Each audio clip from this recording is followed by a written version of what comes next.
TikTok time to rock. Good evening, good morning, good afternoon to everyone who's watching from all over the world. It's your friendly neighborhood philosopher here, D. Wood. With me now, we've got, forgot to silence that. With me now, we've got the Apostate prophet who's about to be humiliated and destroyed. And we're going to be hearing quite a bit from Sam via video clips and such. And then he'll be humiliated. And then just to be nice and to pretend like I have empathy, I will expose myself. Yeah, that's right, Sam Shamoun. You can't expose me if I expose myself. So we'll all be exposed. And then Sam can be happy. Don't expose yourself on live camera, man. What's wrong? Got to do it, man. We all have to be exposed. Oh my goodness. Hey, we got super chats popping up left and right, man. Gonna have to be quick with super chats today, but we got a lot to cover. So yeah, guys. So here is gonna be kind of three sections. Hold up. We have, is David not wearing pants again? Why is he exposed? Yes, I acknowledge sometimes I'm not wearing pants while recording videos and such. And now people are using it against me. But we'll be talking about AP. That's all right. Whenever I have to go to pee, I don't get up. I just pee in a bottle here and nobody notices it. I do that sometimes too, man, but I didn't want to say anything. That has just in happened. case anyone is wondering, no, I don't do that, but David probably does. Oh, I've actually done it. I'm like, do I want to jump up and run to the bathroom right now, or use this big water bottle I have right here? So yeah, that does happen. David exposed. David Wood exposed. That's right, ladies and gentlemen. Everyone will be exposed today. And if you're in the chat, be careful, or we might expose you too. All right, ladies and gentlemen. So here's the overall situation. AP a little while back said he was going to Israel. He took off, and his wife posted something that sent anyone who is an apostate prophet enemy, anyone who's been looking for something to snatch up of AP, and just some concerned individuals say, hey, what's going on here? What's going on here? Now, AP was out of the country.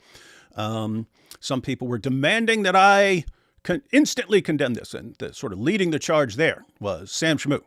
And so it was, you have to condemn him, you have to expose him, you have to humiliate him, you have to destroy him, you hypocrite, you're being a hypocrite for not attacking him. And I'm just thinking, well, that's not the rule with you.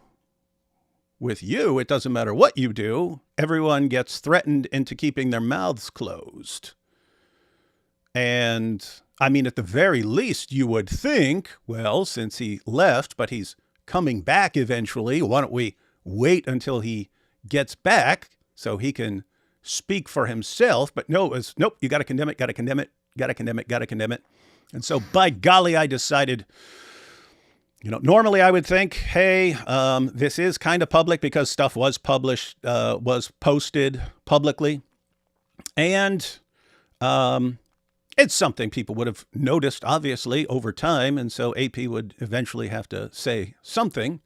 But most of the stuff behind the scenes, I'm not a fan of sharing stuff behind the scenes because now it's public. Now, eventually, if your kids are reading it, other people are reading it, it's like, why does all that stuff have to be public information? But Sam Shamoun insisted this must all be exposed and called out, and even put himself forward. He even put himself forward as the one who's going to lead the interrogation of AP. And I'm just sitting here thinking, if AP wants to share stuff, he can share stuff. If people want to condemn him, I'm not going to stop. If anyone says, AP, you were wrong for this, I'm not going to jump in there. But Sam Shamoun putting himself forward as the judge in all of this. Oh my goodness. Last person literally on the planet who should be putting himself forward. Good faith interrogation right there. Yeah.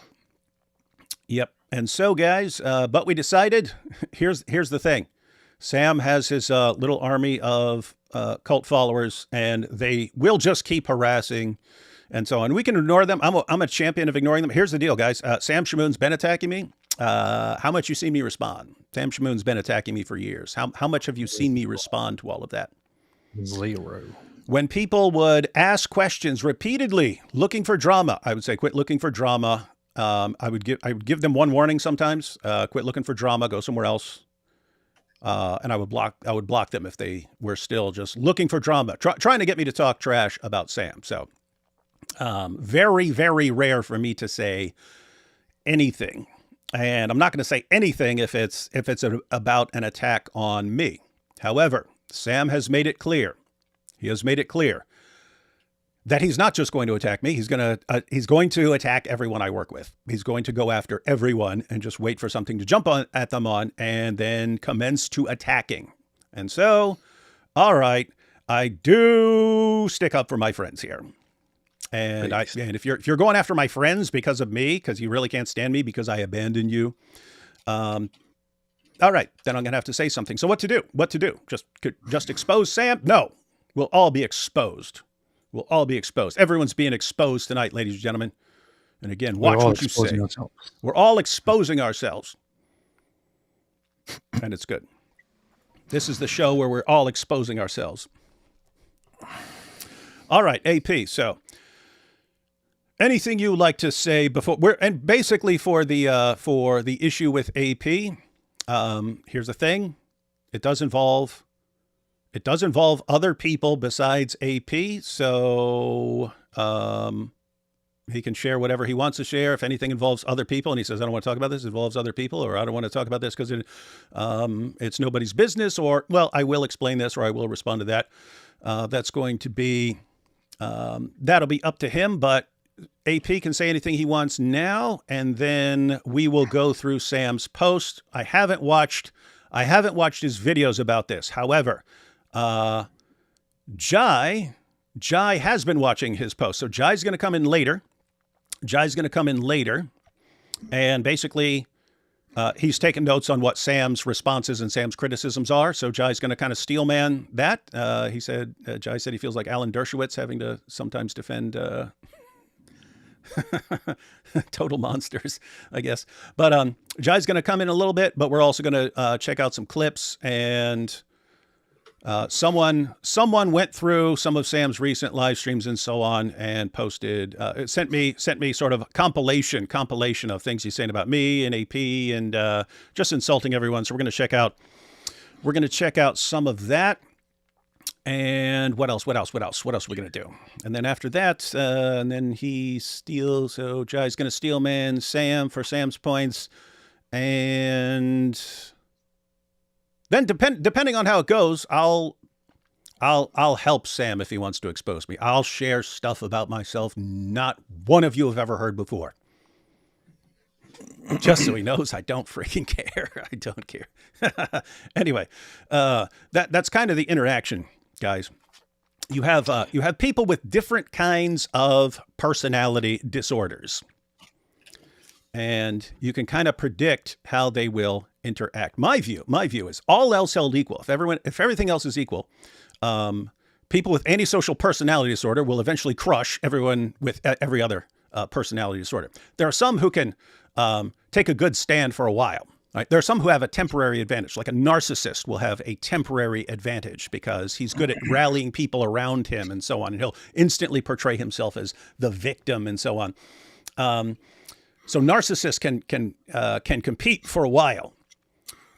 Someone with borderline personality disorder, oh my goodness, they are so emotionally fragile, and they basically tell you all their lives exactly what their weaknesses are and stuff. And so it's a total mismatch. But notice I said all else held equal. In other words, if you have someone like with borderline personality disorder,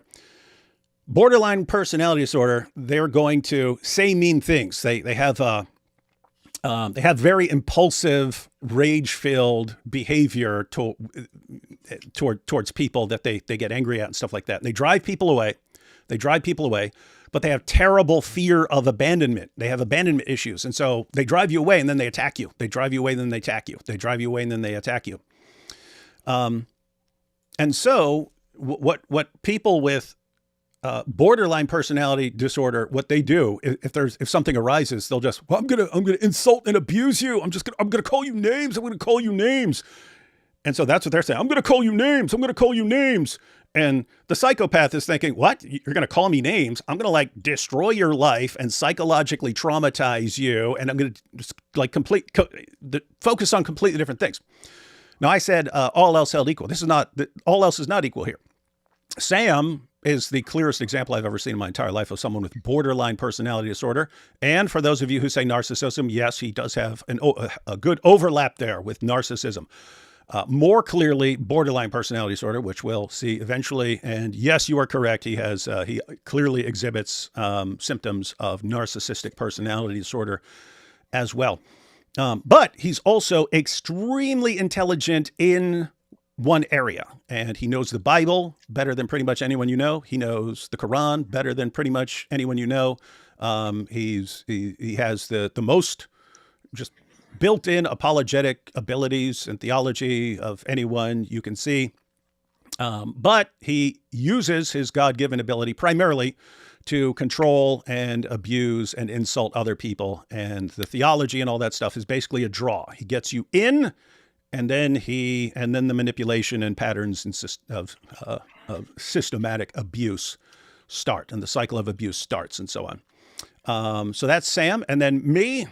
I'm technically a diagnosed psychopath, but I'm also a Christian, so I don't actually want to destroy Sam.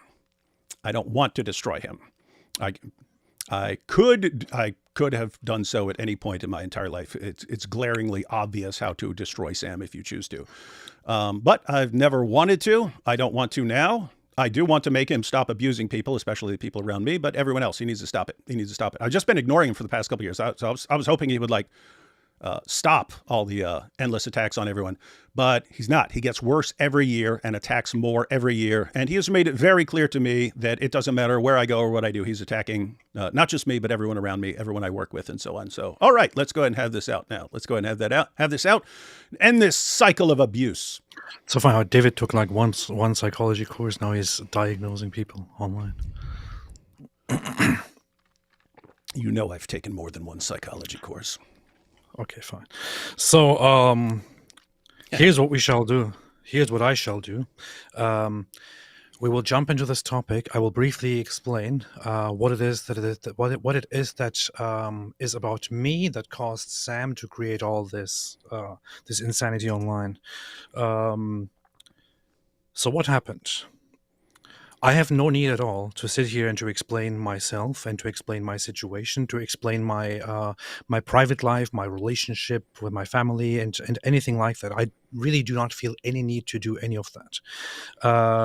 I will still reserve much of it to my private life and not explain much that people like Sam would like me to explain.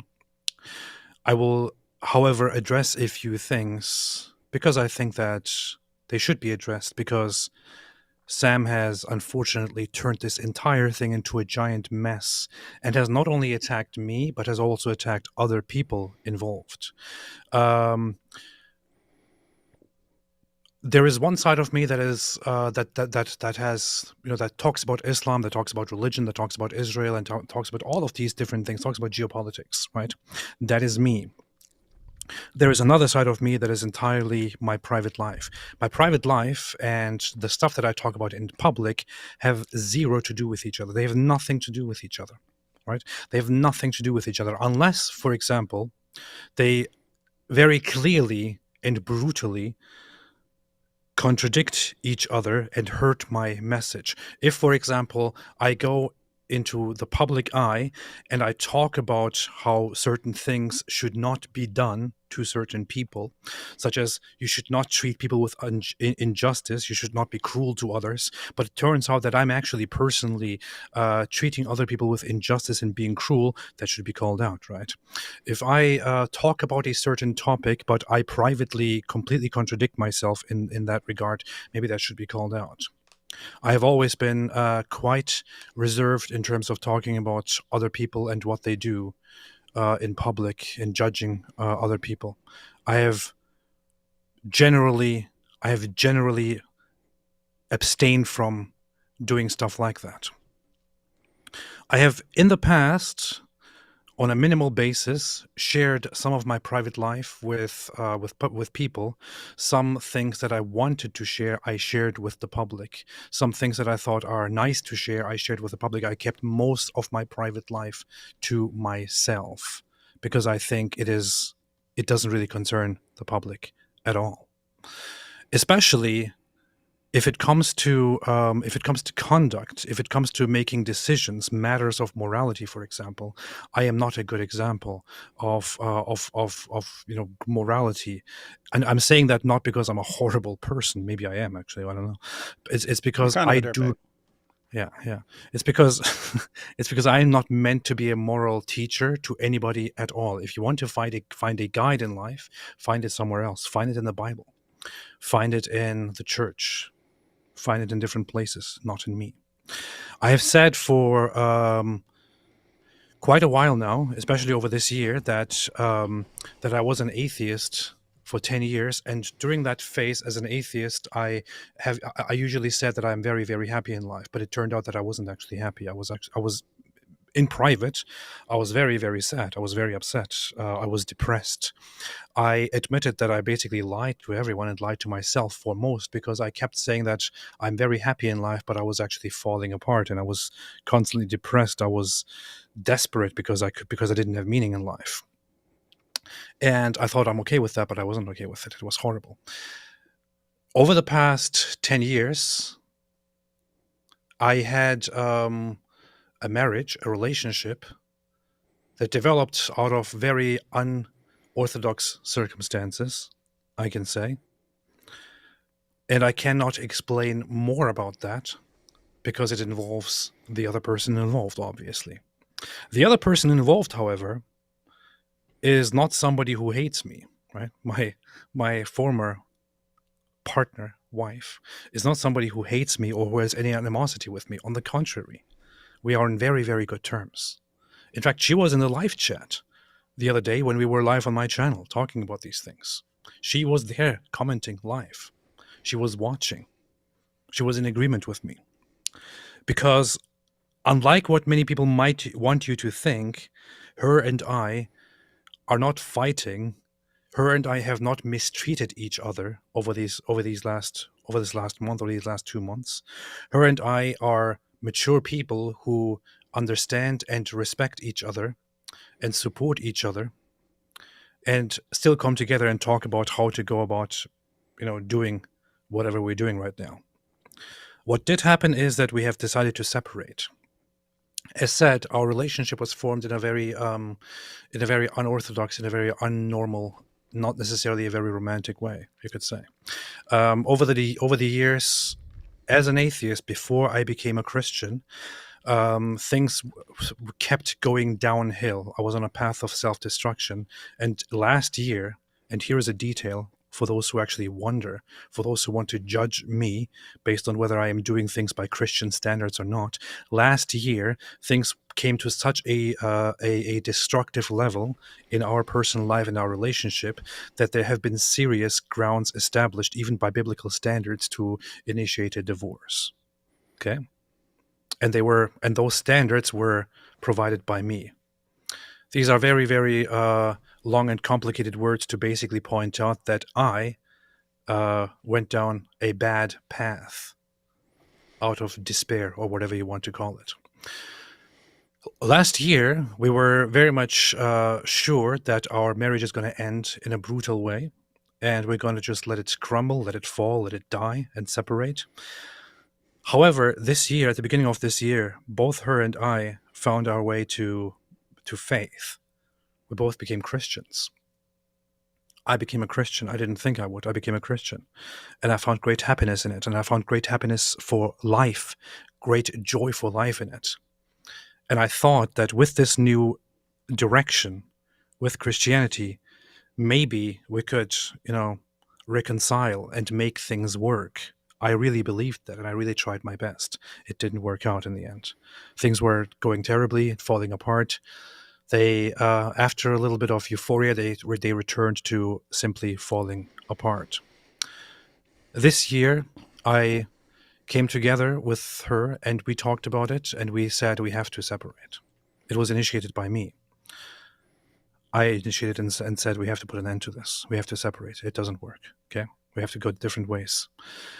She agreed as well, and we agreed that during this entire process and afterward, I would take care of her needs as much as she needs, as long as she needs it. And I would definitely always take care of the needs of my children as long as they need it, or forever. And she would do the same. We came to an agreement on that. She agreed. And she said she understands it's for the better. In fact, she said to me that if I change my mind, if I ever change my mind, I should know that it's over and that she cannot change her mind back. So it was mutually agreed.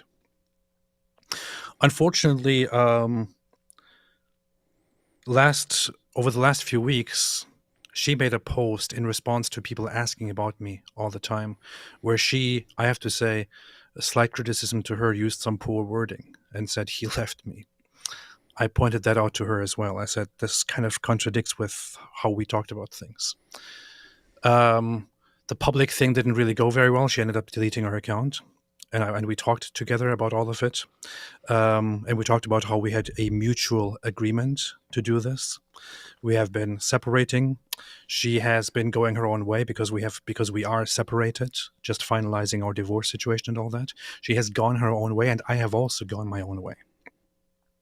Now, I have certainly not handled everything in this entire process and in the aftermath the way it should be handled in a traditional Christian way, which is also why I don't like to share it with the public, because I'm not a good example, and you shouldn't be following me, okay? I mean, in what world, why is it considered normal to take a YouTuber as a good role model in their private life and in everything? Is that why we established an audience, or is it because of the things that we talk about?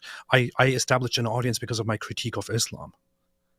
Did people really follow me because they thought, oh yeah, this guy says Islam sucks, must be a perfect role model, I'm going to live exactly as this guy lives? No, nobody should be doing such a thing. If you want to have moral guidance, go to a church, go to a priest, go to the Bible. That's what I do. Okay, I haven't been perfect. I have been emotionally unstable over these years. I have found good guidance, wonderful guidance, through a priest, through the Bible, through books. And I recently pointed this out as well, that during this entire process, everything we did, was done with the information of a priest whom I consider a spiritual father, not with the approval of his. There are many things that he said, this is not good and this is not how it should be done. I did it anyway, and I said, forgive me. I'm sorry. So it was done with his information, not with his approval. For example, and this is one of the famous things that people like to talk about. She posted that she has gone a different way and established a friendship that might lead into a different direction. And I think it was a big mistake to share that with the public. I don't think anybody needs to know about any of that. And I also don't want anybody to attack her. And this is actually a big takeaway that I want people to have from this. Sam was busy trying to depict me as a villain and to then depict her as a villain. When he was depicting me as a villain, I was like, okay, yeah, whatever, I'll just take it for a while. Then he started accusing her of being a whore, a Jezebel, and this and this and that. And that is absolutely unacceptable and disgusting, okay? Here is some guy with a huge audience with 300,000 subscribers who is clearly mentally unstable, who is attacking a random person for sharing something about her life and making live streams about her and inviting people to call her a whore. That's where you cross a line, Sam. But he has crossed many of those lines, and we're going to see that very soon. Anyway, she shared things with the public that I think shouldn't have been shared with the public. She decided that it was a mistake and deleted her stuff. I shared some things with the public. I didn't hide them. I thought there is no need to hide them, and I can't bother hiding them. When I walked around, for example, with a woman who was seen with me on video footage that was quite out there in your face, I made no efforts to hide that. For those who are wondering, I'm also going to be very open and honest about it, since we are here and talking about it. It is actually somebody that I've recently met and that I have recently come to grow very fond of and feel a lot of love for and talk to. That's it. Because I am no longer in a committed relationship. Because we have agreed, all those involved have agreed that we are separated and moved on. All those involved in this entire thing that I've just talked about, all those directly involved in this are aware of every single thing that I've said, acknowledge every single thing that I've said, and are okay with every single thing that I've said. Nobody has been wronged. Nobody has been treated with injustice. But if you listen to people like Sam Shamoun, it might sound like there's some huge plot going on because of Israel. I don't know why Israel somehow comes into the discussion again. Oh, I know exactly why it comes in. I tell you everything that goes through that dude's head. Because of Israel, apparently, I cheated on my wife, and then because of Israel, which was also instigated by David Wood, which is the most wild thing. I mean, between David Wood and me, the one that is most pro-Israel and pro-Zionist is most definitely me, not David. And I'll go ahead and say I definitely would have commented on a lot of things after the October 7th attack. My position has never changed. As we've mentioned many times, we're not Christian Zionist as far as like the position of Christian Zionism, which is like a view about Israel in the end times and things Christians need to do.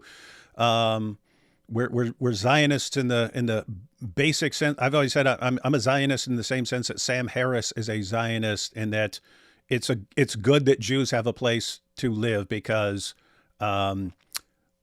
it seems pretty people pretty easily can just point at Jews and say they're the cause of all our problems. We need to attack them, and so it's good they have a place that they can go. When something goes wrong in one country, it's good that they have a place they can go. And so my basic Zionism is Israel has a right to exist and defend itself, and it's good that they have a place. That's pretty much the extent of my Zionism. That's always been my position. That's never changed. So I would have made that very clear as the war is going on and stuff. But the reason we focused on it so much was mainly because of AP. AP was more interested in it, and we did shows together. And so I went along with him. But according to Sam, I infected AP with my Christian Zionism, which is not my position, nor AP's position. And this caused AP to choose Israel over his wife and kids, and he abandoned his wife and kids to go with Israel, and that's it. You know, we joke sometimes about how some people are obsessed with Israel. And they're like, Israel did this, and with Sam, it actually happened. He actually did the meme and made it about Israel somehow, when Israel has nothing to do with it at all. It's so ridiculous. So, long story short, all I'm going to say about this further on is I am aware that there are standards, that there are boundaries that need to be respected. I'm aware that there are institutions that need to be respected. I'm aware that there is a way that things are supposed to be done. I haven't been perfect, or I haven't been great at doing those. Okay, I am a new Christian. I just became a Christian. I am trying to live my life truthfully, with meaning, and well.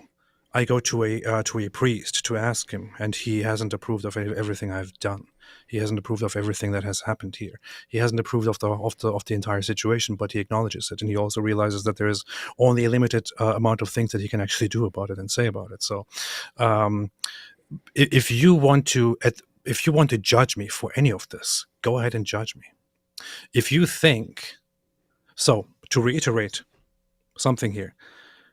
The wife that I'm separating from, against whom I have no hate, no animosity. She's a good person, and I wish her all the best. She has been informed about all of this. She has acknowledged this. She has no problem with any of this at this point. She's also going her own way, and I wish her all the best for that. And I pray for her. Throughout this entire process, I prayed that God helps us do this the right way. And I realized that much of what I do might not be the right way. Much of what I do might not be the expected way to go about it. But I wished that God forgives me, and and blesses whatever we establish, whatever happens as a result.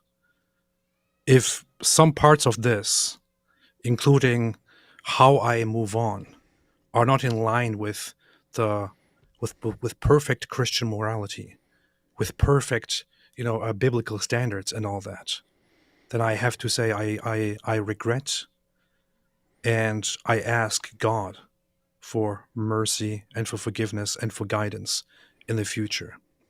If anybody watching me or listening to me thinks that this is absolutely horrible and beyond redemption, despite the fact that nobody has been wronged, nobody has been harmed, nobody's asking for help, except that we did things in a slightly unexpected and unorthodox way. If you think that I should therefore be condemned and rejected, and you don't want anything to do with me anymore, please go ahead and move on from me. Don't listen to me.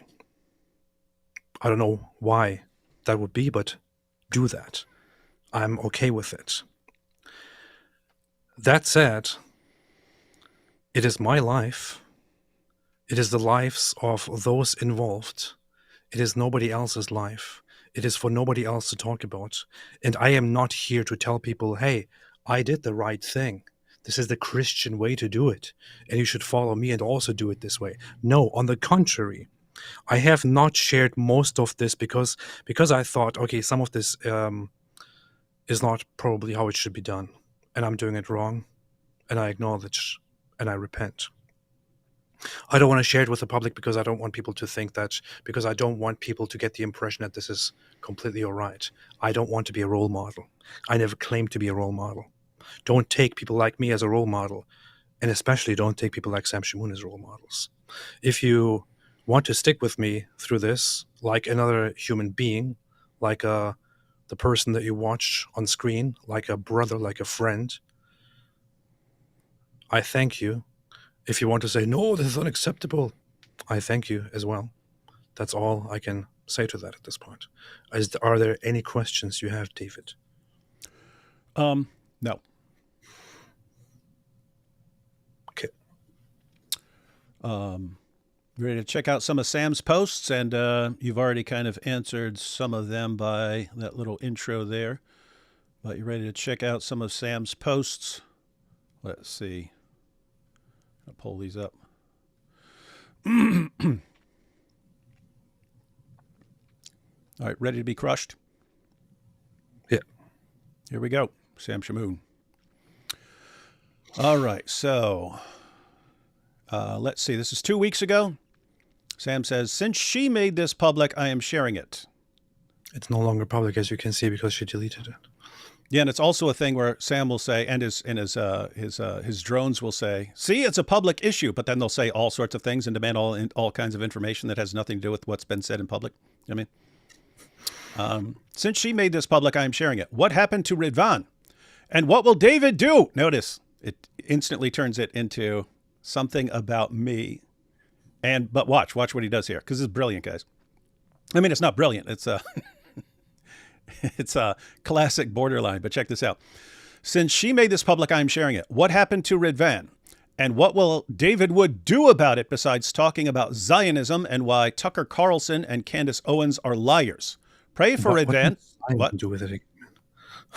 Yeah. No, this was, I think, as nice as he gets towards you. Pray for Ridvan and for our sister, especially their children. That's the only time he showed any sort of that I saw. But we'll see. We're about to go through the post. But that's the only time I saw like anything remotely resembling something that sounded like concern, but he kind of destroyed it with what's sandwiched around it. Pray for Ridvan and our sister, especially their children. It's been a rough journey for her. P.S. Will that spiritual scum, the archive, keep making clips of AP and Wood in light of this recent problem? Or like a dog, will he now delete those clips too? So guys, pay it. Did you catch what just happened? There's something about AP going on. He turns it into an attack against two people that he believes have abandoned him, because we did. But it was because of him, both of us. I mean, I met the archive once somewhere recently, Um, I don't know much of what I said except like hi or something like that. I can't think of. We didn't talk about this situation, but um, even before that, the archive was posting tons of clips of Sam Shamoun, and then started posting clips of me. And I don't know what the order was because I wasn't paying attention. I used to see lots of clips of Sam Shamoun on his channel, and then he started posting clips of me. I do not know why he focused on me. He could have focused on God Logic or anyone else, so I'm not sure about that. But he stopped posting clips of Sam, and then I don't know if it was instant or if it happened sometime later, but then he took down all his videos of Sam. And Sam's been coming after him ever since. I wasn't paying much attention. I saw one post where he was calling out the archive. But when someone sent me a sort of compilation from some of his recent live streams, he's constantly attacking the archive. Now, what happened with the archive? The archive was posting Sam Shamoun videos for a while and then stopped. And then stopped. And then Sam constantly harasses him from that point on. That's how it works. When you abandon Sam, he's coming at you forever. He has massive abandonment issues. So notice he takes something that happens with AP and then turns it into an attack on me right before it and the archive right after it. And then that's why he waits for someone who's associated with someone he really wants to go after, because then he can say, aha, and then say what he's really after. So he makes this about me and the archive. What's the archive got to do with any of this? Nothing. But Nothing. yeah, but Sam makes it about him. And so here we have, this is the fruit of Christian Zionism. That's weird. Hey, AP, again, you a Christian Zionist? No.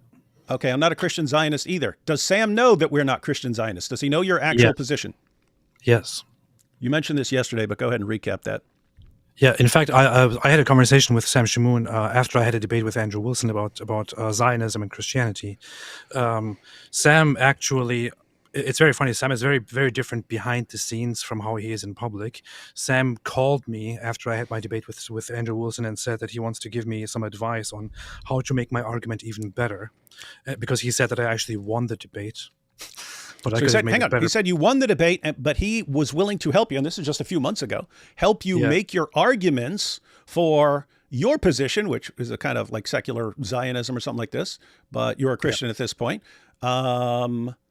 And he said, hey, I can help you make your argument. So he didn't have this sort of hatred, Zionism is the end of the universe thing just a few months ago. That's weird. Yeah. He actually said that he also believes that Christians should help and support Jews in Israel. So, so that's basically our position, right? Yeah.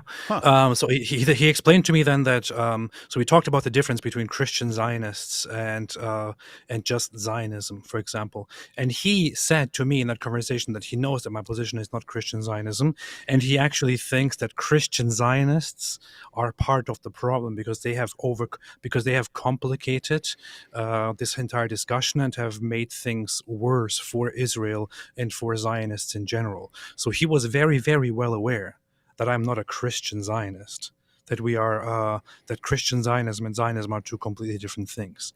And he pointed out that I am not a Christian Zionist in the discussion that he had with me on the phone call, which was a very interesting phone call, which I actually kind of appreciated, Mm-hmm. But here he is now accusing us of Christian Zionism, which he very well knows we do not follow. So this is basically him trying to stir up some groypers to start attacking you, right? Yes. So by his standard, what happens when somebody lies about him or slightly misrepresents him? He starts out calling them a spiritual bastard, a son of Satan, a whore, a prostitute, son of a whore, son of a Shia prostitute, and says that your dad probably molests you and things like that. So what does this now say about Sam Shamoun? Yeah, and you pointed that out the other day. You said, okay, Sam, when you ask him, hey, why did you call this guy a bastard? Why did you say that his mother does mutta and he's the son of a whore and this and that? He goes, he misrepresented what I said. And you pointed out, it's like, oh, well, following that reasoning, we can call you a bastard and start talking about your mother and stuff. And so, and he responded to that. I didn't see it, but people told me he responded to that. Said, oh, I'll tell you to say it to my face. I'll tell you. It's like, wait a minute, dude. Now you're threatening violence over it. What? Oh, it's even worse. What he also did was he then said that that my father probably beat my mother and that my father probably molested me as a child. Yeah. So think about this. It's he lays down a rule. This is going to come up over and over and over again. He lays down a rule. If you misrepresent someone's position, that person is entirely justified in calling you a bastard and talking about your mother being a whore. And then you say, okay, well, if that's the rule, then I can now say this, and if I'll fight you. It's like, wait, he makes up the rule, but he doesn't believe the rule applies to him. And that's something, if you've known Sam for a while, you know that you have never met someone more judgmental than him. He's constantly condemning and attacking everyone around him. And he's doing worse than everyone around him. And if you bring it out, he threatens to destroy you. If you say, hey man, you can't do that, I'll destroy you. Don't you contradict me. It's just insane. It's totally insane. Anyway, so he says, this is the fruit of Christian Zionism. Even though this has literally nothing to do with Christian Zionism, because no one involved in this conversation is a Christian Zionist. And note how sick and twisted this is. He is happy about being in Israel while he just walked away from his marriage. This is the fruit of this satanic ideology. Pray for this man, since his unhealthy love for Israel and the accolades he is getting from them will be the cause of him turning away from Christ. Wait and see. So you're also going to turn away from Christ. Oh, yeah. Now, watch what he does.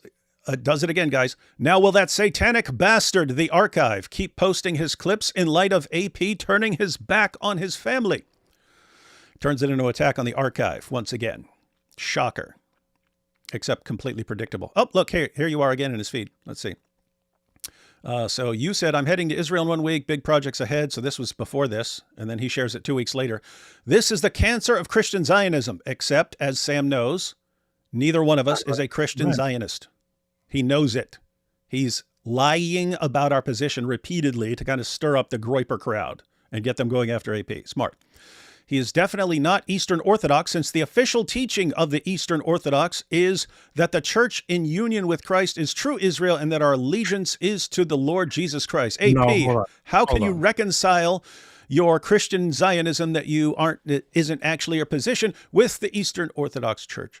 So according to Sam here, somebody who is Eastern Orthodox and who lives in Israel should not be patriotic and should actually be against the existence of the state that he lives in, which is very funny because I have met Eastern Orthodox people in Israel who are very, very much patriotic and who very, very much support their country and their government. So apparently, if you are Eastern Orthodox, you may not under any circumstances offer any support for the state of Israel. In fact, you may not even refer to the state of Israel as Israel. Because, of course, don't you know that according to Eastern Orthodoxy, the church is Israel. Therefore, the state of Israel does not exist. If you say state of Israel, then you are directly contradicting the teachings of the church. Sam, I mean, look, we know that you are good at reading and memorizing the Bible and the Quran, but you are completely retarded. You are completely retarded here, man. Because Sam be like, I can't believe he called me retarded. How could one man do such a thing to another? No one under any circumstances should ever say such mean things to another person. And then someone else goes, but Sam, you say this stuff all the time. Shut up or I'll destroy you, you son of Satan. What the Eastern Orthodox Church teaches is that Israel, when it appears in the Bible, when it appears in the New Testament, is in reference to the church. Israel is the people of God that the Christians, after acknowledging and believing in Christ, have been grafted into. Does it say anything at all about whether there can or cannot be a state of Israel? No. Does the Eastern Orthodox Church teach anything at all about whether you may or may not support the existence of the state of Israel? No. If you do claim it, then you are outright retarded. Okay? The church does not teach any such thing. If you do think that it teaches such a thing, then you are retarded. Please prove it to me. If you cannot prove it to me, then that means you are a Shia prostitute. For anyone new here, If you don't understand, you will soon. Anyone who disagrees, it doesn't matter, Christian, Muslim, atheist, whoever, anyone who disagrees with Sam even slightly gets called a bastard and the son of a Shia prostitute practicing mutta. But more on that soon. Let's see. What's this? It seems I was right about Zionism being the cause of AP's downfall and leaving his family. My goodness, Sam's a prostitute. He figured it out. I was our Christian Zionism. So Zionism is the cause of your downfall and leaving your family, AP. You've got the links there. Apologetics Roadshow. Remember, he's blaming, he's going after the archive and going after me because of AP. Apologetics Roadshow is complicit in this for encouraging AP's satanic fascination with Zionism, doing shows with him, bashing anyone that spoke out against Israel, such as Candace Owens and Tucker Carlson, and even taking a trip with him to Israel. He took a trip with him to Israel, you see. David is complicit in AP's divorce for encouraging AP's satanic fascination with Zionism. How do you have anything you want to say? Now, here's the funny thing. He says, it seems I was right about Zionism being the cause of AP's downfall and leaving his family. If you ask her if Zionism was the cause, she will tell you no. In fact, it did come up on X, and she explicitly said, this is wrong. This is false. Things are not that simple. That's what she said. She clearly rejected the idea that this is about Zionism. She clearly rejected the idea that Zionism is the cause. Yet Sam Shamoun here makes the claim, the assertion, that I somehow left my wife because of Zionism. And then also further he claims that this is a confirmation of it. Yep, he's got the proof. And what he took here are actually tweets in which she spoke critically of Zionism, for example. That's it. That's what he used as proof. Not her saying that it was because of Zionism, but her being critical of Zionism, for example. He was like, look, this shows that she criticized Zionism. She said, you guys were right about Zionism or whatever. Therefore, that's the reason for AP running off to Israel and leaving the family. I would. This is now my second challenge to Sam Shamoun. Sam, prove unequivocally that all of this was because of Zionism. Prove it. Don't talk around it. Don't make excuses. Publish your proof. Absolute, undeniable proof. Supported through clear evidence, clear proof that this was because of Zionism. Undisputed. If you cannot do this, then you are a Shia prostitute.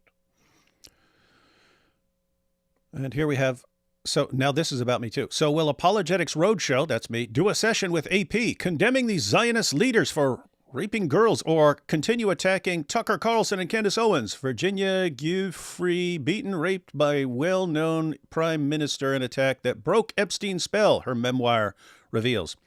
So here you have a girl who was an Epstein victim, and since there were people involved who were Zionists, you see, this is about Zionism too, not about people being this is actually evil perverts. This is actually about a former Israeli prime minister, and this is very, very much known within Israel. In fact, Netanyahu is the number one guy who is pointing this out and fighting that former prime minister. So Sam Shamoun here is actually very much in agreement with Benjamin Netanyahu. What does that tell you? It shows you. It tells you that Sam Shamoun is a pawn of Benjamin Netanyahu. There you go. Yep, Sam Shamoun is a pawn of Bibi Netanyahu. You heard it here, folks. But yeah, just so anyone knows, yeah, we condemn anyone raping someone else. And so don't know why we need to do a show on that. Our position on that's pretty darn clear. Here's more about Zionists. Let's see. Here you posted, people really love gossiping about the private life of a man and his family when it has no relevance at all to his message public. I didn't know I was one of the Kardashians. And then Sam's response, I just read this and I do not see anywhere here where he denies that he chose to leave his family. And he claims that he has done everything with the guidance of his spiritual priest. If his wife isn't... What? David, look at this. He claims that he has done everything with the guidance of his spiritual priest. He then goes on and says, if his wife isn't lying and he did choose to leave his family, then is he implying his priest approved of it? What am I missing here? So he is reading this as, I did everything I did under the guidance of my spiritual priest with his approval. Now, can you click on my post of what I actually said? Let's see.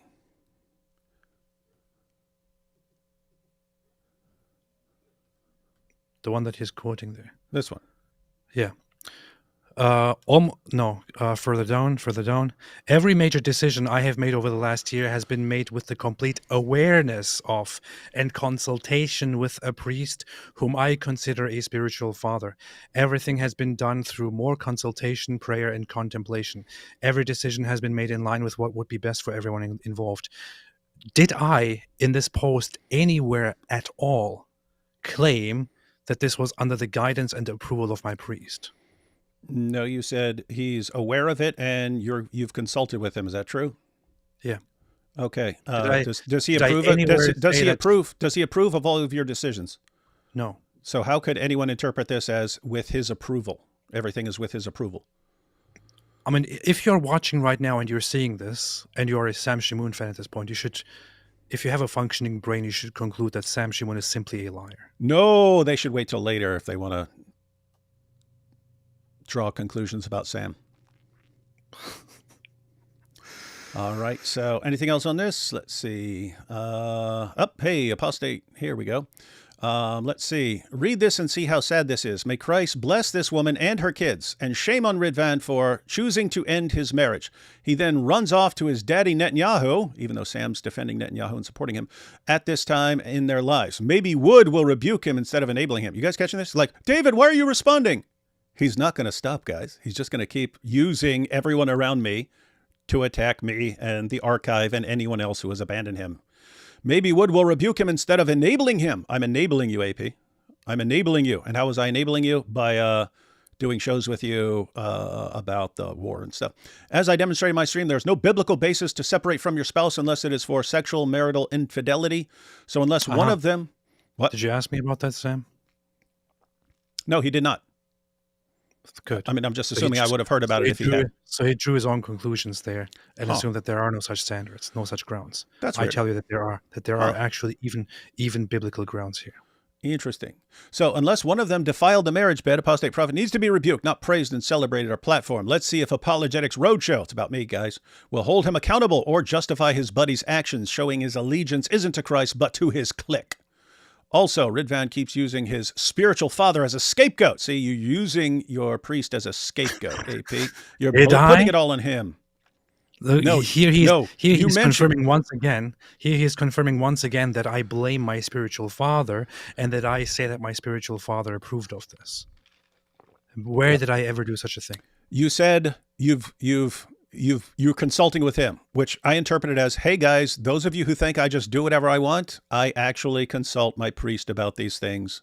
That's why I don't have to talk to everyone in the world about it. I talk to my priest about it. And that way I can talk about it, and things that don't need to be shared with the world don't actually get shared with the world. I will say it very clearly. I did not always listen to my priests. I did consult with him. I did let him know about everything. And he said, this thing is bad. You should not do it. And I said, I'm sorry, Father.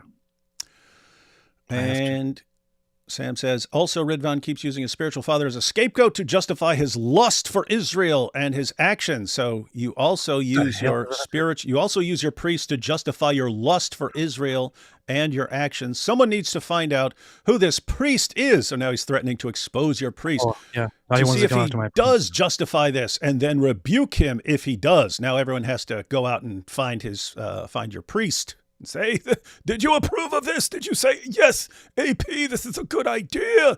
And he will say, "No, I did not say that." No, he would actually say, "Hey, that's private, man. I'm not divulging." I can tell you, if you ask my priest about it, he said, I told Ridvan a few things and he listened to most, but did not listen to all of it. And I don't approve of it. So why are you using him as a scapegoat for everything? In fact, I spoke to my priest today. That's it. You see, he talked to his priest today. He's saying his priest has approved of everything he's ever done, and that it's good as he worships Israel. And what he said to me is, okay, it is very important, Ridvan, for everyone to think about the children and moving forth, do whatever you can to support and to help them. I do not like what happened. I do not like how things went about.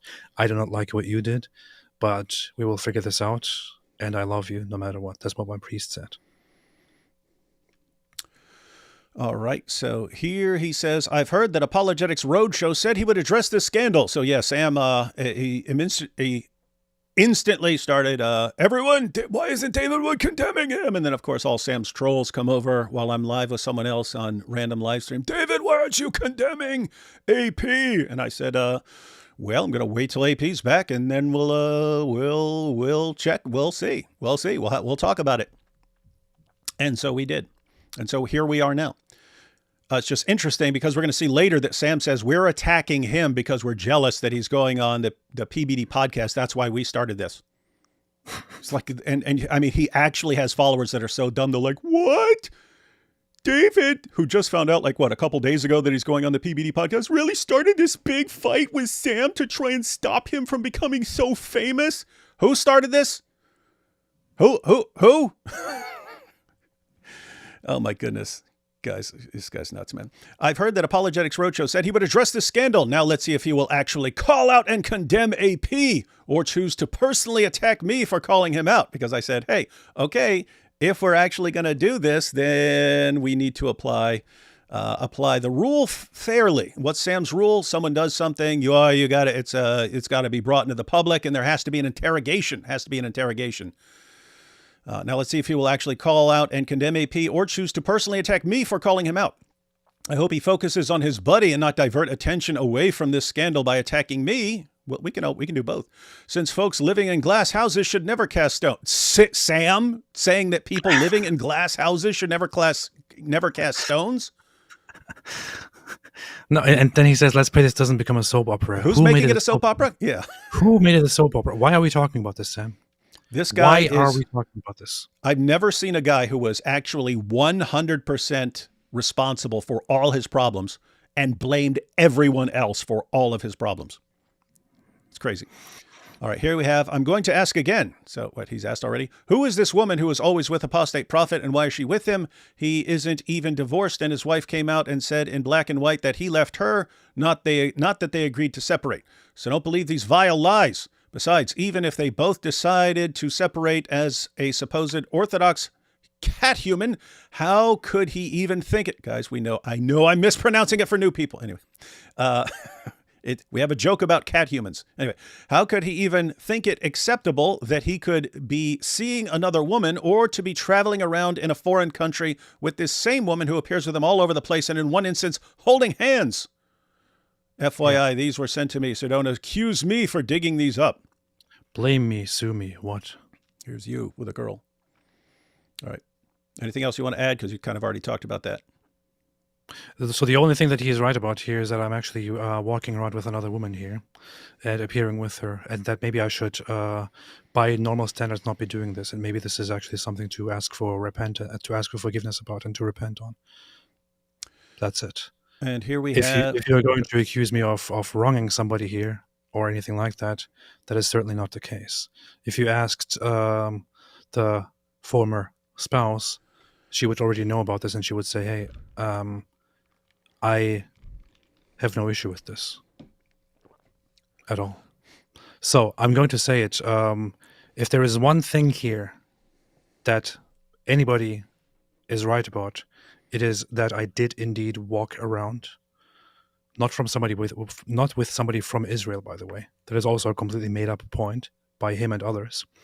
That I did walk around with somebody else that I have a lot of love for. That's it. After being in long agreement, mutual agreement that I am separated and have no commitments. If you think this is wrong, I acknowledge that this is wrong. If you think this is unforgivable, I don't know what to tell you. All right. So Sam says, "What's up, Doc?" That's you. "This was sent to me from Facebook. Is Netanyahu treating you well? And this is a message to all you fake, effeminate, spiritual scum who think you know Jesus and are being Christ-like. AP is out in public with a woman for all the world to see. If you stupid spiritual bastards weren't so biblically illiterate, you would know that this is not a private issue which you address privately, but a public issue that needs to be called out before the eyes of all. This is especially so when AP said he refuses to talk about his sin of separating from his wife." I mean, my goodness, you're on a trip in Israel. "Obviously because he doesn't want to be accountable." Well, he's here, Sam. "I have no desire nor any intention to share anything else with the public. Thanks, and may God have mercy." Ha! Changed your mind on that one pretty quick.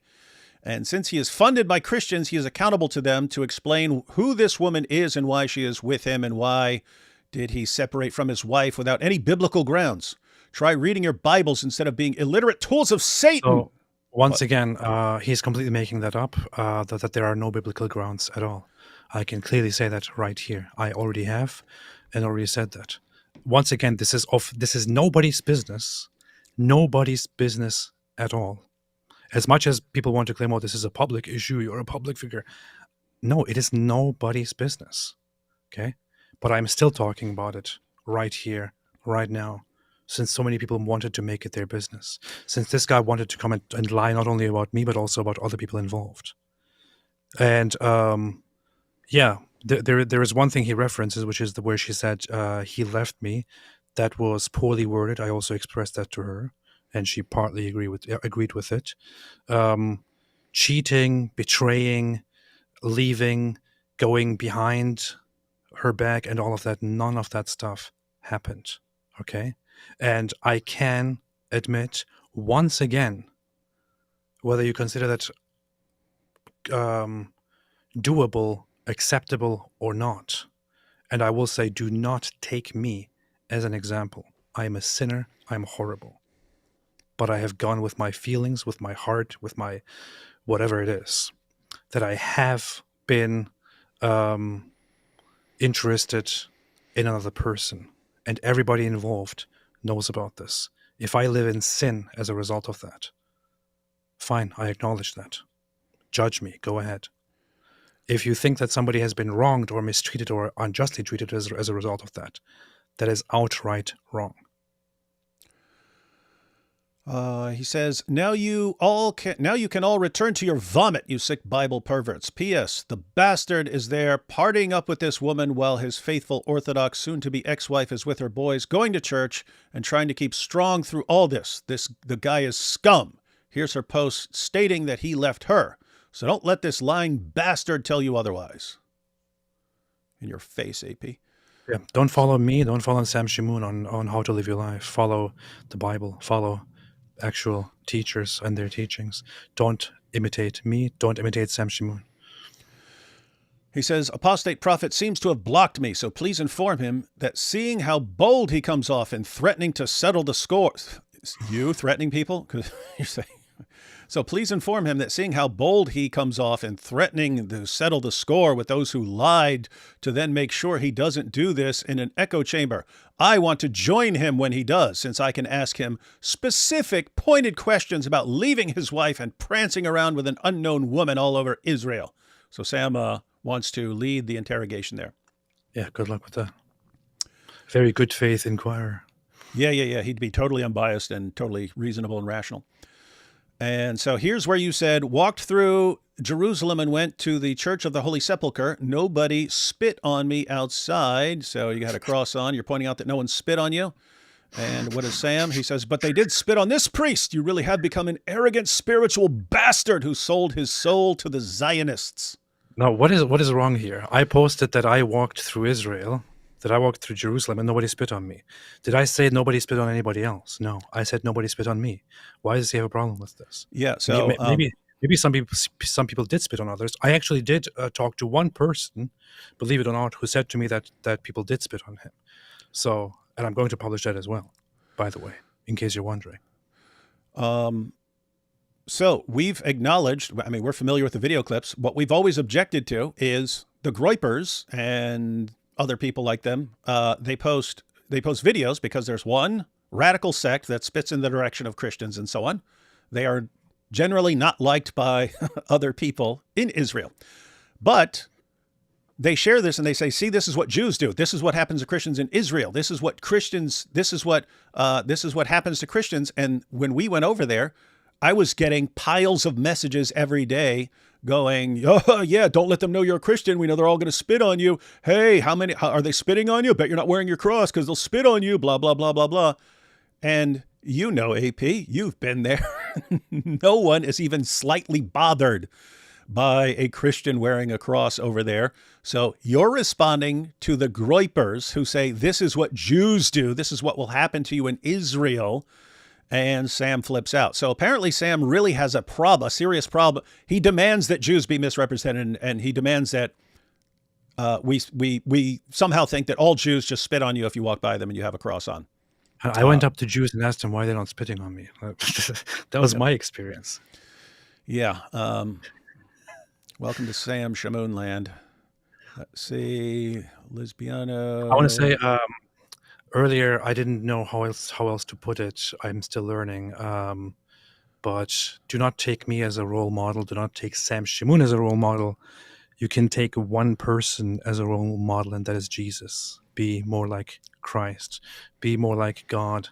If you want apparently I'm somebody to look to for moral advice or something. So here's what I'm going to tell you: be like God. Be like Christ.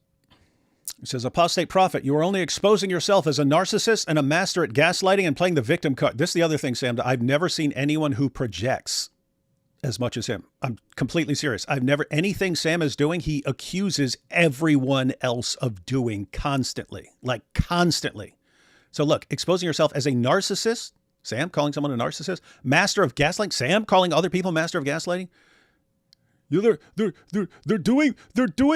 doing this because I'm about to go on PBD. That's why they started this war against me. And his fans, oh, wow, I can't believe they started attacking you because you're going on PBD. Really? Like, people can see this going on for weeks. And he'll say, nope, it's because of this. Makes zero sense. Matter of fact, since this all started, before I had any clue he's going on PBD, his accusation would require time travel. Like, I would have to travel back in time from the moment I heard he's going on PBD, and then go back in time and say we're going to be calling out everything. Weird, interesting stuff. So, but ask his fans, hey guys, do you believe that David time traveled after he heard that Sam's going on PBD and set up this live stream to hold everyone accountable to Sam's standard?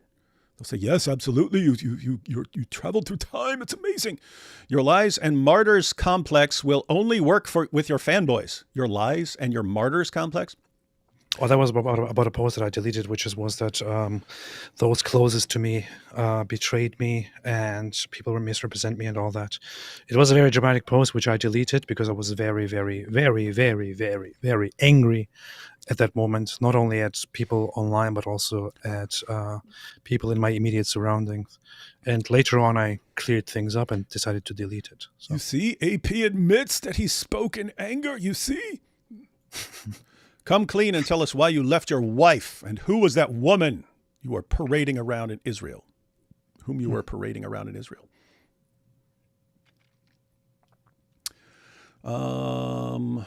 He's making this about us too. How dare she bring on Norman Finkelstein, a son of Nazi survivors, to expose and condemn the genocide against Palestinians? Doesn't she know that this is an anti-Semitic Jew? Now where the hell is D. Wood and AP to do another live stream calling out this liar? The funny thing is that Norman Finkelstein is actually anti-Semitic. I just find it interesting that he turns everything into something about us. That's what we're dealing with, guys. The drama is getting worse and worse since AP's wife has accepted the proposal of another man. What the hell is going on here?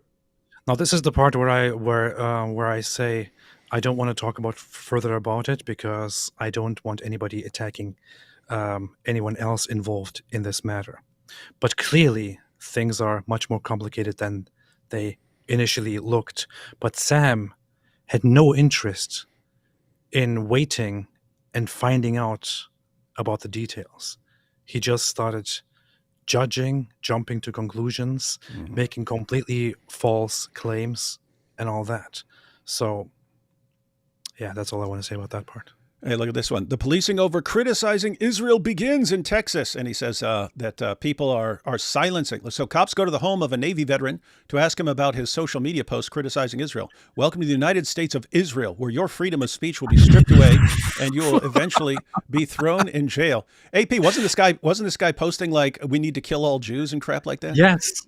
You know what that was about? I can read you the posts. So this was this guy Adam, who lives in Texas, who was posting online, we have to kill them all.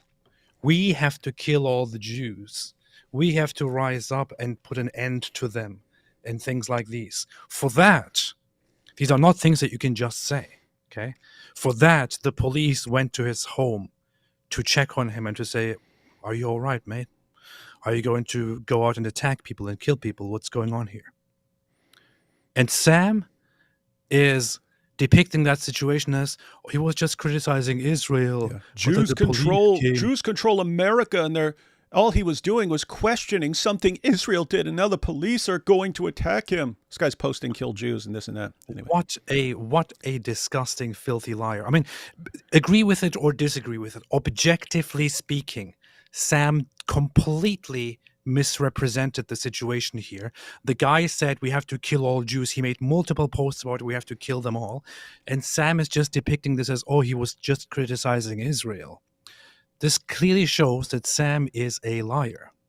And by his own standards, he is a spiritual bastard, son of Satan, son of a whore, and she a prostitute, and so on. Here's more about him attacking Israel. You know what it really seems like? Because again, you pointed out just several months ago, he was like, "Hey, I can help you improve your arguments, about Israel and stuff like this. I can help you, and you won the debate and stuff like this." No, that's what it seems like. He's trying to cozy up with the Groypers, like he understands, like he needs to go in some direction, and they're becoming popular, and he can kind of be like the Bible muscle for them. Seems like he's trying to warm up to them. Good luck with that, Sam. Now we have, it seems that Ridvan's wife may be a Jezebel after all, since she blocked, you see the reasoning for calling her a Jezebel? Since she blocked me. And it's once you reject him, or abandon him, that's when he puts you into a category of being the most evil person in the world. Seems that Ridvan's wife may be a Jezebel after all, since she blocked me on Twitter for calling her out on starting an adulterous relationship with Iggy, a guy who left his wife of 17 years several days after learning that Ridvan had left her. To make matters worse, it seems Iggy deleted his Twitter account after being publicly rebuked. Yep. Okay, what does this sound like, man? This is like reporting about the Kardashians or something. Mm-hmm. But the thing is, he calls her a Jezebel. She repeatedly told him, or she told him before, and said, "Sam, please stop. The situation is not that easy. It is more complicated." She asked him before this to just stop talking about this issue and sit down and not make judgments about it. He didn't listen. And at this point, he starts calling her a Jezebel as well. And look at this. Oh, by the way, this is the other thing he does. He always does this. When he starts attacking someone, if there's a friend involved, if there's a friend who's not involved in the situation, but it's a friend who's involved just because, he's a friend of someone, he'll start praising that person if he doesn't want to tangle with that other person, right? So what's he do? He shares something by John McCrae. Not everything that feels spiritual is from God. Discernment isn't about vibes. It's about knowing God's word so well that we can distinguish truth from error based on that, not our feelings about a situation. And then Sam, of course, praises him. This is a good and faithful brother. May Christ preserve him. So Sam knows he's going to war with David. David is friends with John McCrae, so wants to make it clear to John McCrae, hey. That's funny. What? Just half a year ago, he was telling people that I am a very, very good guy, that I am very godly, that he knows that I will come to faith in Christ, and that this will be huge, this will be beautiful, this will be amazing, and I will do God's work, and I already do God's work. Now he calls me a spiritual bastard and a son of Satan.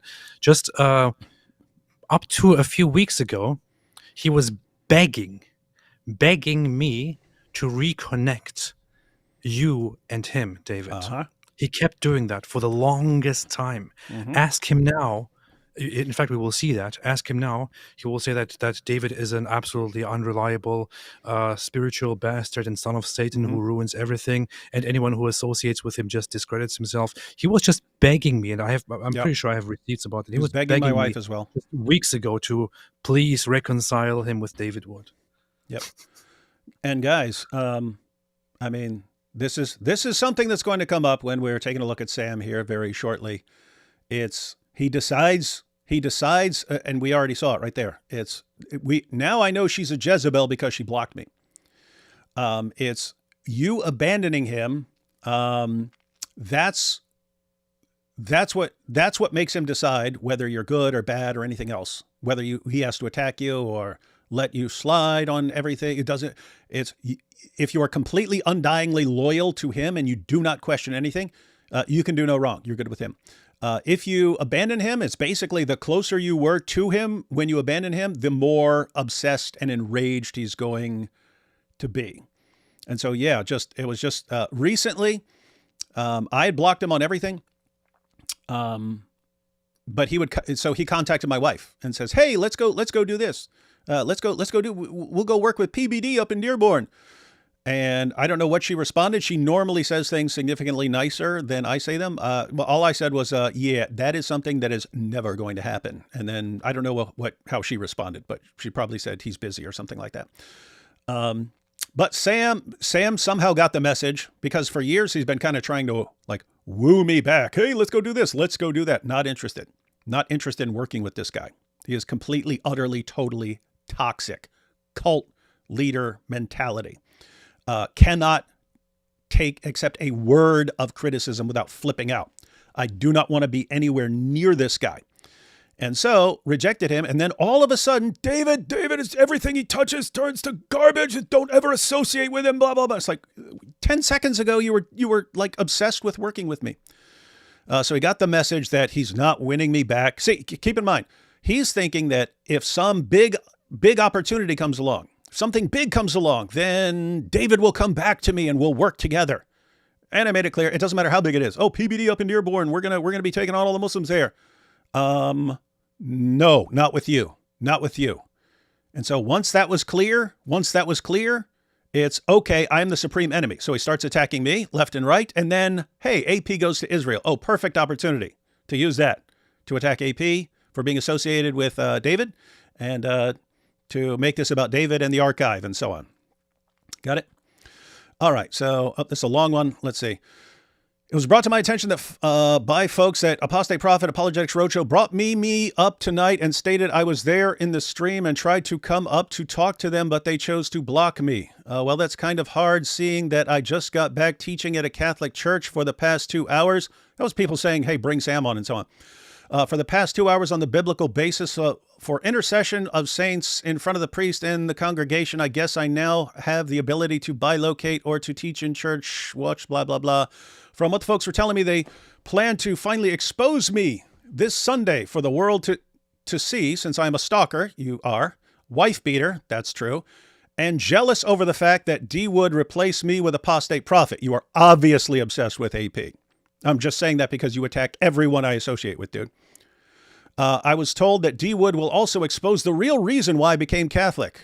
No, I won't. I just said that you tend to make decisions based on people you're mad at. Like Israel. You're like, oh yeah, hey, I can help you. I can help you with your arguments. Oh, David Wood rejected me and AP's not getting him on my side. Well, then I'm the most anti-Zionist person in the world and I love Nick Fuentes now.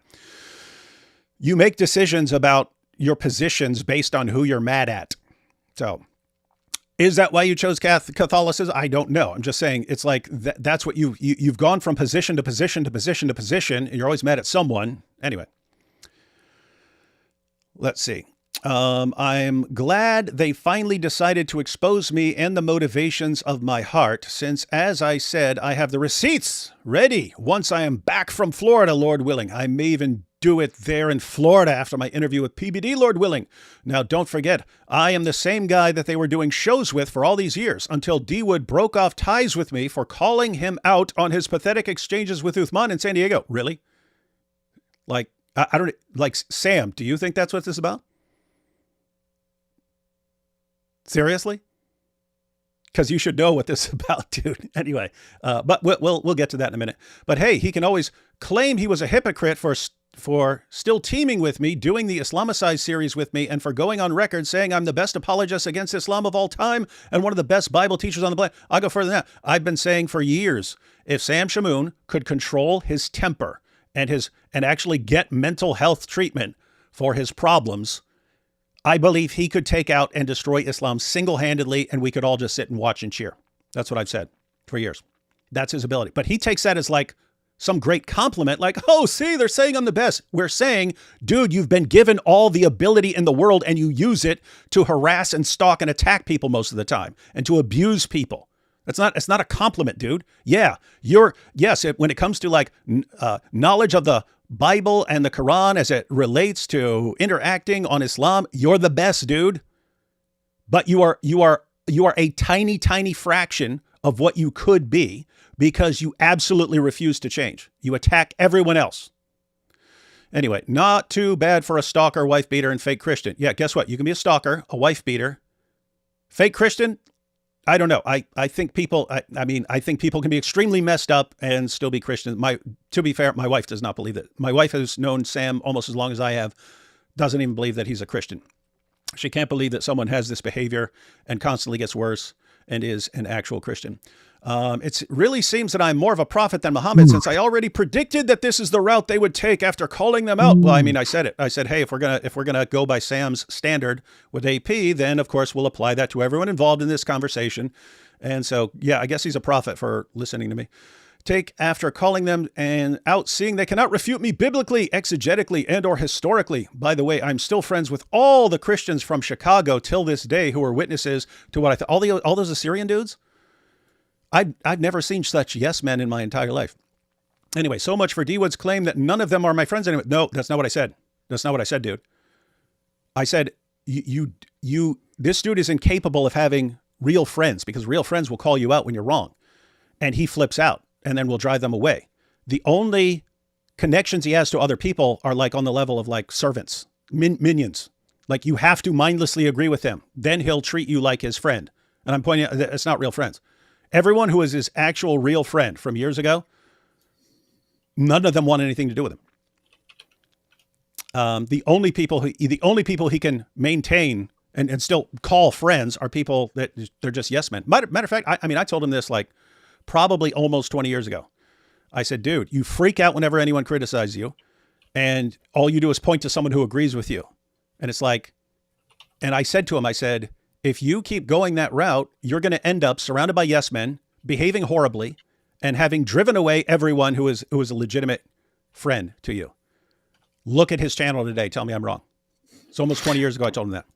Hey, David, I sent you a quick text message on your phone. Please check it out quickly and get back to me. Don't tell me what to do. You're not my boss. I said, please, man. Yes, but quit bringing people into it. Okay, good. Continue. Yeah. Well, by last name. Whoops. My stuff go. Back up. There we go. So Sam's still good friends with his Assyrian buddies who worship him. So much for D Wood's claim that none of them are my friends anymore. Wasn't talking about those dudes. What he really meant to say is that he and his cult followers aren't my buddies anymore. That's true. We're not your buddies anymore. Now, hopefully AP will address why he left his wife, what biblical grounds he had for doing so, and whether the woman he was seen with was his guide or something else. Like I said, I'll wait till after their expose to bring emails and other receipts to the table. Do your worst, dude. Do your worst. Is there anything left?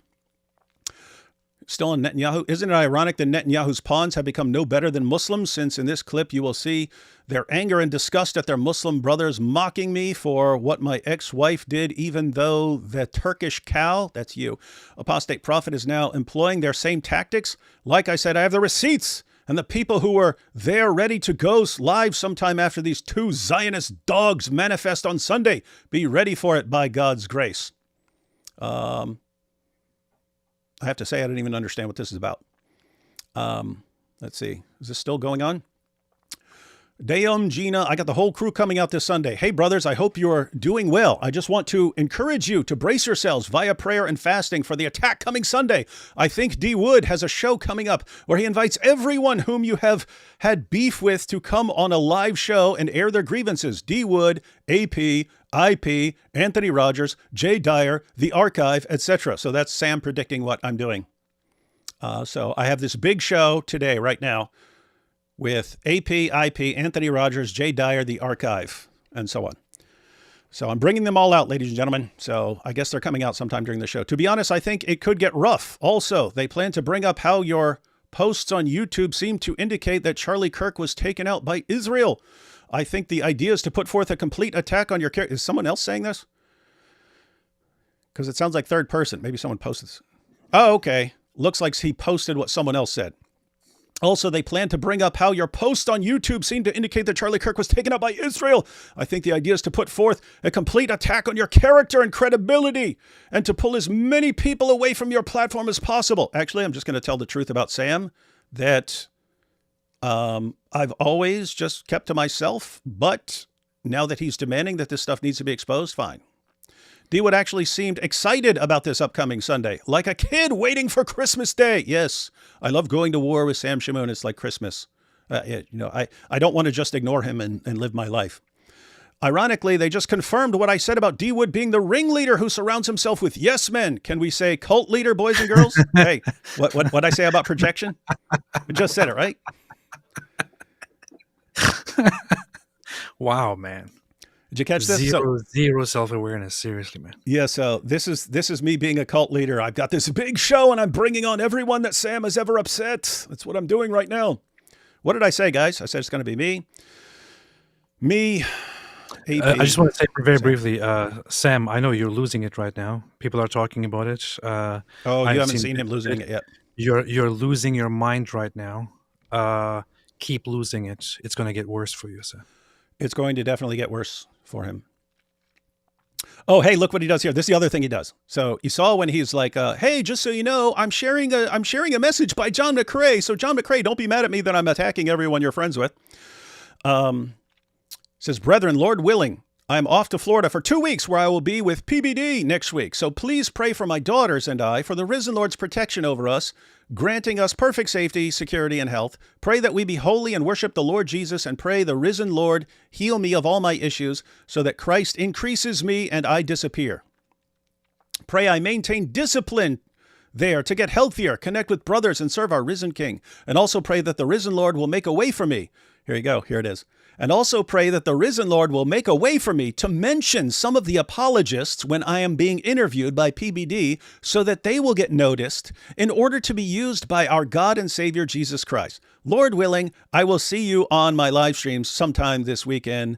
Guys, if you're a psychopath, you learn manipulation tactics as you're going through life. If you become a Christian, you decide to stop using those manipulation tactics, but you can still spot when other people are using them. So what is this? Pray that the risen Lord will make a way for me to mention some of the apologists when I am being interviewed by PBD so they will get noticed. What's he saying? Hey guys, I just started a war. Stay on my side and I'll mention you on PBD.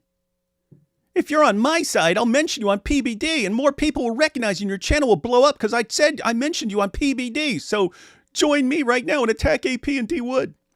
Good luck, dude. Good luck. By the way, you know what? When he first found out that he was going to be invited on PBD, the first thing he did was to send me a voice message, and say, "Hey, please tell David that he should join me on PBD so we can do this together." Yeah.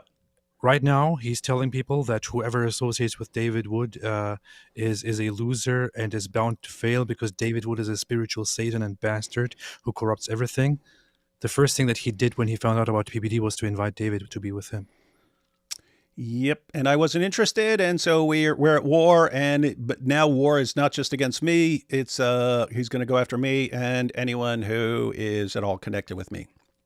Super mature, nothing insane.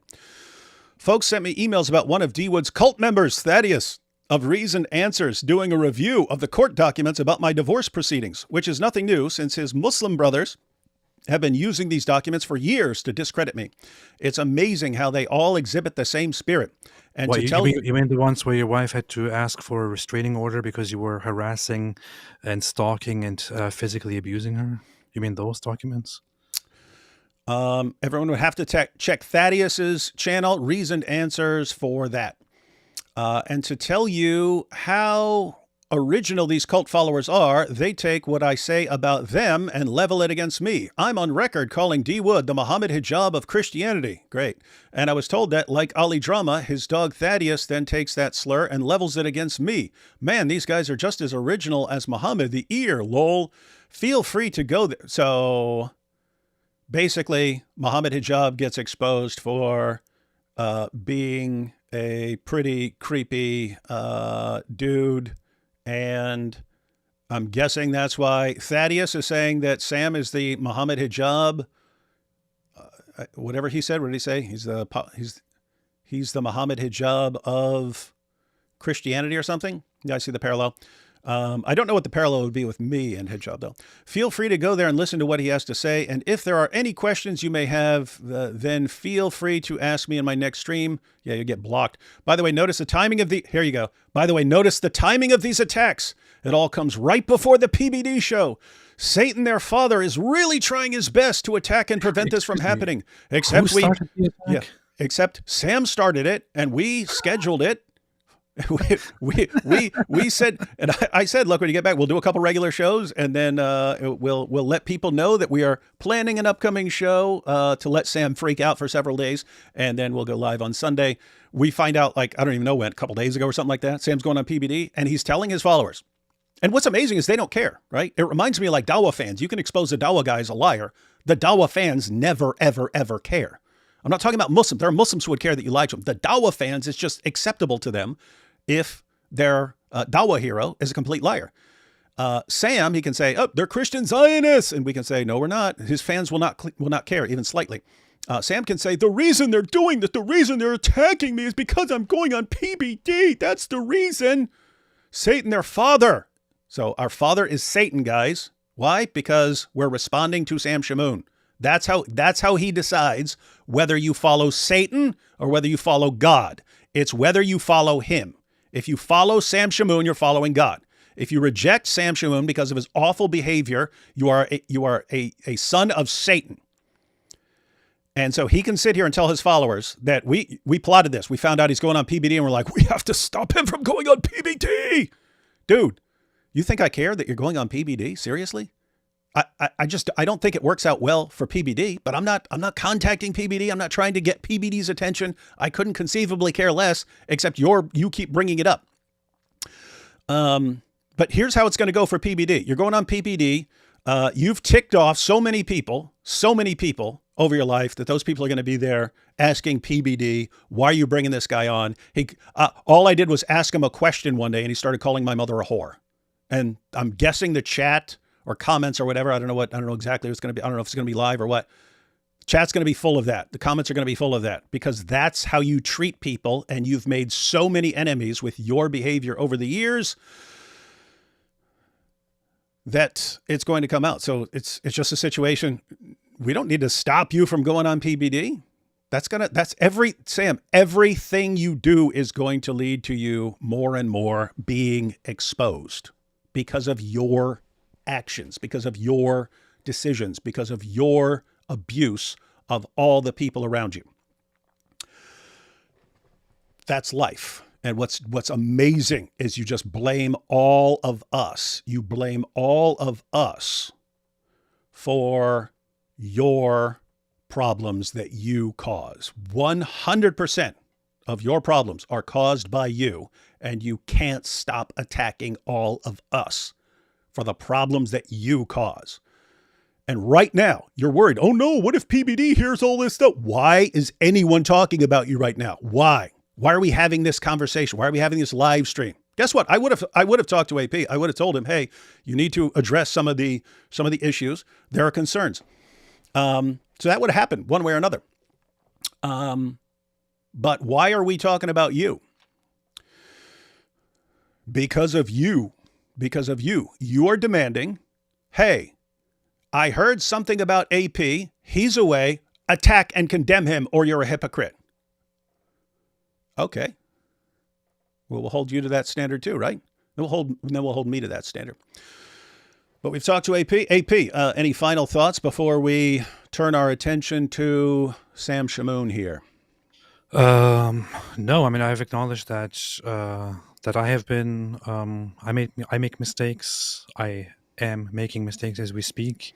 I go about doing things not the right way. I pray every day. I ask for forgiveness. I hope that things are turn out okay and right in the end. And once again, do not follow me and do not follow Sam Shamoun as moral guides. The only person that you should imitate is Jesus, not me, nor Sam Shamoun. And now let's get to it. All right, guys. So AP has been exposed. You've heard from him. Just for everyone who's saying, David, condemn him right now. AP has said he believes that given things that have happened, he is justified even biblically with a divorce.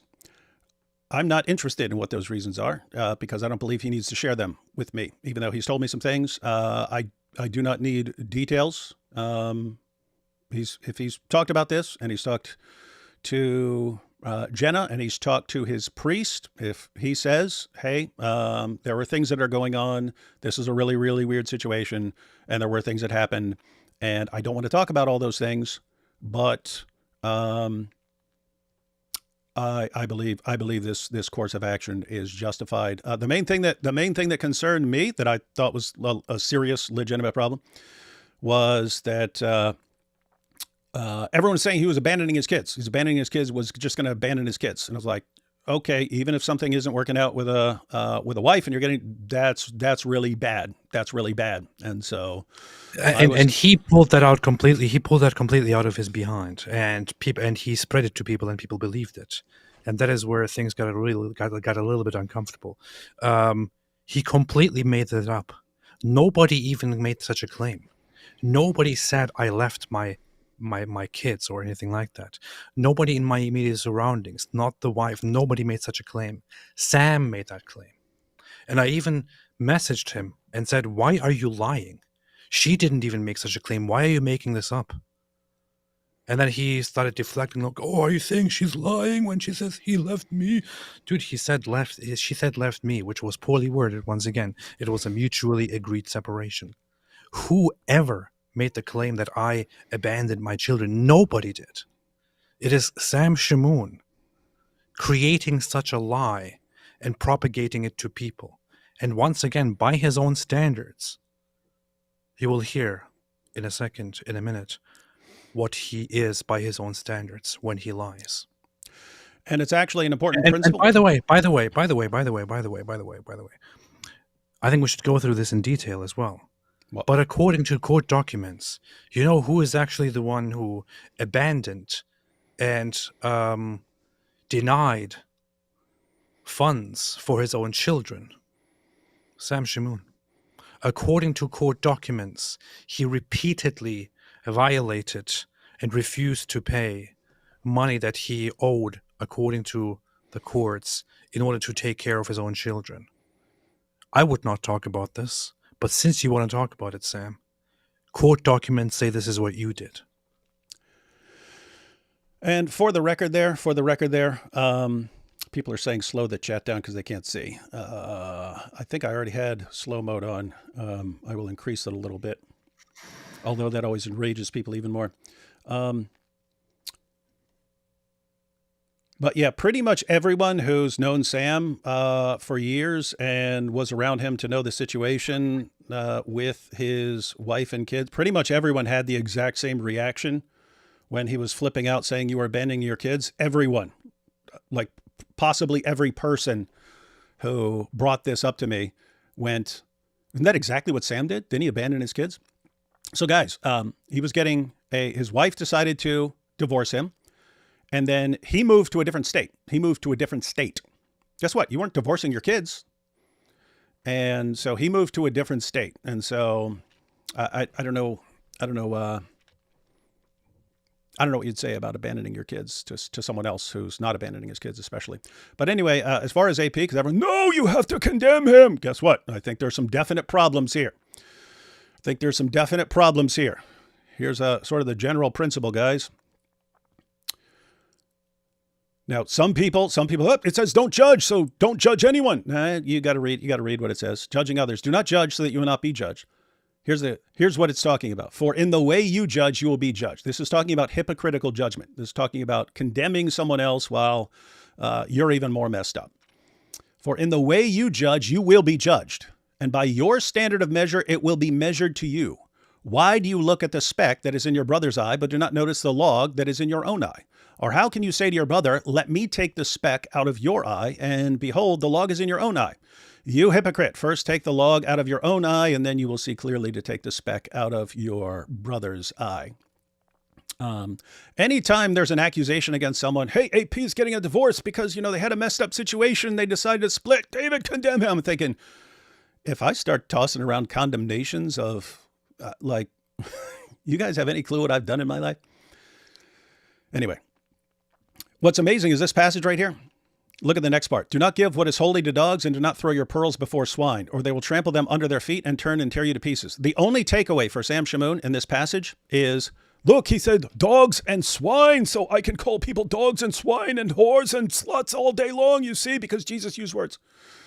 That's the takeaway for Sam Shamoun in this passage. But yeah, guys, so I am not quick to condemn. Wasn't quick to condemn Sam. You guys haven't heard me say much over the years. You've heard me say practically nothing. So even when I am, even if I am going to condemn someone, it's not just going to be, oh, I heard something and now I'm going to blast. Oh, no, at the very least, I'm going to think about things for a long time. And if I don't know the details and don't particularly think that the details are things that need to be shared to me, I don't know. I'm quite comfortable letting other people deal with their own issues. But notice that principle. With the measure you use, it will be measured to you. So if you're pointing a finger around, you're pointing out, look at you, look at what you've done, look at what you've done. That's what Jesus was condemning there. Hypocritical judgment, acting like you're morally superior to other people when you're not. And I can tell you one person who definitely isn't morally superior to pretty much anyone on the planet that I've ever met in my entire life. So, all right, guys, ready to talk about Sam? So, just to recap for everyone who's flipping out, you still have people, why are you doing this? Why are you causing this drama? Did you guys see those messages? He will be attacking everyone I'm connected with for the rest of my life. Okay, when he was attacking me, what did I say? I didn't say anything. But now he's attacking everyone around me. Okay, this is a different story. You have no business attacking anyone, Sam. You have no business attacking anyone. So I'm going to go ahead and give the background. Let's just go ahead and start out with a video clip, because we're going to talk here in a few minutes about Sam is saying that because he criticized me, that's why I abandoned him. No, it was kind of an issue when Sam decided to go off on his own. Right. So we've always known Sam had issues, but we actually thought, hey, if we work with him and we kind of, he's associated with friends, he can kind of keep that under control. And he did for the most part. If you watch, Jesus or Muhammad, he's able to control this stuff. If you look at him when he goes on someone else's channel, he's able to control stuff. When he's by himself, he chooses not to. He just lets everything hang out there, and the horrible abuse comes out left and right. But let's go ahead and check out kind of an overview. We'll be going into more clips and so on, but here's the general idea, because lots of people don't watch his live streams and they have no idea how he talks to people. This is how he talks to anyone he disagrees with. Doesn't matter if you're a Christian, doesn't matter if you're a Muslim, doesn't matter if you're an atheist. This is how he talks to you if he disagrees with you. Let's go ahead and check out some stuff. So whoever complained, let me say, you're a pig, you're an animal, you're a beast, you're a dirty dog, and you're good for nothing to be destroyed and sent to hell. Wallahi, Khalid Habib, Wait. goal is... Well, Are we playing the whole thing now? 6 minutes? yeah, Okay, let's do it. Good. Everybody watch. that was rudely interrupting. So whoever complained, let me say, you're a pig, you're an animal, you're a beast, you're a dirty dog, and you're good for nothing to be destroyed and sent to hell. Wallahi, Khalid Habib, my goal is to get your mother and piss on her and get the Shia to rape that whore and then also sodomize you, you filthy dog. So what's your background, Augustine, besides your mother being a dirty... Those first two clips were a little, were from a few years ago. I brought those up specifically because they were stuff I was thinking about back then. And the other clips are recent live streams, lots of them talking about us and so on. So just wanted to be so in that clip, he says that he wants to what? piss on someone's mother and help make help Shias, and sodomize, rape and sodomize. Let's check it out again. I think because here's the thing. I found this clip. There was a particular clip where I was like, I can't act like I'm cool with this guy anymore. Like I can't condemn Muhammad Hijab for talking about people's wives and then be fine with this, which is way worse. Way worse. What he's saying here, way worse than anything I've heard from Muhammad Hijab. What's the context, David? What's the context? Oh yeah, no. So I guarantee someone was saying something super nasty to him, insulting him or his family or something like that. This was years ago, but now he's worse. Now, like the slightest disagreement, he flips out. But it was like, how can I be associated with this? How can I be the guy who does live streams with him ever again? We have called out Ali Dawa and Muhammad Hijab for saying some really messed up things. I have never heard any of them say something as horrible, as absolutely horrible and messed up as what I just heard from Sam Shamoun. Yep.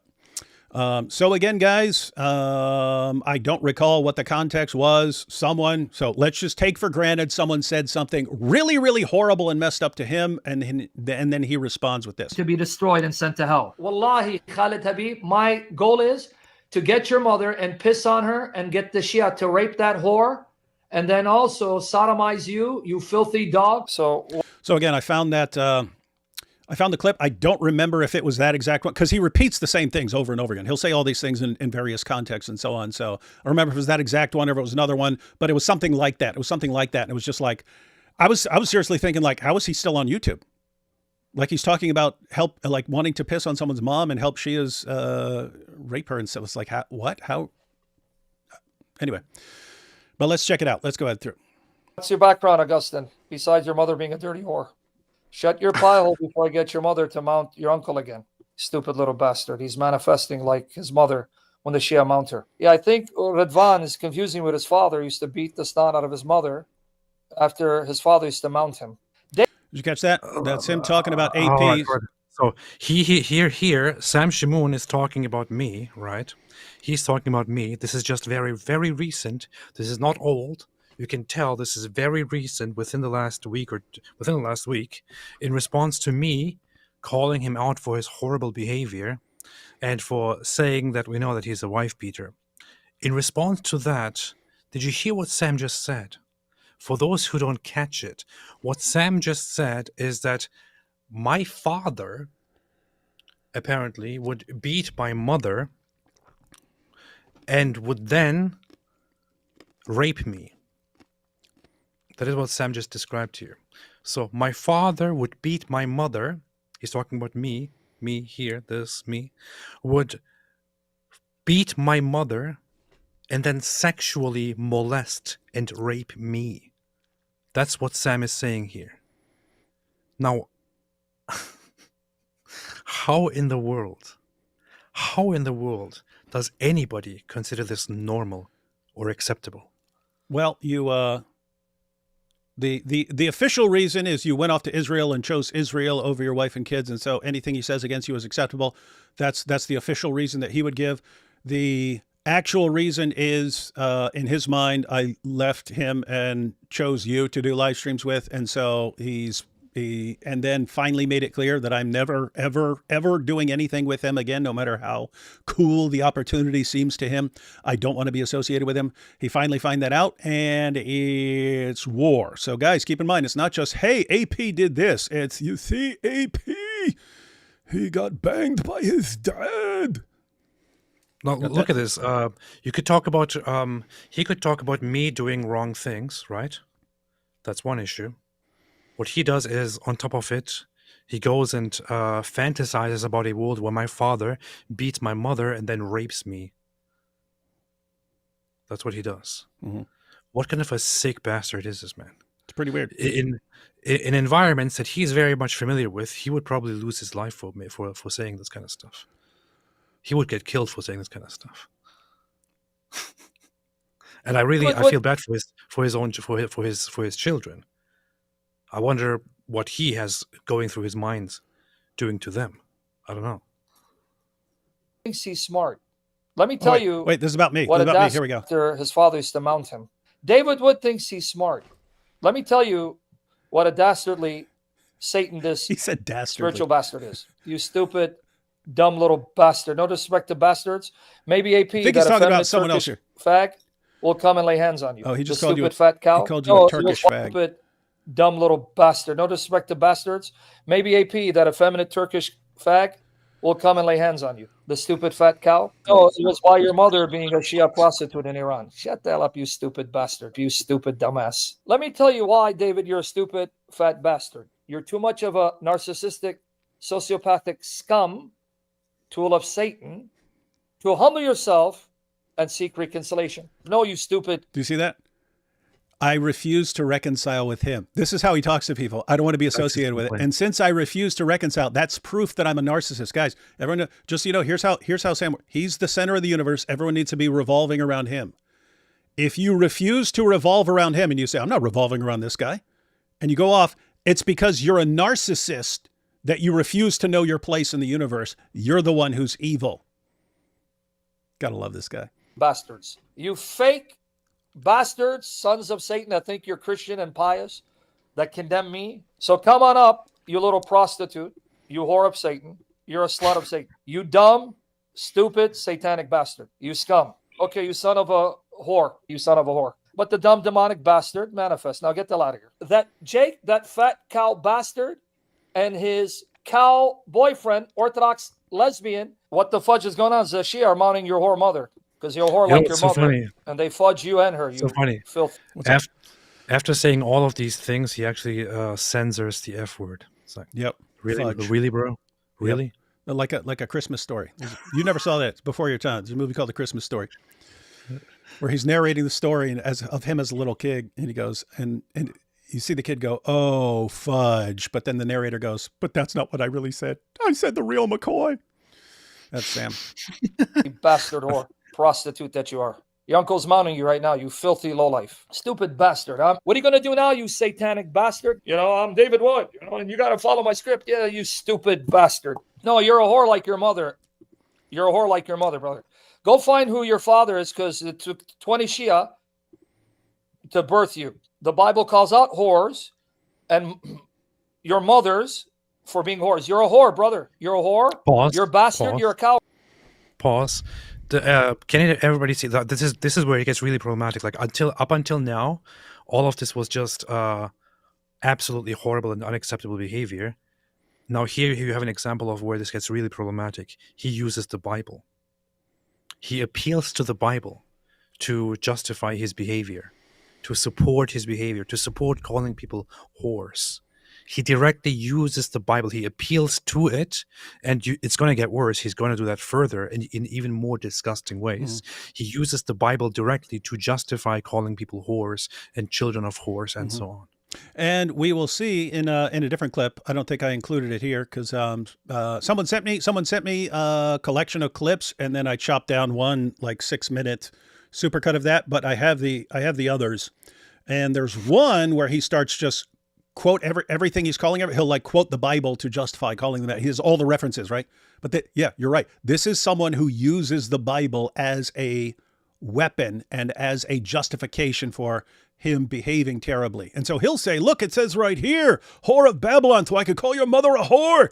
I call your mother a whore and say your mother the whore who does muta with Shias and stuff because it says whore. Man.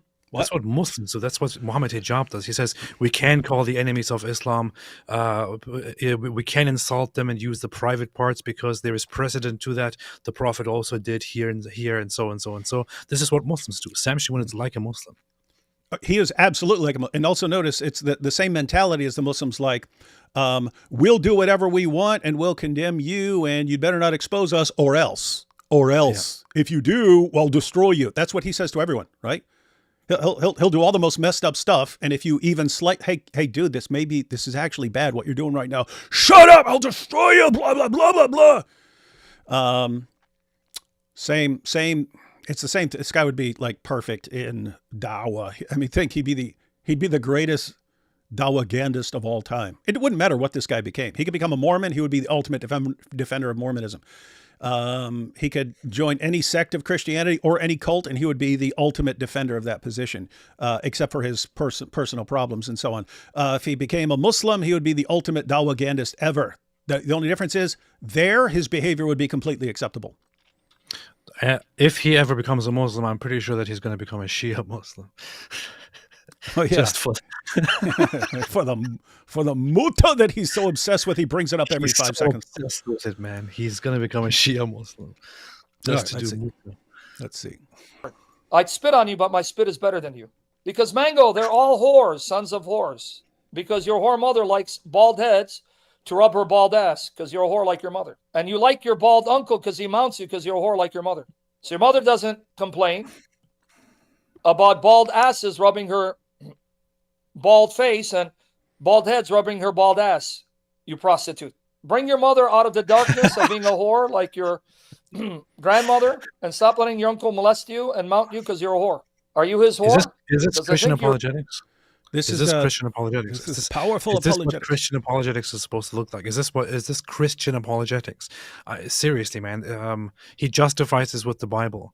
Does he think like I don't know, does he imagine like Jesus in his presence be like, oh yeah, continue, wonderful. This is perfect. Yeah, think about it. That's how he justifies it to his fans, right? Again, Sam, this guy disagreed with you for 1 second, asked a question. Why are you calling his mother a whore and saying that his mom was what? Look, it says right here, whore of Babylon, you see, so I'm allowed to do that. So he takes the fact that the word is used in some context in the Bible as justification for him using it to attack people's mothers for the crime of disagreeing with him. Guys, almost all this guy's problems are like abandonment issues. If you leave him because of his behavior, he's obsessed with you for the rest of his life. If you disagree with him, that's abandonment, right? That's a kind of abandonment. You're rejecting me and he has to declare war on you and so on. And only when you completely revolve around him, then you're okay with him. And pay attention how he doesn't just use it as an insult against people's mothers. Here he just he goes much further and he says, look, the Bible calls people whores for a certain thing in a context, in a meaning. Therefore, I can now call somebody who disagreed with me and their mother a whore and describe very explicit, very sexual acts and body parts just because the Bible says that some people are whores or prostitutes. Is this biblical? Mm-hmm. It's powerful. Whore, because I think Lesbiano mounts your mother and sleeps with her.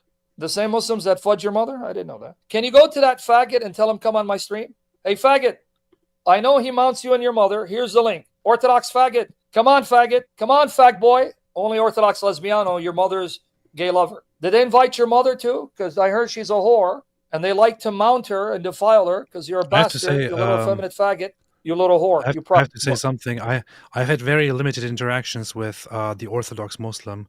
From my experiences, the Orthodox Muslim seems to be a more decent person than Sam Shamoun here, and I rarely say that about Muslims. They all are. The possible exception of like Daniel Hakikachu because of like the obsession with child marriage, that as far as I know, Daniel Hakikachu is definitely worse than Sam Shamoun. That goes too far. But I would say that these regular apologists or regular Dawa guys are probably more decent people than whatever this thing is. You son of Satan, you spiritual whore. Shut up, you stinking bastards. You're a drunken bastard. Kenneth, stop being a whore like your mother, dude. Your mother has already repented for being a whore. Why do you continue being a whore, you stupid bastard? I said that you are a whore and your mother's a whore. Hey, we got a whore, a Shia whore, whose mother's a Shia prostitute. Don't hide like your whore mother. Bring Orthodox lesbian, your faggot lover, and fairy queen, faggot stone kisser, join me, because you guys are faggots. You're not men. Keep barking like your Shia prostitute mothers when they get mounted to do muta. Teaching is why your mother needs to repent of being a Shia whore, because his mother is the bastard prostitute of the Zoot people. There are no greater whores mounted by the Zoot than him and his mother. Sam, No, he's talking about the Zoot. we invented Zoot jokes. You don't get to steal that. You don't get to steal it. Especially you don't know, right? We use it to make fun of Muhammad. You use it to say that people's moms are, anyway. Yeah, because he laughs when he sees the Zoot stuffing his mother and him with their genitalia. Yeah, and they mounted your mother because you're their bastard seed, because they're two faggots and you're their bastard seed because you're a whore. Fat little bastard. What's the evidence that your mother is the best whore in Iran and you're the bastard whore of your uncle? Because the Bible... Guys, he was given some of the most amazing abilities I've ever seen in my life. This is what he uses them for. This is what he uses them for.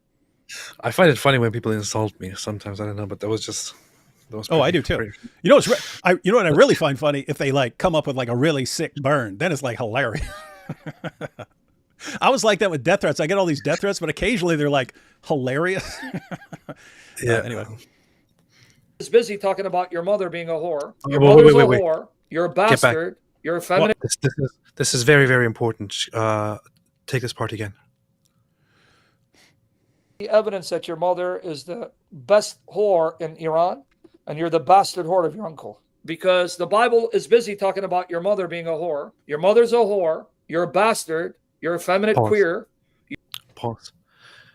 Look what he just did here. He said, so here is a person named Jesus is Lord 12 who comes in and says, why is it nobody in the Bible spoke about Mary like that? Sam's response to that is because the Bible, notice not me, not you, not anybody else, because the Bible is busy talking about your mother being a whore. Now he directly inserts the Bible as part of his insult against somebody's mother, completely unnecessarily out of the blue. Calling somebody's mother a whore, he now uses the Bible directly, without rhyme, without reason, without anything. He just inserts it into his insults. It has become so normal to him. The other thing to notice here is the questioner here, or the commenter, is Jesus is Lord 12. This is obviously a Protestant Christian commenter who, because of Sam's, Sam speaks about Mary and about her virginity and her status and all that. A Protestant inquirer comes into the live stream, into the discussion, and asks, why did the Bible not speak about Mary like this? Legitimate question, right? I have a lot of respect for Protestants. We do. We should all have respect for each other, but apparently Sam doesn't have any respect, because if you're a Protestant questioner who comes in and who asks a question about his Catholic beliefs, he will respond to that with, because your mother is a whore. Yeah, this is a Christian. It's not some Muslim. It's not somebody who attacked him. It's a Protestant asking a legitimate, reasonable question. And he calls this person and his mother a whore.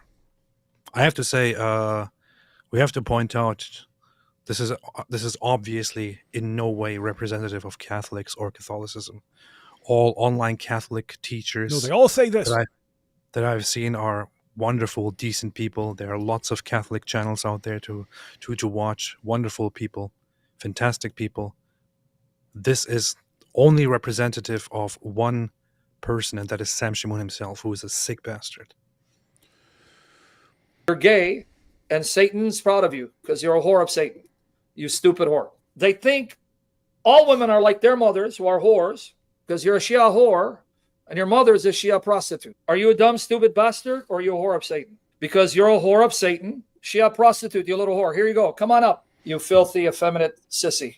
fat little bastard. There's the link, little whore. I'm an effeminate queer bait. I need to hide behind time. And then take their mothers, like the Shia took your mother, and mount them. Come on up. Don't hide like mommy did when the Shia came to do muta with her. That's why Orthodox lesbian whore is running to his mommy's bed where the Shia are. Satanic bastard. Because you're all the bastard seed of Muslim jihadis. Rape. He's describing people coming and raping that guy's mother and her hiding. And he's having fun with this. He's really enjoying talking about or fantasizing about some random person's mother being raped by a bunch of Shia guys. Yeah, no, that's what you learn about Sam over the years. He absolutely loves abusing people. He loves it. He gets off on it. He gets off on abusing people. And he uses the Bible to do it. And he uses the Bible to get followers around him to help him do this. And this is what you find out about him over the years. Gay, fags, you are another whore. You're a prostitute like your mother. I know you're a whore like your mother. You condemn Palestinians, but then you make love to Palestinian men because you're a whore. You like to sell yourself to them. Did you see that? The commenter was, why such language? I came here to be saved. Yeah. Why so judgmental? I came here to be saved. So this is a Christian. Or someone who wants to be saved. And this is a Christian coming here to listen to Christian stuff, and his response is, because you're a whore. Yep. Yeah, because people will say, hey, go check out Sam Shamoun's channel. You're an atheist or you're a theist, but you're not sure what to believe in and so on. Go check out Sam's channel. He's so powerful. And you come on here and you say, hey, why are you so judgmental? Shut up, you whore. Prostitute like your mother. I know you're a whore like your mother. You condemn Palestinians, but then you make love to Palestinian men because you're a whore. You like to sell yourself to them. I want to chill out your mother, brother, because I know she's a whore too. So now go find your whore mother with this whore. So get out of here. You are a stupid bastard, Murtad. Now, can you tell me this guy's not a stupid bastard? Son of a whore? Because you're a filthy, low-life scum, son of Satan, Because the fat boy, he's a whore like, the Shia who mounted him and his Shia mother, not his Catholic mother, because he's a bastard whore, son of Satan. And that's why may Jesus do to you what he did to Ahmadinejad and Muhammad, who died of poison like a rat. May Jesus do that to you if you don't repent. Liam, is that what your mommy and your sister and your niece been sucking on? And Iran? Is that why you were born a bastard of your uncle? You're a whore like your mother, you whore. You little whore. You whore. You stupid bastard. But you're a whore like your mother. That's why you have to cover up for your gay lover because he likes to mount you when you mount him. Stupid whore. You are a fat slut, you filthy lowlife. You fat ass. Thank you, Lord. Hallelujah. You like the thank you, Lord, at the end. That's how he concludes. And the funniest thing about this is that he thinks that somebody can be conceived through oral sex. So. This is wild stuff. So anyway, guys, this is how things are going on Sam's channel. And it always seems to turn in that direction when Sam's interacting with other people. Hey, did you ever see when Andrew Wilson came on the stream with Sam? No. Let's go ahead and check out a clip here.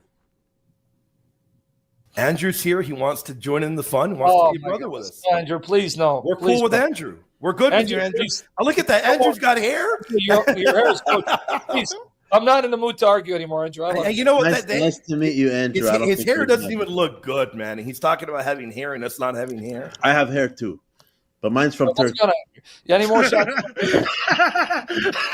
His hair doesn't even look good, man. Looks like he's got a wig on, man. I have hair, but mine's from Turkey. Andrew, how old are you, brother? When's the last time you guys were able to do that? What year? Like what year was the last time you guys could just do that? To be honest, it was 1989. Sam, did your wife used to rub her hand through your hair like that? Believe it or not. She started blowing another guy? Yeah. Say it again. She used to blow what? Before she started blowing another. I don't know what happened leading up to this. Whoa, what but the heck? To be fair to Sam, Andrew started this. I'm pointing this out how these are now how these discussions are going online. What the heck? Whoa. What happened between these two? I don't know. But look at how conversation. Yeah, look at how what, dude. You haven't heard anything yet. Watch how conversations are now going. So Andrew, to be fair, I don't know. Again, I don't know what happened before, what Sam said before, but Andrew went right for the jugular right there when he came out. Andrew came out swinging, and watch where it goes. It's a short clip. But here we go. Your hair like that. Believe it before or she not. started blowing another guy. Yeah. Say it again. She used to blow Before what? she started blowing another guy. Oh, no. Your wife wasn't there, nor was your mother there. Yeah, but I mean, she was there blowing another guy, right? How many did your wife ride? Did your I don't know. When you were, how did your wife ride when you were with her, bro? Andrew, I know, yeah, your wife, that little whore. Andrew, you can't behave, Andrew. Listen to my face. Isn't your wife the one who was fucking? No, it's actually your wife. Sam? I thought it was. No, it was your wife who got plunged by the plumber, that filthy whore. And you're not going to do anything about it. I'm going to say it to your face. Andrew, trying to be It peaceful. didn't sound like you did. Andrew, It didn't sound trying to like be you did. peaceful, man. It's going to be Holy Week, brother. We're way past that. It's going to bro. be Ask Holy your Week, man. mother We're when she got way birth past by Jay Dyer's father. Because Gonna I be heard Holy you. Week, man. Yeah, I don't know what you mean. Did your wife blow another guy while you were with her? Shut up. Andrew, Go find Andrew. your husband. You This whore. is- Christian? Hey, this is Orthodox right here. This is Orthodox. This guy says he's a Christian. This Andrew. He's guy? not. No, he's Orthodox. No, that's good. You did This that. guy bro. says he's a Christian. What the heck? Wait. Hold on. What? Did everybody just catch that? That was weird, So- man. Andrew Wilson comes in and brutally roasts Sam Shamoun and actually talks about things that happened, in case you want to know, and uses the language that Sam normally uses against others, except that Sam usually makes things up. So Sam tries to respond to it by making things up about Andrew Wilson, and then he acts like nobody should be talking like this and says, you see, this is orthodoxy. Because somebody actually came and used a little amount of what Sam always uses against others against him. Because somebody for once in his life talked about him the way he talks about others all the time. But apparently that means this is the face of orthodoxy. Because Andrew Wilson talked like that to him, that means orthodoxy is bad.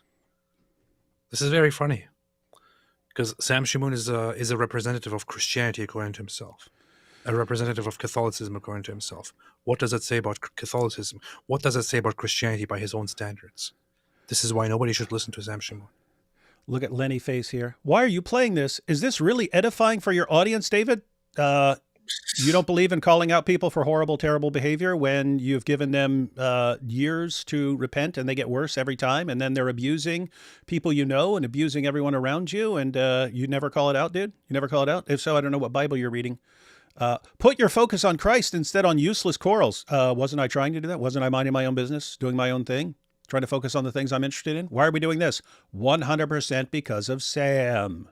He doesn't let you leave him. He stalks and harasses you for the rest of your life. And then when that doesn't work, when you still ignore him, then he goes after everyone you know. I want to commit, and I want to keep it at that. I don't want to talk about Sam Shamoun again after this. This should be the last Too thing. bad. This is part 1 of 1 million.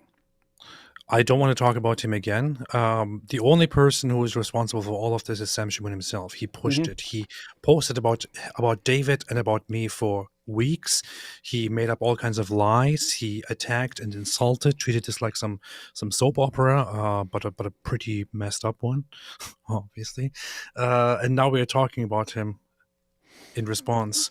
I would not consider it worthy of anyone's time to do this, but over the last week I've found out how absolutely horrible Sam Shamoun is, and I think that this needs to be done. This is actually a good thing to do, because I think that guy needs to shut down. People need to stop listening to him altogether. People need to stop recommending that guy, because he is a horrible human being who loves to abuse other humans, which is why calling him out and exposing him right here is, I think, a good thing to do. It is. I didn't want to do it, but like, guys, I can't let him just keep abusing and attacking people forever. Like, even when I wasn't calling him out, it was always like, okay, people are calling him out. A bunch of people are. I called him out to his face for a long time. He never changed. He only got worse. But then I was like, okay, other people are calling him out. He blocks them. And so it's like, okay, you gotta deal with the problem. Got to deal with the problem. Right now, AP, one of the big things that, because people have been sharing, sending me the clips of what Sam is saying. I haven't watched those live streams that are about us, but people have been sending me clips. One of the main responses he gives is, hey, we've always known that this guy was messed up, but we worked with him for years. So obviously we can't have a problem with him being messed up now. That's one of his main criticisms. These guys can't know. These guys have said for years that I'm a great Bible teacher and I know the Bible really well. And they worked with me for years and they did like Islamicize with me and stuff. So they obviously didn't have a problem. No, we always had a problem with it. Right. I'm just going to go ahead and give my background here because I have kind of a different view, but this is kind of required for understanding why I stuck with Sam so long. Because if I didn't have this view, I wouldn't have stuck with this guy for. Regardless of the situation, like given his ability in apologetics and theology and stuff like this, I probably would have tried to help him, but I wouldn't have stayed with him nearly as long. I stayed with this guy for many, many years, and I'll explain why. All right, guys. So if you go back to when I became a Christian, it did not take long after I became a Christian for me to like look at how I became a Christian. And I was thinking, it was like, gosh, if I hadn't been in that block at this time, and if I hadn't, I'll give you an example. So you guys have heard of Randy. If you saw my testimony video, you heard of Randy. A lot of you guys heard of Randy, the guy I ran into. I ended up in the dorm with Randy because I was about to fight someone in a different dorm. There was a guy, total scumbag, named, this was his nickname. His nickname was Duke.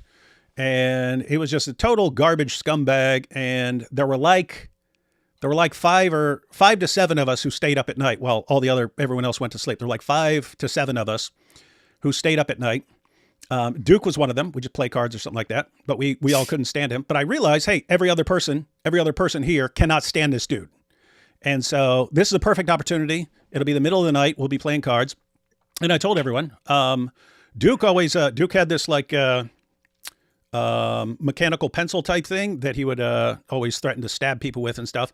And anyway, I said, guys, I'm going to be in the middle of the night. I'm going to go ahead and stab myself with that pencil and then beat the crap out of them. When the police come, you just say, hey, look, he stabbed David with the pencil. And so David beat the crap out of him. Self-defense. So I told these guys that. Anyway, one of them must have snitched because the night where this was going to happen, they came and if they know if they know something's going to happen, but they don't know who's going to do it, they'll break up the block. They'll just come in, take half the people in there and send them to different parts of the jail. So about to have a fight and someone snitches and I get sent to a different dorm. This is where I meet Randy, right? And here's my bunk. There's Randy's bunk. That's when we start our discussions and stuff. And then he, of course, so for those of you who don't know, Randy was a guy who became a Christian and turned himself in for 21 felonies and then ends up in jail with me. And I start messing with him over Christianity. So I was an atheist at the time and not a particularly nice guy. So I start talking to Randy, and this guy actually like knows how to argue and defend what he believes and so on. And we end up getting in a fasting battle. They conclude I'm trying to starve myself to death because I lost so much weight fasting, trying to outfast this guy. He wasn't trying to battle with me. I was doing it anyway. Then they put me in solitary. And in solitary, like one day I stole a book from the library. I stole a book just because it was new, like someone had donated it or they bought it. And it had like gold edge pages and stuff. And they hadn't stamped it with the jail stamp yet. And I was like, I can steal this and it will be mine. So I took the book, but I read it. It was a collection of, it was 4 of Plato's dialogues. It was the Golden Sayings of Epictetus, and it was the Meditations of Marcus Aurelius. But I read it. But some of the things in there, like, actually had an impact, and they tied together with Bible studies that I was doing and things that Randy had shown me. It's like everything comes together, and then I hit like absolute, just horrible, terrible rock bottom. And anyway, after I became a Christian, I looked back and it's like, if you removed any one of those things in that series of events, it's like it fell apart. wouldn't even have become a Christian. So it's like, to me, it looked like there was a point. It looked like I was put into the dorm with Randy, who's going to set things in motion and so on. So to me, it looked like there was a plan for this and that Randy was the right person to be talking to me during this time. So I go off to prison. Later in prison, these sorts of things happen over and over again. So I was in Stanton Correctional Center, and you start off on a top bunk, and then you go on a waiting list. When a bottom bunk comes on, then they go down the list of who's next for the bottom bunk. One day they come up to me and say, "Hey, you want a bottom bunk?" And it was under a guy named Kane, who was the prison tattoo artist. So every night he's sitting there doing tattoos by his bed. There's a cloud of smoke over there. They're all doing drugs. And do you want the bottom bunk? And I'm like, I don't know. And he says, well, you have to let me know by whatever time and stuff like that. And then I'm just thinking, I was like, okay, what if I'm the person who needs to be over there? What if I'm the person that has to be over there? Yeah, I don't want to be over there, but what if I'm the person for that? So I went over there. I took the bottom bunk underneath Kane in the tattoo area. And Kane, it was funny because, again, they would all do drugs and stuff over there. And Kane would start, I'd be sitting there reading the Bible. But just for anyone who's been following live streams for a while, a few years back, Kane came and visited, and we actually did a couple live streams together.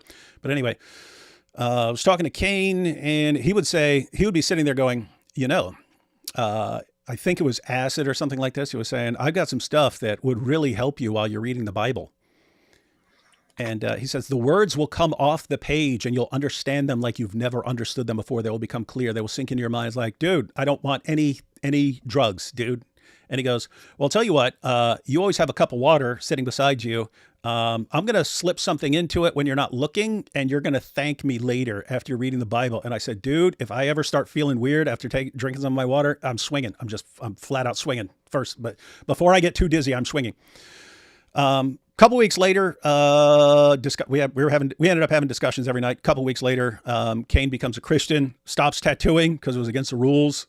He started following the rules and stuff. He had all these like white supremacist tattoos on him. He had another person. He didn't want to do any more tattoos, but he did get those covered up. So he started getting all his racist, white supremacist tattoos covered up and so on.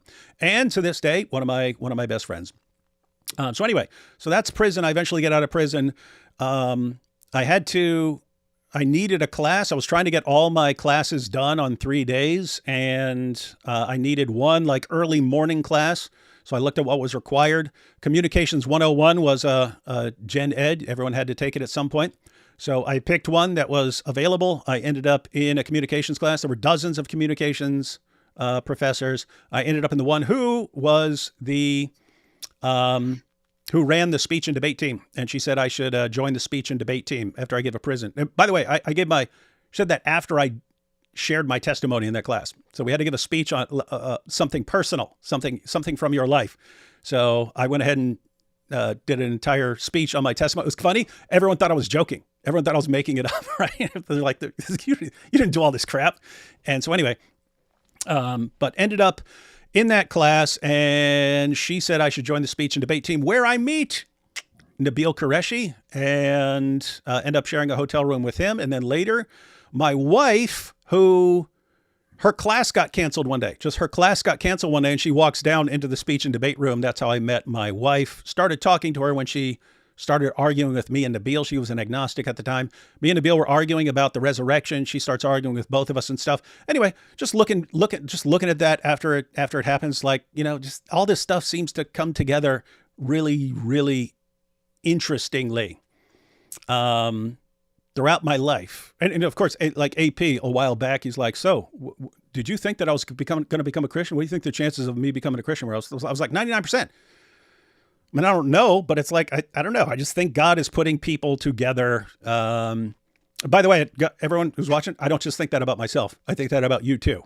I think God puts you together with other people for good purposes and so on. So you always got to pay attention to who you're around. Maybe you are the correct person to spend time with someone, or to talk to someone, or to be friends with someone, or to something like that. Anyway. So you're telling me that you still believe that you could somehow help Sam Shamoun? Yeah, when I met Sam, it did not take long. Like even before I talked to him, you could see this guy. One, he's making like brilliant articles, like brilliant, masterful articles responding to Muslim objections and so on. We gathered that, David, but can you tell me if it's true that this is your email directed at Sam Shamoun? Sam, this will be my final email. I haven't blocked anything. I just woke up because I stayed up late praying for you, and I have better things to do than argue with a man who blames his wife for punching her in the face. Which is what all men who beat their wives do. You complain that I compared you to the man who punched my mom in the face, but you justified what you did to M by saying that she pulled on your beard. My mom was doing more than that to the man who punched her in the face. So according to you, punching my mother in the face was completely justified, and you were defending the man who beat her. You said that M testified that she, a 150-pound woman, was pulling on your beard, and that this justifies you, a 300-pound man, punching her in the face. Is this your email? Yeah, that definitely sounds like me. And it sounds like that exact situation back then. Okay, let me continue. While we can all appreciate M's honesty, we can only wonder why the church suspended your Bible study indefinitely until you submit to church discipline and seek counseling. Is it because, like most people, they don't agree with you that it's okay to beat a woman who pulls on your beard? I have known you for years, Sam, and I have never seen you repent of anything. Instead, when the way you treat people guys, is this is just want to be clear. This is about 10 years ago. This is me telling him about 10 years ago. I've never seen you repent for anything. You always blame it on someone. Anyway, go ahead. When the way you treat people is brought up to you, you attack and attack and attack. When it comes to apologetics, you are a giant. When it comes to emotions, you are still a child. The result is that after waiting for years to see some sort of improvement in you and seeing that you just get worse instead, people want to get away from you. Your wife wants to get away from you, and you attack her for it. I try to ignore you, and you attack me for it. Instead of attacking people, you might want to learn to treat people at least like they are human beings. If you can't manage to treat them like brothers and sisters whom Christ died for, I'm going to fast from sundown tonight to sunrise on Sunday for you. Attack me as much as you want. I'm not going to respond. If your conscience is so incredibly seared that you will condemn Islam for promoting wife beating while you defend yourself, there isn't much I can say. I will neither read nor respond to any further emails from you, but know that I will continue praying for you every night, that God brings you to repentance whether you want to submit to his commands or not, that he protects M and your daughters from the spiritual and psychological damage you are doing to them, that he blesses you to reach your full potential in Christ. You were one of my best friends I ever had, Sam, so it pains me to say farewell, my brother, David. Where'd you get that? Sam posted it? Apparently Sam posted that a long time ago and somebody shared it. Oh, no, I think someone sent me that too. Yeah, but yeah. So guys, you heard what Sam posted that. Okay, so Sam posted that of how I responded to him grabbing his wife by the hair and punching her in the face. And it was him. He said, "Huh, but she grabbed my beard." Now her version is she tried to grab his beard and missed, and he grabbed her by the hair, punched her in the face, right in front of their two screaming, crying daughters. So anyway, and then he's like, "So hey, what's going on with this and that?" I was like, "Dude, I really don't want to talk to you right now. You remind me of the guys who used to beat up my mom." Now, keep in mind, guys, I don't have many normal emotional reactions, so I have to actually usually think through stuff. Can tick me off, but in those situations, I have to actually like stop and think. Like, okay, so my entire life, I thought like the concept of moral obligation is complete idiotic nonsense made up by people, and I was a psychopath. So guys were beating my mom. I didn't have any problem with guys beating my mom. I didn't care. And people are like family members. What? Why didn't you stop? I was like, why? She's the one who decides to be with this guy. Who cares what he's doing, right? Keep in mind, it was like this even when I was like 16, 17. I was like 210, 215 pounds when I was 17. I could have stopped guys. Very easy to stop guys. I didn't. The only time I actually stopped someone from doing something, I was like 4 or 5. It's one of my early memories. But I remember I heard all this screaming and things breaking in the kitchen. So I wake up and I walk into the kitchen and my mom's got blood on her face. There's blood on the table. And for some reason, I remember a broken plate and there was blood all over the broken plate. But she turned to me and she said, "It's just ketchup." And I thought, "You think I'm an idiot? You think I can't tell the difference between blood all over your face and ketchup?" So she sent me back to bed. I walked back to bed, and the fighting stopped for that night. So that's the only time I actually like stopped someone from doing something on my mom. Anyway, you become a Christian later and you look back at the things you should have done. I take it as a given that people, boys, young men, and so on, men, have a moral obligation to protect women in general, especially protect your mothers, sisters, wives, and so on. So I always had to look back at that as something that was seriously, seriously screwed up about me. Then Sam punches his wife in the face and acts like I should just be fine with it and not have a problem because, well, you know, she tugged on my beard. And I'm thinking, I mean, my exactly what I said there. That the guys would always blame my mom, but she did this. That's why I punched her in the face. And it's like, wait, if I'm just fine with this now, then what? Like, wouldn't that be saying it was fine when guys were doing that to my mom? Like, if that's justification for hitting. So anyway, I'm like, the fact that you don't see a problem with what you just did, that is seriously problem. Told him I didn't want to work with him anymore at that point. A while later, what? No, I'm sorry. I just saw somebody in the chat basically make an excuse for how everybody makes mistakes. I'm sorry. If you think that somebody beating his wife is just, we should leave it alone and not talk about it because everybody makes mistakes. If you think that is how you should treat somebody beating his wife, then I don't think you understand anything of the morals that you're dealing with. Please, if you are aware of somebody abusing his wife, and you think, oh yeah, I shouldn't be talking about this because everybody makes mistakes, you really need to change something about yourself. You should be talking about it. You should be exposing it. You should be going and alerting people or offering help. Somebody's being abused in that case.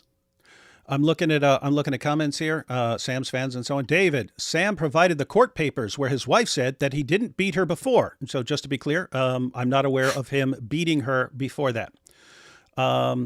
And he was only doing so out of self-defense. So self-defense that this woman who is half his size tried to pull on his beard, and therefore he had to grab her by her hair and punch her in the face in front of the daughters. This guy's actually defending it because he's a fan of Sam Shamoun. Why can't you include that? Poor Sam. What, that he didn't beat her before? Dude, I don't think you understand the reasoning here. That was 10 years ago, guys. You ever heard me say a word about this? Anyone watching, you ever hear me say a word about this? Did I expose him for this? Why are we talking about this? Sam, the moment someone accused AP of doing something, Sam was all over it and telling me I need to be publicizing and condemning this. Hey, why are you black, man? What? No, my camera cuts out randomly for some reason. Hey, why are you black? Why is you born black? This way? I was born Why this way. is you black, son? And then I have to restart the stupid thing. Why is you black? Another one of Sam's fans says, just check Sam's channel. He's now explaining himself. I just think we as Christians, guys, it doesn't matter what we show. Sam's always going to explain himself. That's the point. I just think, and he says, I just think we as Christians shouldn't air dirty laundry. I do too. That's what I think too. That's why I'm only doing it with the one person who demands that we do it. Sam demands that we do it of people he's attacking, but he also demands that the rule never be applied to him. So what did I say? Fine. If that's the rule, Sam, we'll air dirty laundry of you, me, and AP. How's that? Is that fair? Fair is fair, right? Guys, and think about this, everyone. Like, I don't understand like how his fans can even take stuff seriously. What's his rule? If he's mad at someone and he's attacking someone, you have to expose the person, humiliate the person. He will harass the person forever and expose him.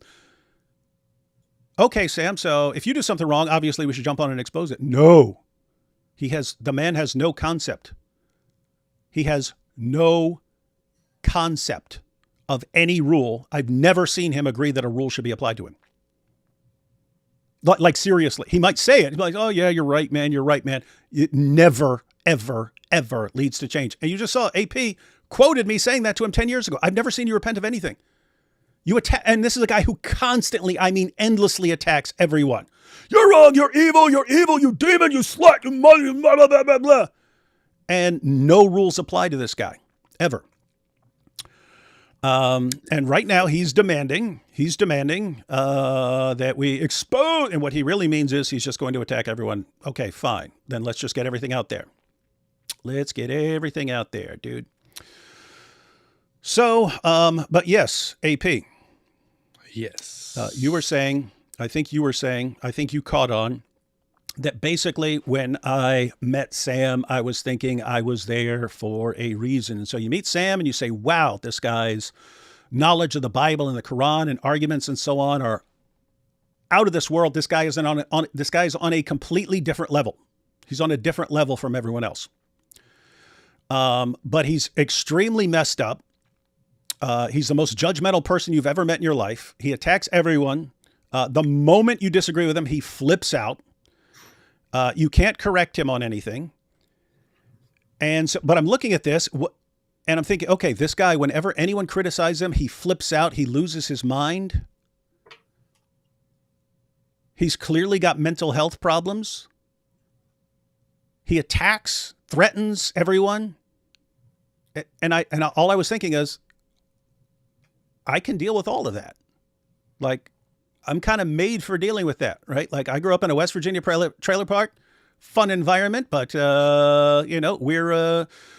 we're poor, people fighting all the time, hillbilly area, a lot of hillbillies. It was poor. End up in prison around inmates. Guess what? If you don't want to be fighting every day, you have to learn to deal with a bunch of people with a bunch of messed up backgrounds and so on. And so,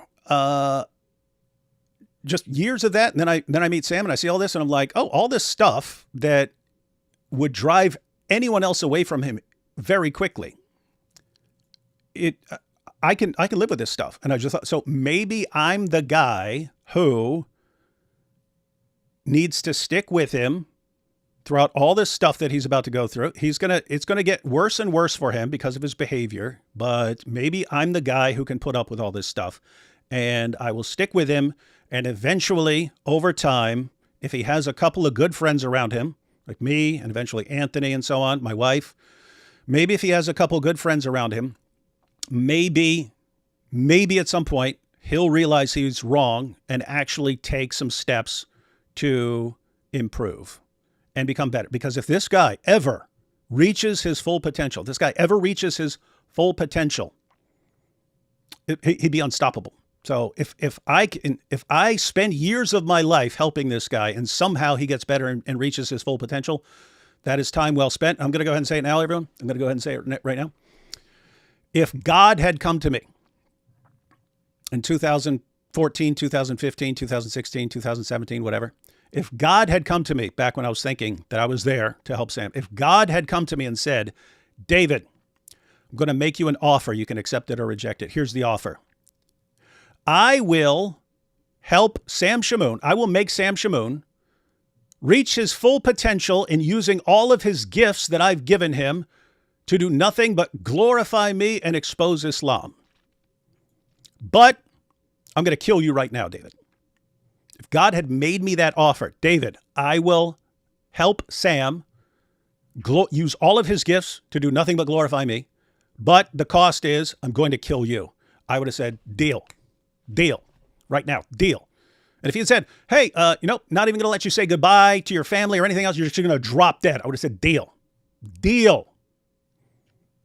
That's how convinced I was that if this one guy can sort of sacrifice that horrible part of himself, or if some miracle can happen where he stops using his gifts to just endlessly abuse everyone around him, world-changing and more world-changing than anything I'm ever going to accomplish. And therefore, yep, I would do that. I would take that trade. I would have taken that trade. So Sam punched his wife in the face and I separated from him for a little while. I explained everything to him. Eventually, we started working together again. Why? He always comes back. I'm a changed man now. I've been humbled. I'm different now. Everything's different. I'm better.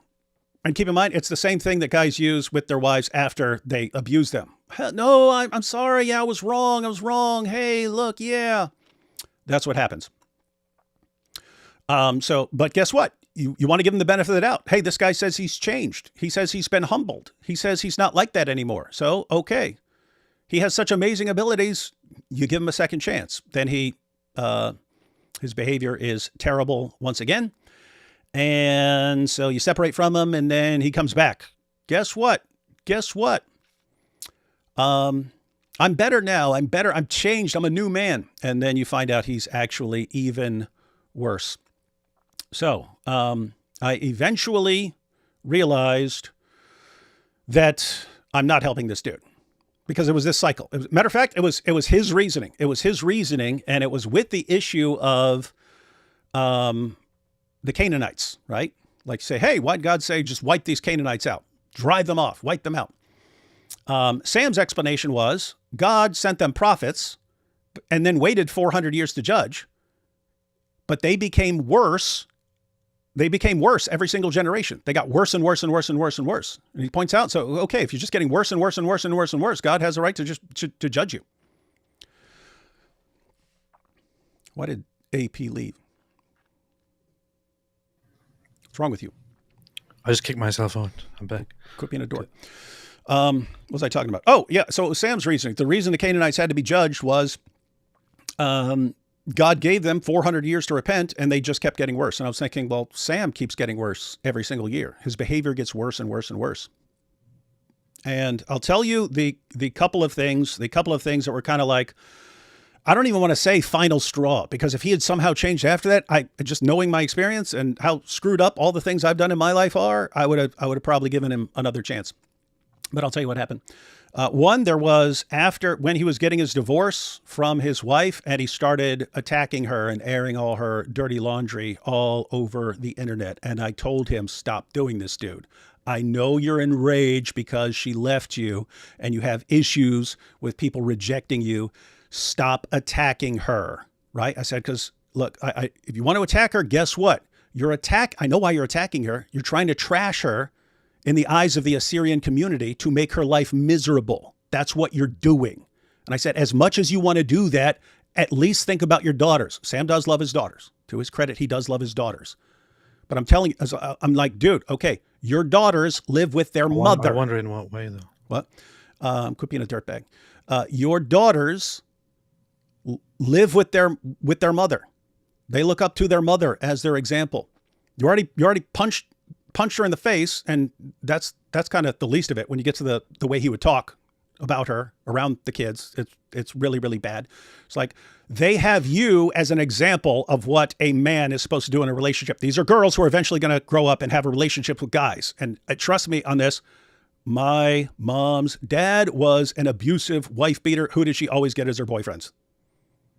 That's what she understood growing up, is this is a man. This is what a man is, right? So one, you already are screwing them up by showing them what an example of a man and woman relationship is supposed to be like. And you are the most abusive person ever. Not most physically abusive. They're definitely more physically abusive, but emotionally, psychologically abusive. I challenge you to find someone worse than Sam Shamoun, a worse husband than Sam Shamoun. If so, get as far away from that guy as possible. But look at this.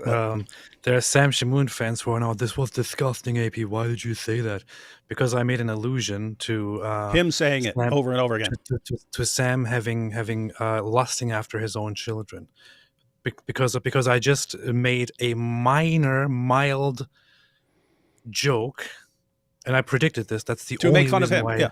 why When you say it, they will understand it's evil. To apply when it, you say it, they will understand it's evil. to him. These are Sam's fans who are like, the disgusting AP. Are you guys aware?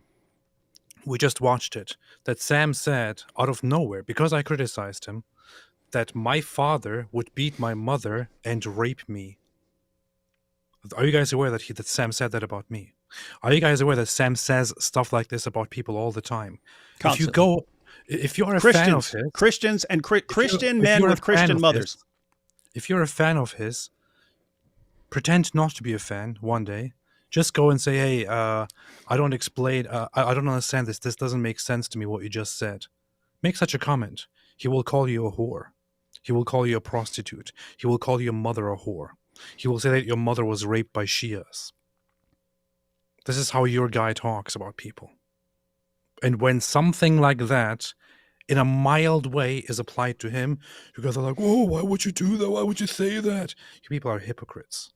Please, stop trying to defend him.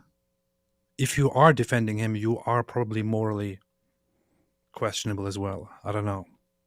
We shouldn't be making judgments about anybody else. The only person here who started judgments about others is Sam Shamoun. Now he is being judged, and now you guys are crying. But Sam would never say anything so horrible. Wallahi, Khalid Habib, my goal is to get your mother and piss on her and get the Shia to rape that whore, and then also sodomize you, you filthy dog. Yeah.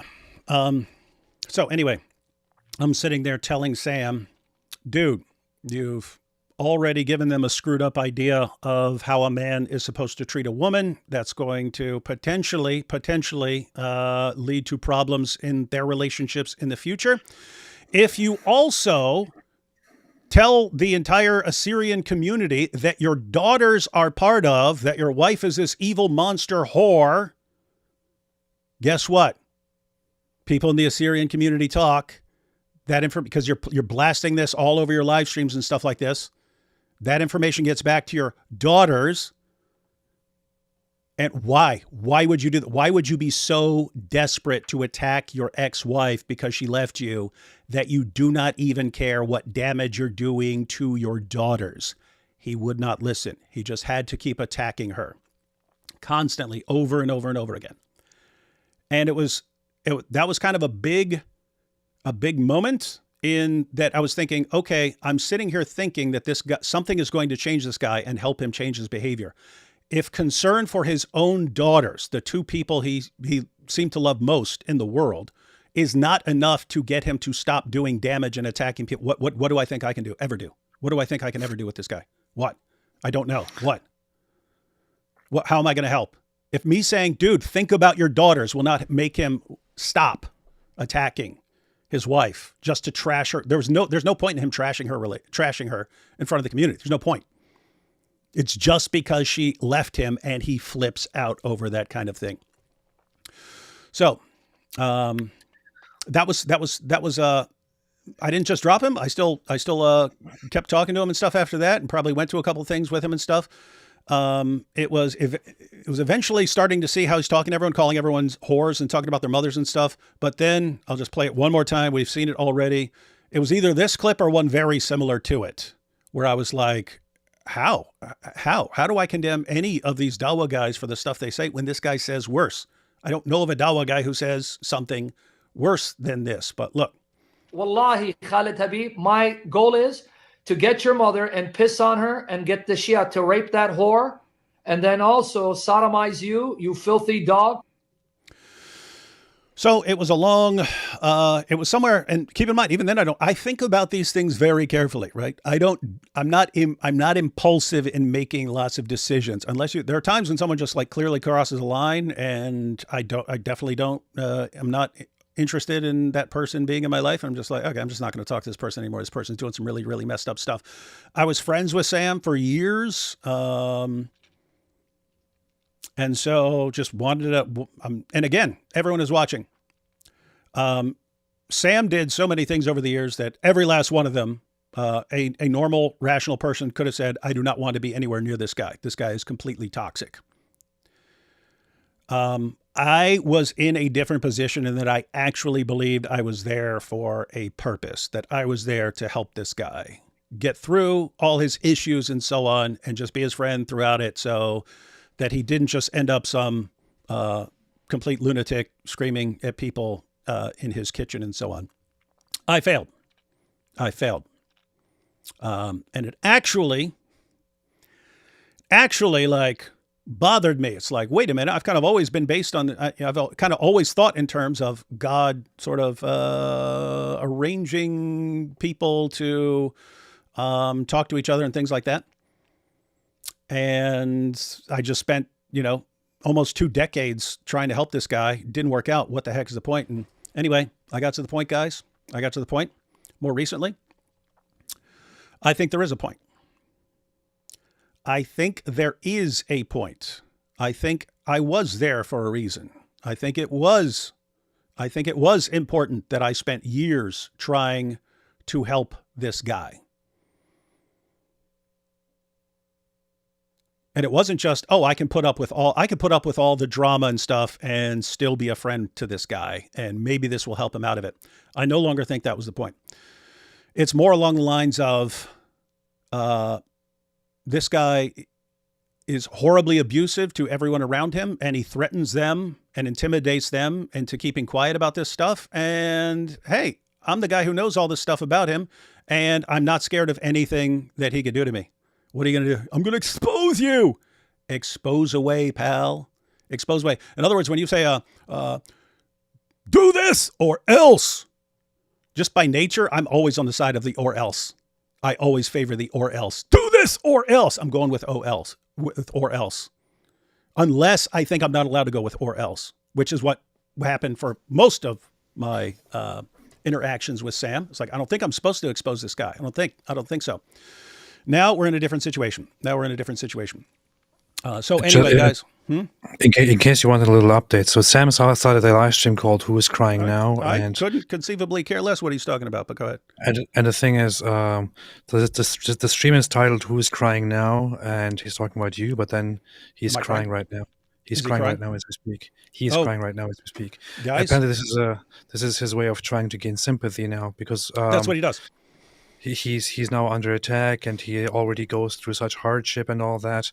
Now he's crying for sympathy and crying to Mother Mary. I wonder what Mother Mary thinks about him calling everyone and their mother whores. I really wonder what he thinks about that situation, what she thinks about that situation. Now he's suddenly playing the victim. It's so funny, because for weeks he actually made people cry. He hurt people deeply. For weeks he made people that he thought he was defending cry, who contacted me and said, I don't know why he's doing this. And I don't want to talk further about this, although maybe I should. He made people cry because he was being a complete scumbag, a complete dirty scumbag. For weeks, he harassed me and others. For weeks, he lied about me and about others. He loves to attack. He loves to pile on people, not in the way that the Al-Lut piled on Muhammad. He loves to do these things. And now when he gets his response, he starts crying. What a disgusting excuse of a human being. Yeah, beyond terrible. And by the way, you basically get three reactions from Sam. Most of the time, you criticize him over anything.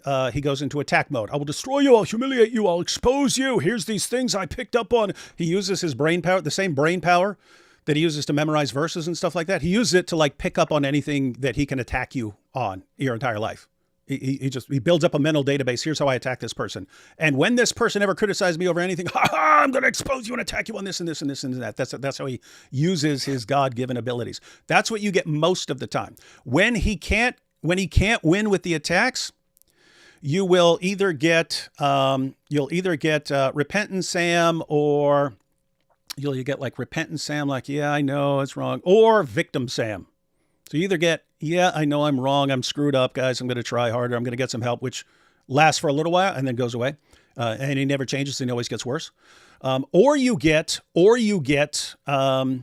victim Sam. Everyone's attacking me. I don't know why everyone's attacking me, guys. Serious. If you are so incredibly stupid that you don't understand, all this guy does is heap abuse on everyone around him.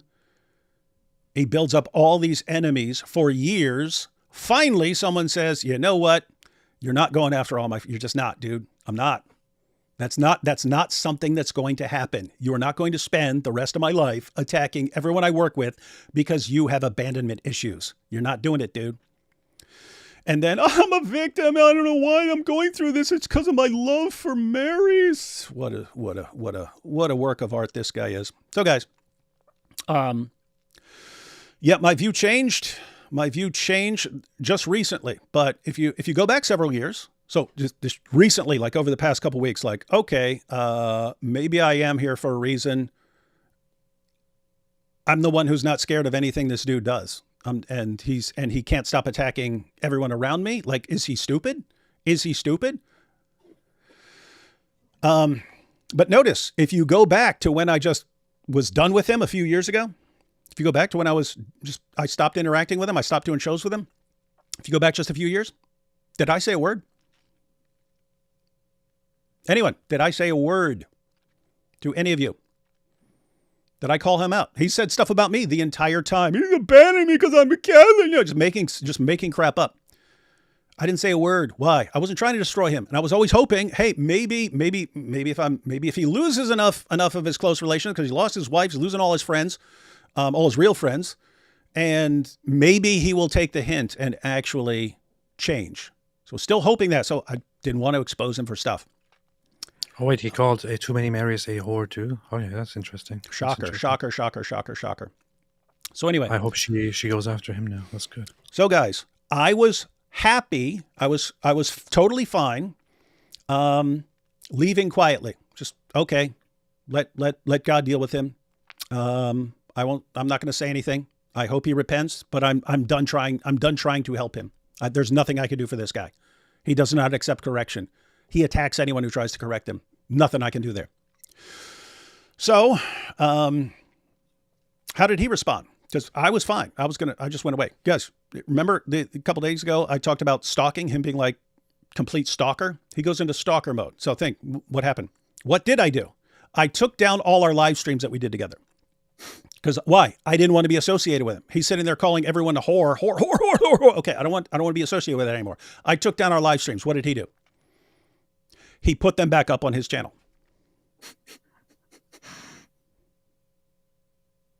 You guys understand how relevant that is? If I say, okay, I have decided after knowing you for all these years, I don't want to be associated with you anymore. I don't want people to think of David and Sam together. I don't want to think of us as a team anymore. I don't want to be associated with you. Therefore, I'm taking down the live streams we've done together. What's his response? I'll put them back up. You, David, you don't get to decide whether we're associated. You don't get to decide that sort of thing. That's not your decision to make. I decide. What is that? That's like stalker behavior, right? I mean, think like in a relationship, it can be a guy talking to a girl talking to a guy. Hey, I really want to be with you. No, I don't want to be. Oh, too bad. You don't get to decide. I decide. He doesn't give me the basic level of respect to say, I don't want to be associated with you anymore. Right? So I take everything down, he puts it back up. And then he would occasionally over time put up new old live streams to the point where, David, why aren't you working with Sam? You were just doing shows with him last year. Just heard that recently. You were just doing shows with him last year. No, he was posting old stuff last year to make it look like we still work together, because for some reason he cannot grant me the basic level of respect to say, okay, if you don't want to be associated with me, fine, that's your choice. You can't give me that basic level of respect. So he reposted the stuff I took down. Then he would start showing up to conferences. Where I was. And you just think, okay, well, if you're showing up to a conference and he's showing up to a conference, what's the problem? That's not, I would have zero problem with that. I wouldn't care even slightly. That's not what would happen. He shows up and he makes sure he's always in front of me. Whichever direction I face, he moves around so that he's always not directly in front, not standing right in front of me, like 20 to 30 feet behind whoever I'm talking to. And he makes sure I'm right. He makes sure he's right there. I got to the point, I forget if this was Florida or Texas. I believe Texas. It was the Apologetics Conference. And I'm out there staying with some guys, and Sam's walking around and stuff. And I said, watch what he does, guys. There's only one way into the auditorium when it's time for the next guy to speak. There's only one way into the auditorium. Sam is going to go and stand right beside that door so that I have to walk right past him. And of course he did. He walked right by the door. So I had to walk, I had to see him as I'm walking in and so on. We would go to, EPS and ETS. And again, guys, anyone can go to a conference. So I wouldn't have had any problem with him going to a conference. What would he actually do? I'd be standing there talking to someone. He would, again, it'd be 20, 30 feet behind the person, but he would make sure he's standing behind the person right in my field of vision. And I would tell the person I'm standing with, say, hey, Sam Shamoun's about 20 feet behind you. He's making sure that he's directly in my line of sight. Watch what happens. I'm going to circle around you and be facing the opposite direction. He will circle around the entire room just to be in front of me again. And he would do it every single time. So I would walk around the person, face the other direction, then Sam would walk around and be right in front of me again. And then I would say, hey, watch how far he'll go with this. Let's go to the other side of the hotel where the book stalls are. Let's go down there. 5 minutes later, he will be right in front of me again. Every single time it happened. Every single time. This is massive stalker behavior, right? So he would follow me around. So even before all this, what do I do? He's sending me messages, leaving me voice messages. I block him from my phone. What does he do? Start sending me emails. I block him from emails. Then he starts contacting me on social media, telling me stuff on social media. I block him from social media. What does he do then? Starts calling my wife. Or sending my wife messages. Hey, tell David, blah, blah, blah. Tell David, huh? Now, guess what? We're actually gonna see the clip. Matter of fact, let's just go watch it now. Let's go ahead and watch it now. So he starts contacting my wife. And so I pointed this out the other day. This guy has massive stalker issues, right? He actually addressed this. In one of his live streams. Someone sent me the clip, but let's go ahead and talk it out because he actually defended, as he has repeatedly done, the stalking and saying this is just him being Christ-like. He's just being Christ-like when he follows me all over the place and I block him from everything and he sends messages to my wife to contact me. But here we go. David Wood thinks he's smart. Let me tell you what a dastardly Satan this spiritual bastard is. This is why you're a bastard. You're a son of Satan. That's why even the picture I have shows, get this bastard out of here. Anyway, go ahead, David. Stupid, dumb bastard. You even took that out of context. You stupid, dumb little bastard. No disrespect to bastards. Maybe AP, that effeminate Turkish fag, will come and lay hands on you. Go ahead, brother. So what's your background, Augustine, besides your mother being a dirty whore? Besides your mother being a dirty whore, what's your background? Because he's stupid and he doesn't think, because he's an idiot. His words are going to vindicate me because I was told that he said I'm stalking him. Okay. But he's the one who's too arrogant, too much of a narcissist, sociopath, son of Satan, to humble himself and seek correction. You see how stupid he is? He doesn't catch that he's actually vindicating me. He's not embarrassing me. See how stupid the guy is? But he's so stupid of a fat bastard demon, he doesn't see I'm going to use that against him. See, he's too stupid, brother. He's so stupid he thinks he's smart. But when the fat bastard, the demon, the tool of Satan tells you, I'm stalking him, that's actually vindication saying, I'm the one reaching out to bring Christ-like, to bring peace between us. But he's too much of a stupid fat bastard to see it. See why I said enough is enough? Are you thinking this hilarious? He's a stupid fat bastard, disgusting. Everything he does is just garbage, it's blah, blah, blah. But I keep reaching out to him because I'm trying to, bring reconciliation and extending an olive branch. It's so wild, man. He describes you as a demon, as a tool of Satan, as a son of Satan. But on the other hand, he just wants to so badly get back together with you and be a team with you. I know exactly why that is. We'll talk about that in a moment. But anyway, so guys, you see this here? Him going around to conferences and standing right in front of me, and I turn around, he circles around so that he's right in front of me, and me blocking him from everything and contacting my wife, and I take down stuff with him because I don't want to be associated with him, and he puts it back up. That's him being Christ-like. Let me go ahead and run a poll real quick. I'm going to run a poll real quick because we have Sam fans here. Let's see. We'll get a good assessment of what everyone thinks on this. So, I'm talking about the situation right now, and I say, was Sam being a stalker or Christ-like? And so, was Sam being a stalker or Christ-like? Be interested in what people's reaction here. So, guys, there's a poll I up. wouldn't be surprised if Sam Shamoun's fans will start asserting that being Christ-like is actually being a stalker, and that this is actually very biblical. Stalking is very biblical. Yeah. So, guys, I mean, just think about the situation here. I eventually am so repulsed with this guy's behavior and how he is impervious to any sort of correction, and how he treats and abuses everyone around him, that I decide I don't want to be associated with him anymore. What does he do? Just follows me around. Doesn't matter how many things I block him from. He'll contact someone. He'll contact my wife. I take things down. He puts them back up and so on. Massive stalker behavior. Let's go ahead and finish this clip. See what's good. The stupid fat cow. How did they own the land? If it was by the sword, then it wasn't by God's No, will. it was by your mother being a Shia prostitute in Iran. Shut the hell up, you stupid bastard. What sword came on Constantine when he made it legal? I think we're Shut back up, to you just stupid random dumbass. insults. Let's see. That makes sense. Self-improvement. I'm going to have the Shia debate your mother if you keep barking like a whore. Shut your pie hole before I get your mother to mount your uncle again. Stupid little bastard. He's manifesting like his mother when the Shia mount her. Go ahead, yeah? Yeah, I think Radvan is confusing with his father. He used to beat the snot out of his mother after his father used to mount him. Because, like I said, he's a Turk at What? I would like to hear that again. is confusing with his father. He used to he's manifesting like his mother when the Shia mount her. Go ahead, yeah? Yeah, I think Radvan is confusing with his father. He used to beat the snot out of his mother after his father used to mount him.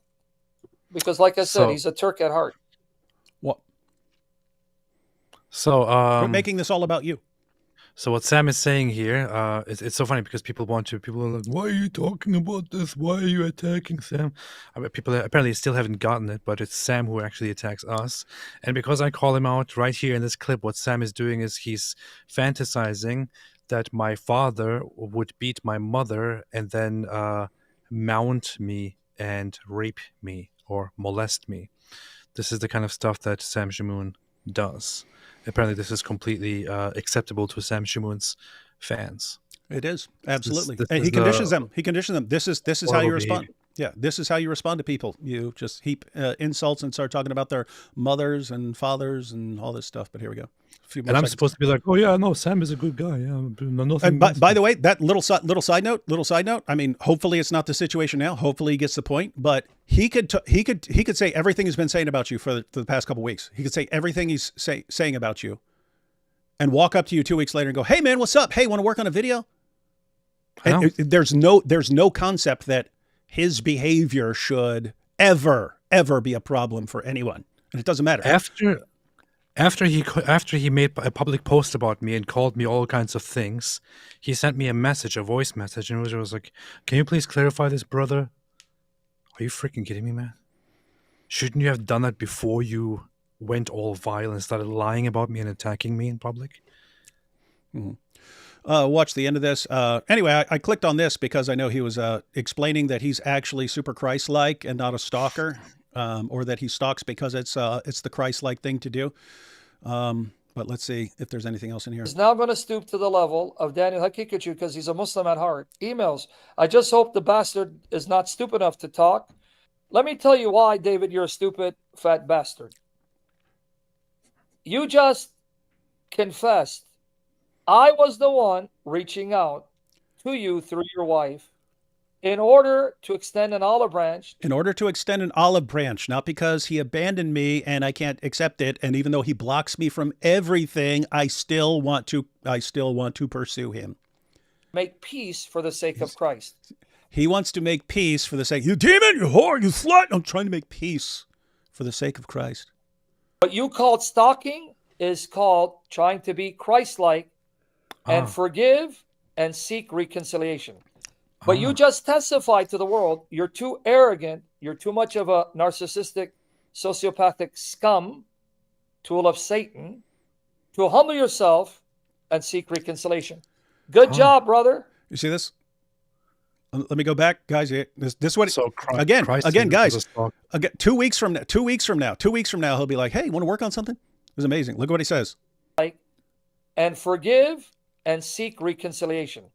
But you just testified to the world, you're too arrogant. You're too much of a narcissistic, sociopathic scum, tool of Satan, to humble yourself, myself, and seek reconciliation. Good job, with who? brother. With Sam.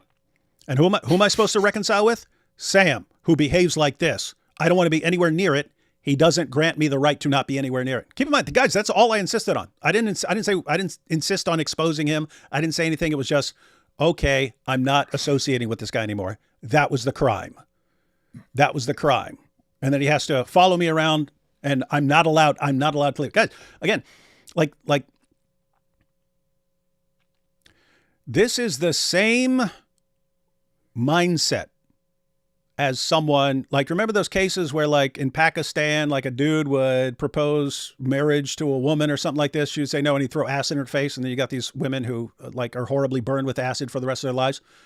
Mm-hmm. He has the same mindset. You cannot abandon me. Those guys, good chance they have borderline personality disorder. They can't handle rejection, and they don't care what they destroy to punish the person who rejected them. They don't care. That's why these guys will go to prison. These guys will go to prison for years for throwing acid in a woman's face. But think about the mindset. You don't get to abandon me. And if you think you can just go on with your life and not pay attention to me, not be thinking about me, I'm going to do something to you that makes you think of me every day for the rest of your life. And I'm willing to go to prison for it. Just to teach you, you do not get to walk away from me without consequences. You will think about me for the rest of your life. What's Sam doing when he shows up at the conference and he makes sure he's right in front of me? I don't get to ignore him. What does he do when he constantly complains about me in his videos and sends all his dumb trolls over to say what a bad friend I am? He's making sure I never can just do what I want without paying attention to him. What's going on right now with him attacking AP? What's going on? I don't get to ignore him. Fine, dude. You want my attention? You really want my attention? I'll give you my attention, dude. I could play audio messages of him to me, and it's just it's a big obsession. You know, I got tired of it. He messages me about some random thing, or we message back and forth, and almost every single time, at some point he's like, and tell David, by the way. Every single time he's like, and tell David to stop being a loser, and tell David, and by the way, tell David, and David. He's obsessed with you. And now I know. He calls you a tool of Satan. And by the way, guys, we know exactly what this is. Hang on. We're gonna ask AI. We'll go ahead and ask AI a nice little question here. Let me get it. We'll ask Grok. That's the only, I don't know if there may be better AIs or something like this. All right, question for Grok.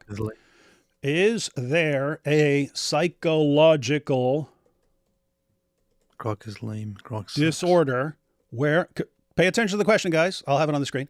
I'll go and put this on the screen. Is there a psychological disorder where people drive others away with their horrible behavior, but can't stand being alone, so they stalk the people they drive away? Is there a disorder?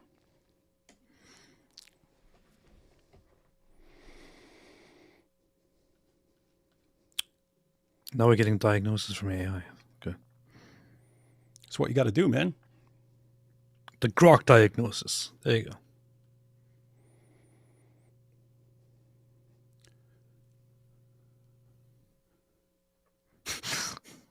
That's funny. Let's see what we got here, guys. So you see at the top there, is there a psychological disorder where people drive others away with their horrible behavior, but can't stand being alone, so they stalk the people they drive away?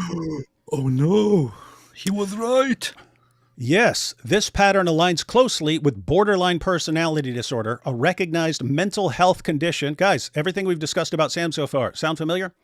A recognized mental health condition characterized by intense fear of abandonment, unstable relationships, that doesn't sound like Sam, and impulsive behavior. Horse, slut. People with borderline personality disorder often engage in horrible or abusive actions, such as verbal or emotional outbursts. Idealization followed by devaluation. You catching this? Idealization meaning, oh, this person's so great. And then, no, you're scum. You're worthless scum. David's the General Patton of apologetics. David is worthless. Everything he touches turns to garbage. Anthony Rogers is our finest apologist. Anthony Rogers isn't even a Christian. He's going to hell.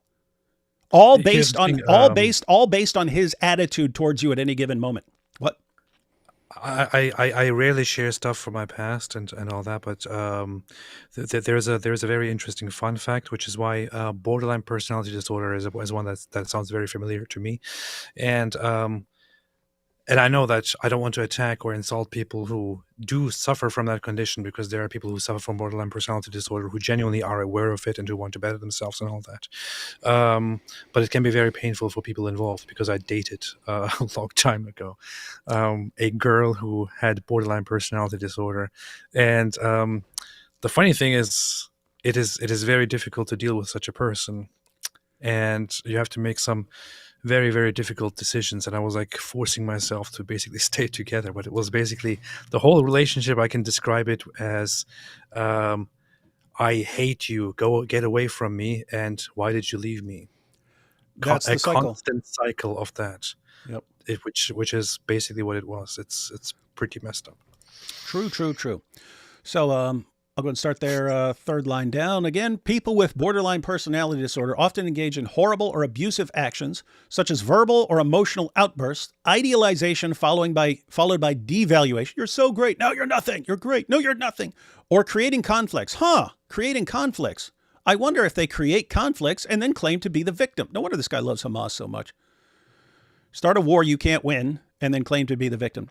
Or creating conflicts that push others away, yet they struggle profoundly with being alone due to chronic feelings of emptiness and hypersensitivity to rejection.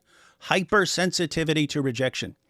This fear can lead to frantic efforts to avoid real or perceived abandonment, which in some cases manifests as stalking or obsessive pursuit of those they've driven away, such as ex-partners, in an attempt to regain connection or prevent isolation. Research indicates that borderline personality disorder features are present in a notable portion of individuals who engage in stalking, ranging from 4 to 45% in various studies, often tied to attachment issues and emotional dysregulation rather than delusion. While not every person with borderline personality disorder exhibits stalking, and stalking itself isn't a diagnostic criterion, it can emerge as part of the disorder's broader pattern of self-destructive and relationship sabotaging behaviors. Catching this? Self-destruct. Look, Sam is destroying himself right now, right? He's not destroying us. He's sending his fans after us. People might be ticked off at us. People are going to be like, David, I can't believe you're saying all this mean stuff. AP, I can't believe you're getting a divorce and so on. But at the end of the day, he's destroying himself right now. Why? Because we're talking about this because of him, right? He's being exposed because of him. He will again, it's the same thing. Once he decides to go after you, it doesn't matter. He can destroy himself. He doesn't care if he's destroying his daughter's lives. And it doesn't matter to him. This dynamic is sometimes informally referred to as fatal attraction syndrome in psychological literature, drawing from the 1987 film. But it's not a separate official diagnosis. It's typically framed within borderline personality disorder or related personality disorders. If this describes someone you know, professional evaluation and treatment, like dialectical behavior therapy, are recommended, as borderline personality disorder is treatable. It's treatable. And all of this drove AP into exile, everyone. You saw him. He couldn't take anymore. Couldn't take anymore. So guys, that's the situation. And by the way, that's one of the reasons that I sort of stuck with Sam so long, despite knowing how screwed up he is. I can tell he has problems. The problem is it never reaches the level where he makes the slightest effort to change. The entire world needs to change. He does not need to change. Ever. All right. Wait, what's this? just looking at comments right here. What's this? Whoops. Oh, that's not the one I want to share. They're moving too fast. Okay, here it goes. Sam shared the email he sent to you, where at the end he insinuated you basically had something to do with Nabil getting sick. Yeah, I don't recall that. Would not surprise me at all. That sounds like something he would do. And you've already seen it in this live stream, right? AP is separating from his wife. Sam blamed me. Sam blamed me for it. Me filling AP's head with ideas made that happen. And yeah, again, I don't remember this, but sounds exactly like something Sam would say, that I'm responsible for Nabil getting cancer or something like that. This dude's he'll attack you with anything, guys. He'll use anything to attack you. Crazy stuff. Crazy, crazy, crazy stuff. But notice, guys, borderline personality disorder is treatable. At any given point, Sam could sit down at a computer that he's got in front of him all the time and type in psychiatrists near me and look at the map and then go to one of them and say, hey, you guys know about borderline personality disorder? Because I got a big one for you. I got a big one. It's basically destroying all my relationships around me. I keep attacking people. They abandon me, and then I attack them even more because I can't stand when they leave me. And so I really, really need help. Help me. Give me some therapy so that I can have healthy, stable relationships with people. He won't do it. The entire world needs to submit to him. That's what we're dealing with. That's what we're dealing with, guys. All right, everyone. Just so you know, we're just getting started. Because Sam has insisted on sharing, on getting to the bottom of horrible abuse and so on. It all needs to be exposed. All right, guys. That wasn't my rule. This gets worse, just so you know. What we've heard so far, it gets worse. It gets worse. I'll say it again. Did I want to share any of this? Years have gone by. You ever heard me share any of this? No. Why am I sharing it? Because now he's made it clear. One, he's applying rules that you have to expose people. You have to condemn people and expose people if you know what they've done. That's never been a rule for him, but it's a rule for anyone he's attacking. And so that's what we have to do, apparently. But also just because I'm sick of it, dude. As long as he was just attacking me, I lived with it. I lived with it. But now he's made it clear. He's going to attack everyone around me and not let me ignore him. So I'm done. I'm done not holding him to the standards he applies to everyone else. So here we go, guys. I was friends with Sam. My wife and I were friends with Sam, but our wives were friends. My wife was friends with his wife. We even sent them on a vacation together so that they could actually get away from us for a little while, right? We're not the easiest guys to live with. And so they were friends. My wife and Sam's wife were friends for years. She picked up on very quickly, just from them having discussions, Sam is seriously, seriously messed up. I already knew that he was seriously, seriously messed up. Didn't know how seriously messed up. But that eventually got shared. Eventually, my wife put together a document, a kind of timeline of stuff that's been going on for Michelle's protection. That she had a general outline of stuff. What are you doing, AP? You're still yapping? What is this, man? Dude, it's getting more messed up right now. All I can see is you yapping for an hour about your life story. Dude, this gets worse right now. Right now. Bring it. Okay. Oh no, hang on. Let's see why I'm bringing this up right now. Let's do another hour. Cool. Let's see why I'm bringing this up right now, guys. Didn't want to, but let's go ahead and check this out.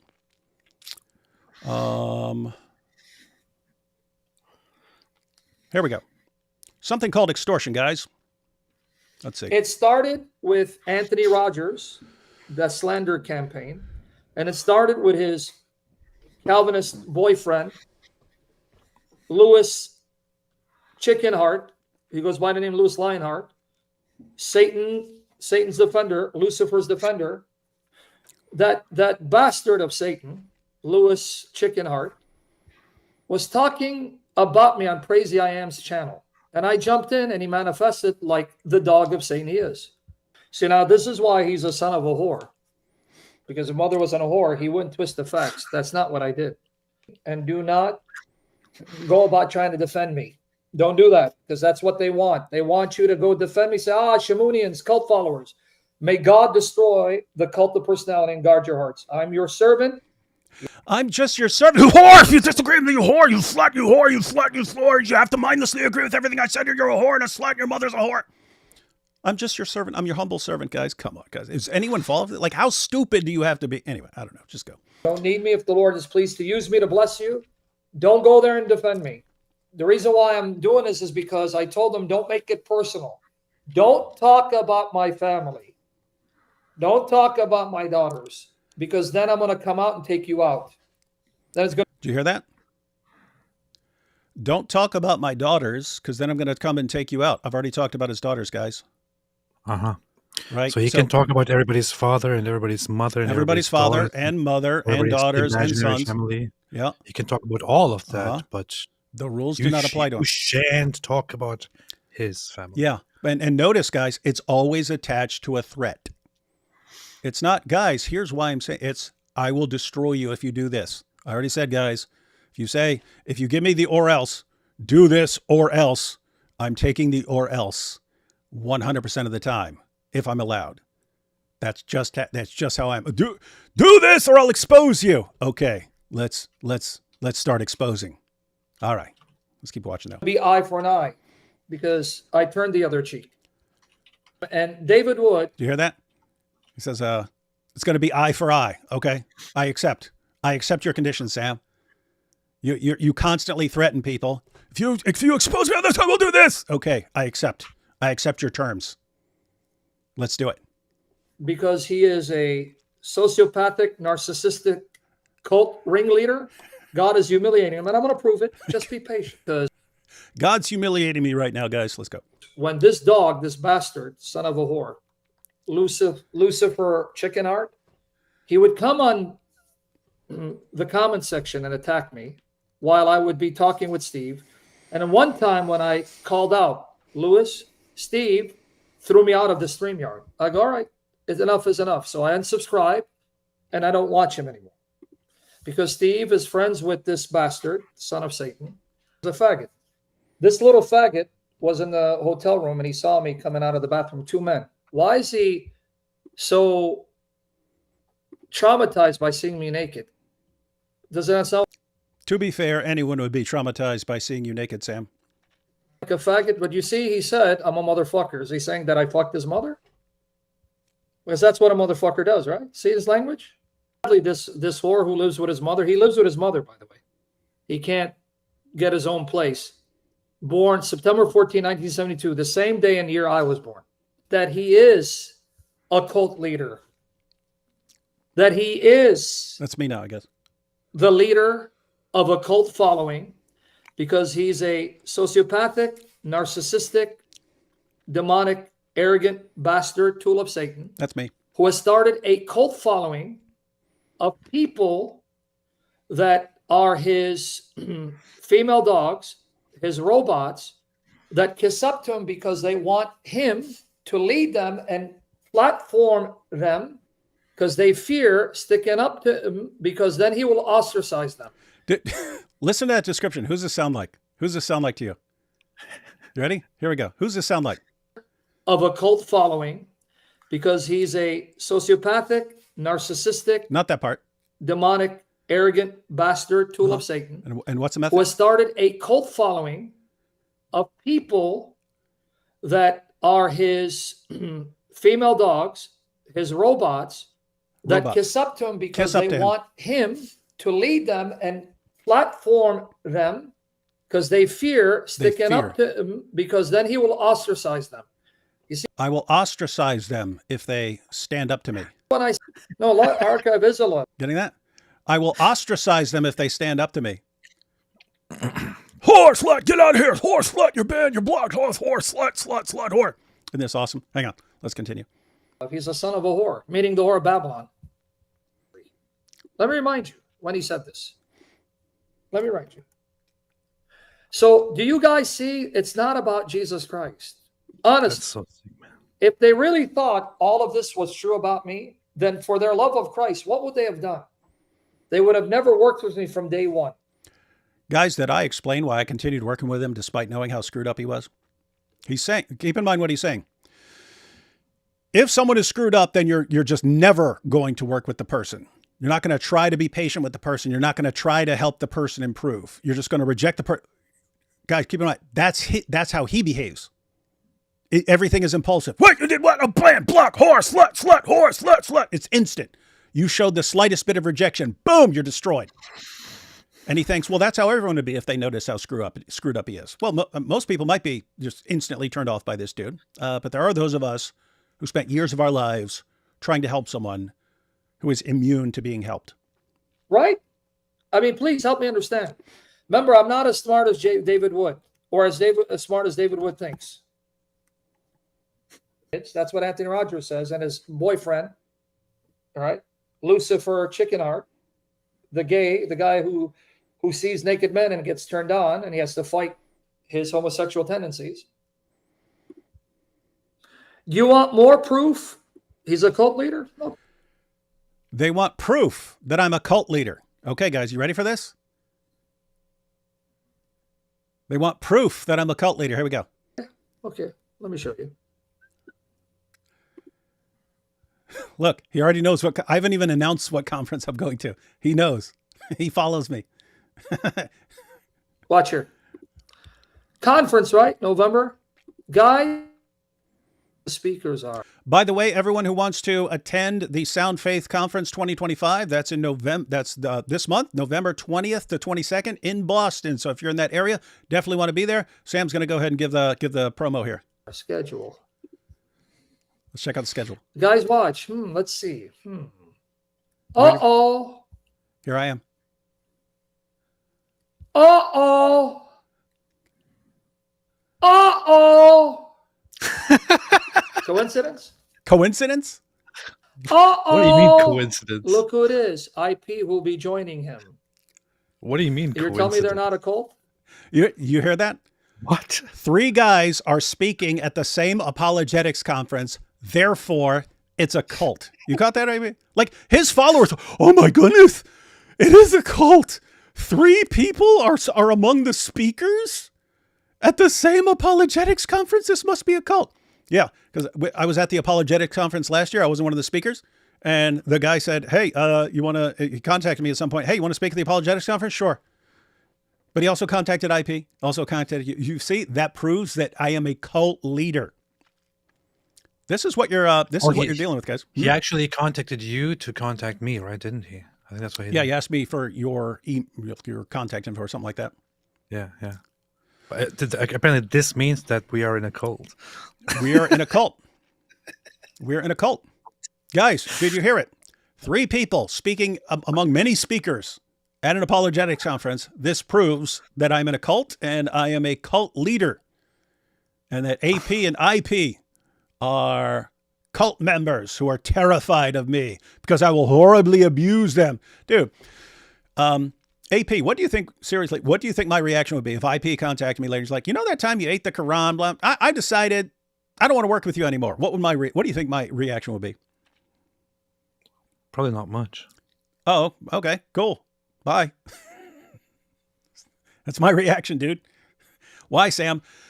I don't have abandonment issues. I don't have this fragile ego that is so easily damaged by other people. And I can tell you, if I asked David about it, he would probably explain to me that people just perceive and think about things differently, and he would actually quite rationally approach that situation. But I'm going to let you in on different things. There were times where I heavily disagreed with David. There were times where we had very intense moments of disagreement on live stream. There were times when we told each other, for example, after we traveled to Israel, that I told him that he sucked, he told me that I suck. We said that we should never be traveling with each other together because we get in each other's ways and it doesn't work out. Mm-hmm.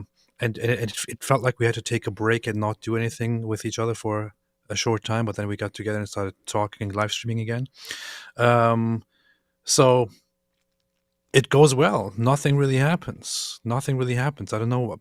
So far, David hasn't cut me off and shut me out and publicly exposed me or anything, despite our many disagreements with each other and our going different ways.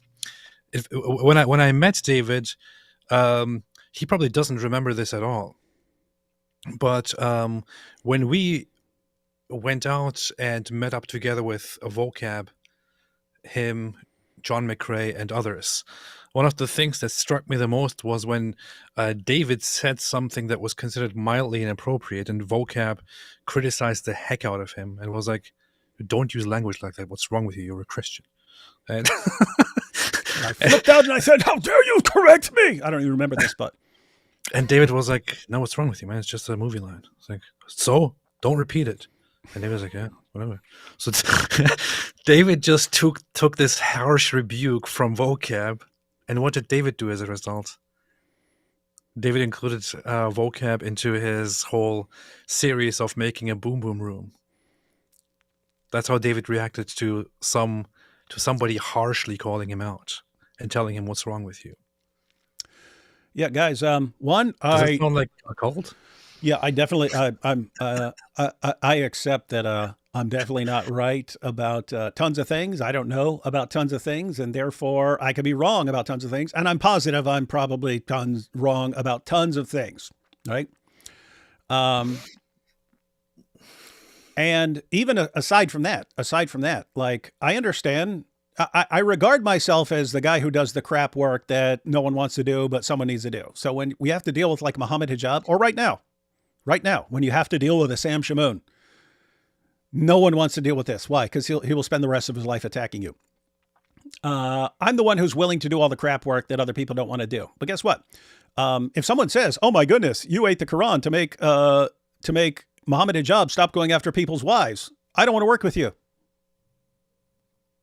You're probably being wise. If you don't want to be associated with this, guess what? If you're focused on other things, right? If you're doing other things, you're doing evangelism around the world or something like that. Do you want to be associated with the guy who's eating the Quran? No. Why would you want that? That's stupid. That's stupid. I tell people behind the scenes, I was like, look, if anyone ever says, blah, just throw me under the bus. I don't care. Throw me under the bus. You have my permission to throw me under the bus. Oh yeah, David Wood, what an evil scumbag. Can't stand that dude. I don't care. I'm fine with it. This apparently makes me a cult leader, but I mean, just think about that. This is Sam Shamoun, who surrounds himself with nothing but yes men who mindlessly agree with him. And he conditions them to think that he's right about everything and cannot be questioned on anything. And just heaps horrible abuse on anyone who disagrees with him about anything. And then he says, "I'm the guy who's using cult tactics." Interesting stuff. I mean, I have to say that's also completely messed up because the only person who's running a cult is me. I have repeatedly said you've been talking about it for years. Yeah, whenever people became members of my channel, I've said, "Welcome to the cult," and I keep saying it.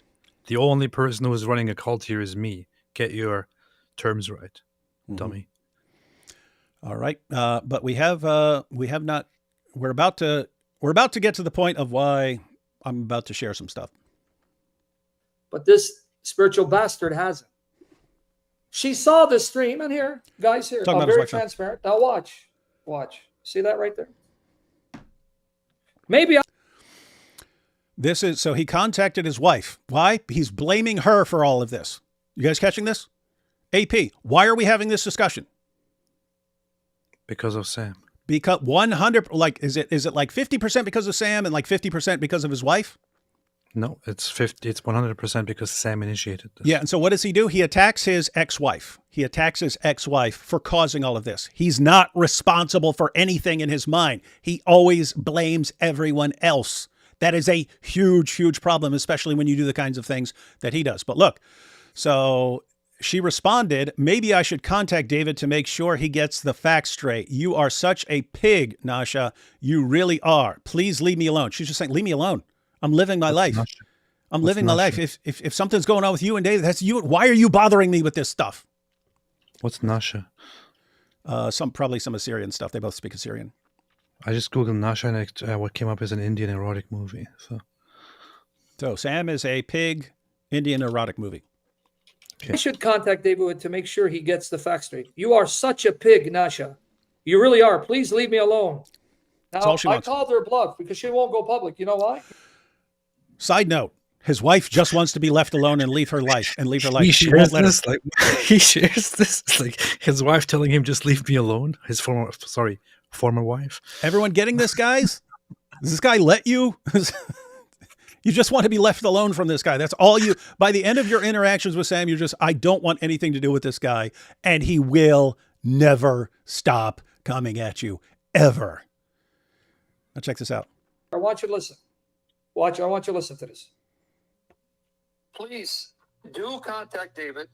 Give him the facts because I have the emails, I have the photos, Cindy Ramo, I have messages from her, I have pictures of you, I have the video of you, I have text messages and videos of my daughters. So can you do that? Tell me. So I can now do a full expose. Full expose. I have all the videos. You abandoning the kids. You hear this? This is Dude, what the she. hell? She has nothing to do with this. And someone said that he was showing the messages going back and forth with her, and like early on, she's like, "Oh, just ignore." He's like, "David and AP are attacking me because of you." No, we're attacking you because of you, Sam, because you can't let anyone go, and you attack everyone around anyone who you think abandoned you.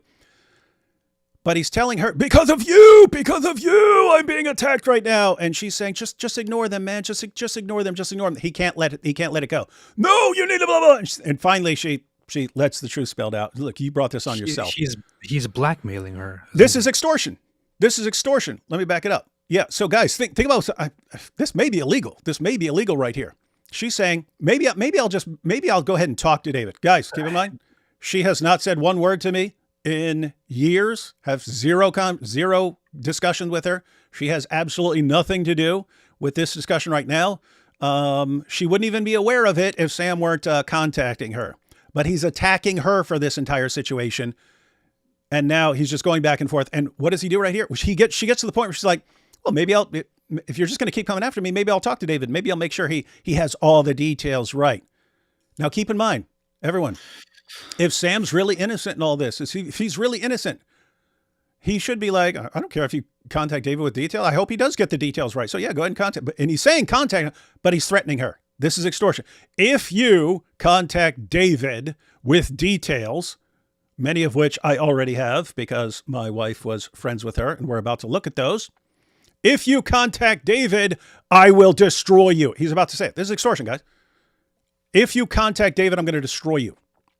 Watch. Do contact David. Give him the facts because I have the emails, I have the photos, Cindy Ramo, I have messages from her, I have pictures of you, I have the video of you, I have text messages and videos of my daughters. So can you do that? Tell me. So I can now do a full expose. He's threatening her. Full expose. I have all the videos.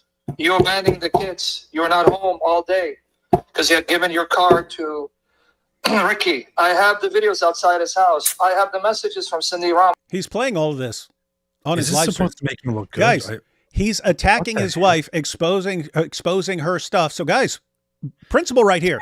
Sam believes in exposing people's personal details, right? Because he's saying, I will expose all this stuff, but he's playing a video. He's playing it in a video, his audio clip where he's saying the stuff, right? Guys, this entire thing is just holding him to his standard, guys. This is all holding him to his standard, but let's let him continue. I have it all, Michelle. Please call my bluff. Please. See? She doesn't have to, Sam, because I'm going to call your bluff, and I don't care if it's a bluff. You always make the threat. I'm willing to accept the consequence. I'm not like you. I'll take all the consequences. There are no consequences you could threaten me with. Let's go. But guess what her response is? Sorry, no. Why do you think she said sorry, no? Look at her response, dude. Sorry, you are sick, no. bastard. You are sick, bastard. You burn bridges everywhere you go. Uh-huh. Your mouth got you into trouble. Really? I mean, anyone can see this. She sees it, and she's just got some messages, and she's like, this is you. Why are you attacking me? This is on you. This is on you. And he's saying, you have to do this, and you have to do this. She's saying, no. Sorry, no, I'm not. Anyway. Check it out. Notice the narcissist. You are a sick bastard. She's the narcissist. She's the narcissist. Because Anyway, let's go. See, no, why won't He threatened her. She said no. That makes her a narcissist. she? Because she knows I have the evidence. I've showed it to her. Why won't she go public and expose me? See She it doesn't right need here? to do. You burn bridges everywhere you go. Your mouth got you in trouble. See? That's true. Narcissist. But now watch. Listen to this. See, narcissist. Now I'm risking not seeing my daughters for a long time. I want you to see this. Now listen, because I'm bringing you receipts. Yes, I'm the sick bastard. That's okay. But you're right. Your sins have searched you out, as I warned you.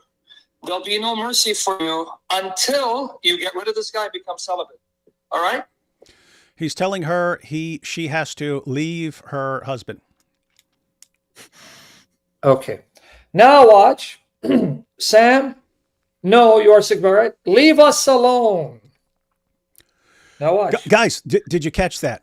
That's her only request. That is her only request. Leave us alone. Let's see. You see that? Leave us alone. That's all I requested. Sam, leave me alone.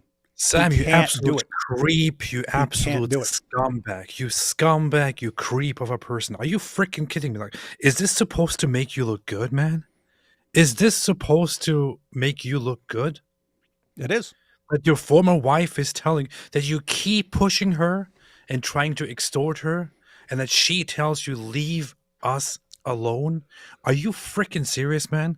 Do you think this makes you look good? Yeah. Does anybody actually watch this and think, "Oh, look, this is very good. Sam looks very good." Look what the message underneath. Sam's making a powerful point. Is he going to continue with that message underneath? Yeah. Oh, I don't know. I don't know what the message underneath is. Because we should read what that says as well. Let's have a look at that too. I don't know if we can see it. Yeah, we can slightly. I just saw a little Hang on, bit let's of it. see. I've searched you out, as I warned you. There'll be no mercy for you until you get rid of this guy and become celibate. All right? Okay. Now watch. Sam. She has to be celibate for the rest of her life. No, you are sick, all right? He controls her. Leave us alone. Even after she leaves him, he controls her. Okay, so it was, I know you like to use me as your punching bag anytime someone threatens you. You guys catching this? That's the message on bottom. I know you like to, absolutely, you like to use me as your punching bag anytime someone threatens you. What do you mean threatens you? I haven't threatened him. I'm telling him exactly what I'm going to do because of him. And these are consequences. But anyway, so yeah, guys, Sam makes it clear. He's never just going to leave me alone, as she's requesting there, as everyone who's actually ever been in a friendship with this guy, or in this case, married to this guy, they eventually get to the point, I want nothing to do with you. I have one request, leave me alone. He cannot do it. And what happens anytime something happens up, he starts attacking her again. That's it, right? Let me predict how tomorrow Sam will make a live stream. He's like, and let me now show you why David is a fat spiritual bastard son of Satan, and how actually Christ also blackmailed and stalked and threatened people, and that what I am doing is actually Christ-like. Listen now what it says here. Yes, God says you must obey him or he will send you to hell. So God is practicing extortion, and so it's right for me to extort my wife. Blackmail people, and therefore I can also blackmail people because I am very Christ-like. And by the way, guys, what is all this going on? This isn't simply him blaming her and saying, "Hey, this is all your fault." This is him saying, "I want you to come forward and say none of this is true. Sam was just an angel." And if you do that, if you do what I'm saying, if you just say, yes, Sam's an angel, nothing he ever did, I was the only one who was wrong. If you just do that, I'll leave you alone, I promise. But if you don't do that, if you keep your mouth closed or don't speak out and defend me, in spite of everything I've done, I'm going to absolutely destroy you. You're going to get my attention again. And I'm coming after you. And I'm going to completely destroy you and ruin everything. That's how he operates. And I keep in mind, guys, I'm the bad guy here. I'm the bad guy. She's the bad one. He's the good guy in all this. So anyway, let's continue. Now watch. No, leave my kids alone with your adulterous whore marriage. God is going to crush you because you brought them into your adulterous whore marriage. Leave my daughters alone. Notice, it's not leave me alone, leave us alone. See how she uses my kids? Leave this family alone with your abuse and your complaints and your attacks. Leave us alone. We just want to live. We're just trying to live our lives here. He won't let us. He can't let you. And in his mind, he's just being Christ-like. Remember, when he stalks you, he's just being Christ-like. Now watch what she says. I know you like to see the narcissist, the victim. I know you like to use me as your punching bag. Little side note, guys. Sam, again, is exposing her personal messages and all these details. He let slip out a bunch of stuff about her. He played it. He played it for everyone to hear. A bunch of stuff, a bunch of ammunition he's got against her. So he's in favor of sharing this stuff publicly, right? I'm just holding him to the standard he's holding everyone else to. Anytime someone threatens you, see. Oh, hang on. Oh, look, she responds. Hang on. Hey, that continued, AP. Wait, hang on. Is this actually on? Oh, man, I can move it over and see it. Look at this. Okay, so she continues. She said, I know you like to use me as your punching bag anytime someone threatens you. It's okay. The Lord removed me and the girls from your life like I said he would. If I was an evil mother, they would be with you. Leave me alone now. Bye-bye. That's all she's requesting, right? Just leave me alone. If you're arguing with AP, just leave me alone. What do I have to do with this? I had nothing to do with this. He has to attack. He cannot take responsibility for what he has done and what he causes. He can't. He blames everyone. And who does he go to? Who does he go to 100% of the time? He goes to the people who've abandoned him. What happened when AP did something? He went right to me in the archive because we both abandoned him. Then when we're reacting to what he has started, he attacks his wife because she abandoned him. This guy has massive problems and his fans are not helping him. So messed up, man. It's okay. Now watch. The Lord removed me and the girls from your life like I said he would. See it? Now I want you to understand how demonic this is. If I was an evil mother, they would be with you. Leave me alone now. Bye-bye. Did you catch it? She just said, the Lord removed me. You know what she said? It was God's will for her to commit adultery, God's will to destroy the marriage and leave me outside, God's will for her to use a corrupt judge.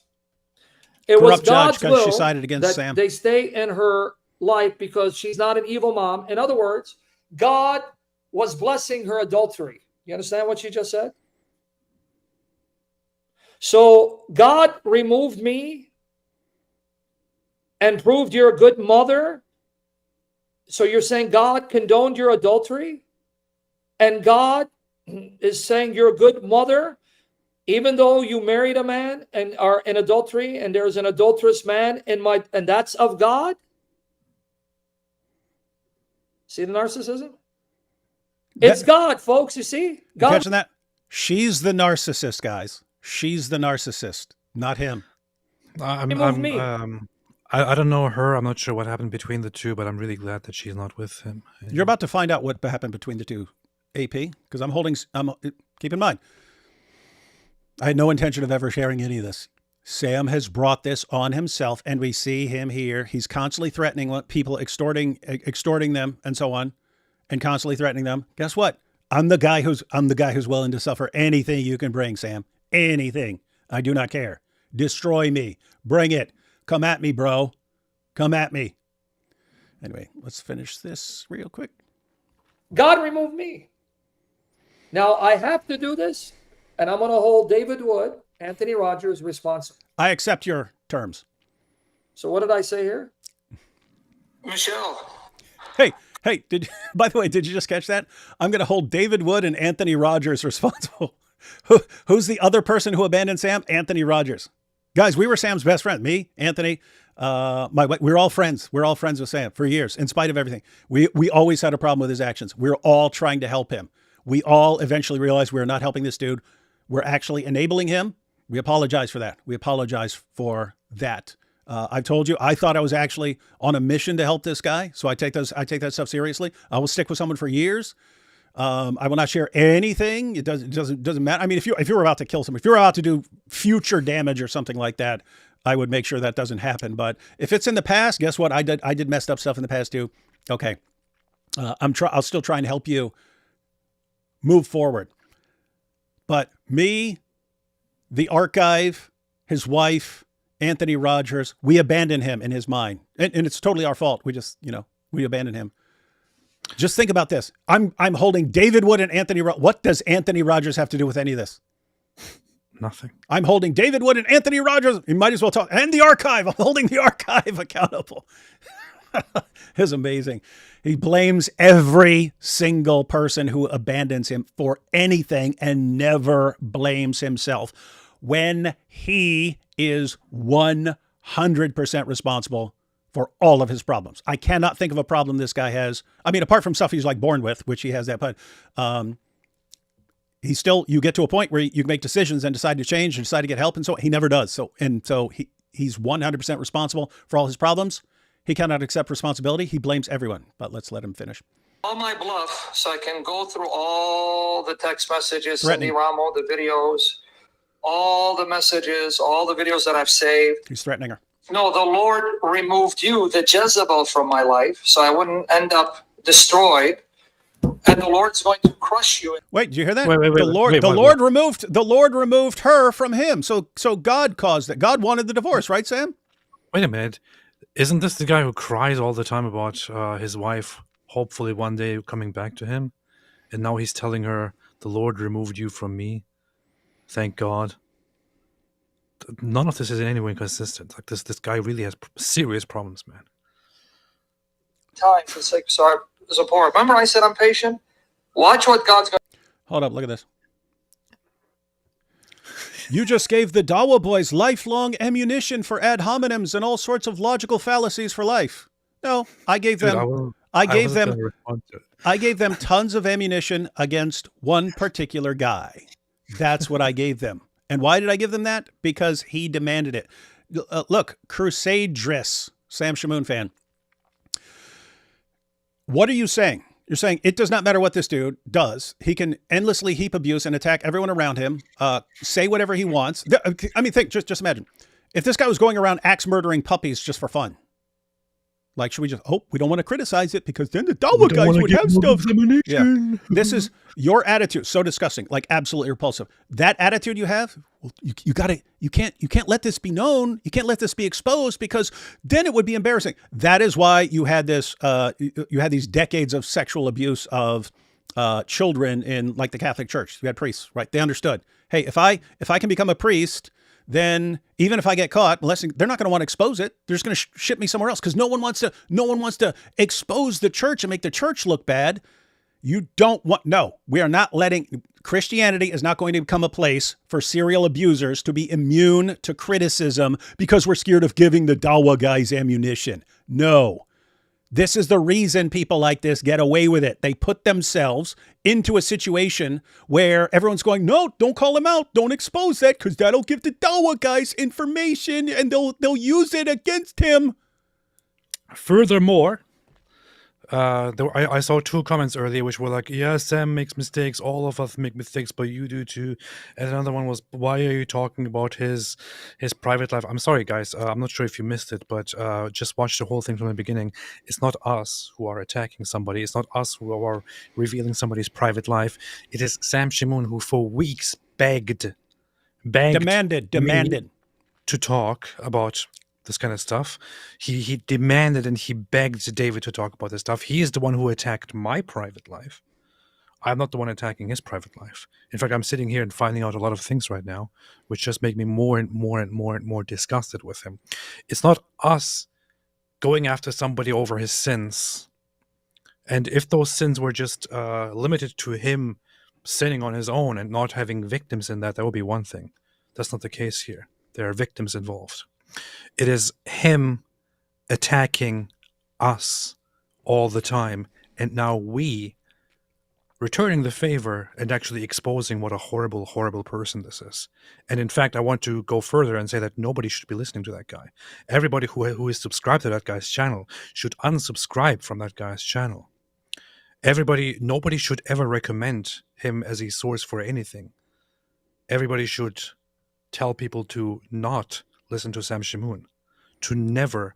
I mean, if you want to give people advice on who to listen to in terms of Christian apologetics or, where to learn about Christianity. Tell them something else, and also add, but do not go to Sam Shamoun, because that's where you will get all kinds of wicked stuff. This guy is absolutely messed up. He engages in evil behavior, attacks people, abuses them relentlessly.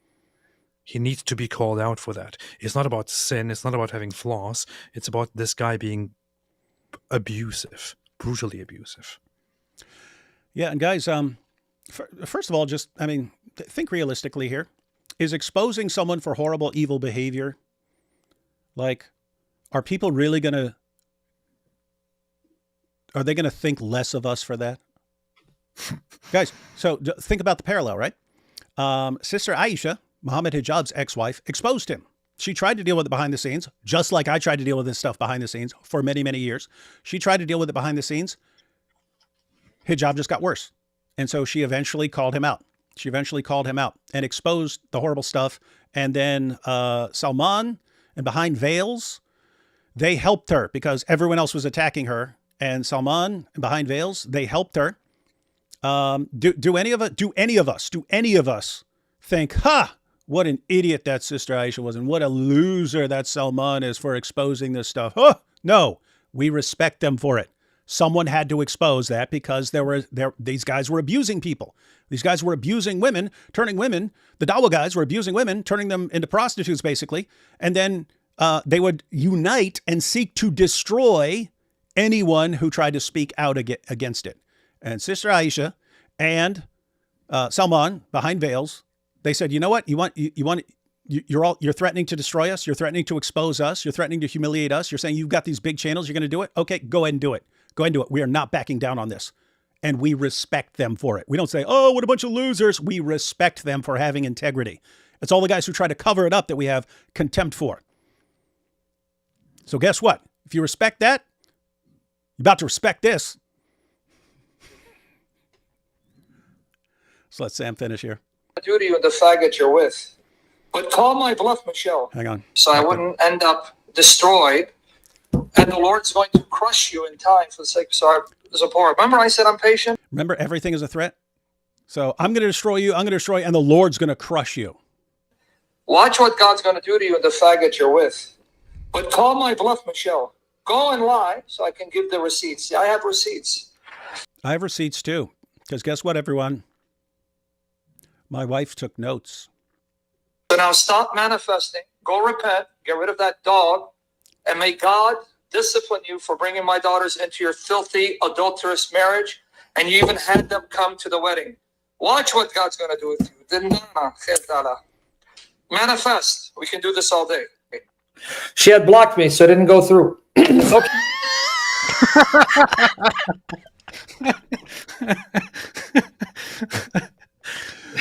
She blocked me, so she didn't get my threat. She didn't get my most recent threat. It's so funny because it's like unintentionally comedic.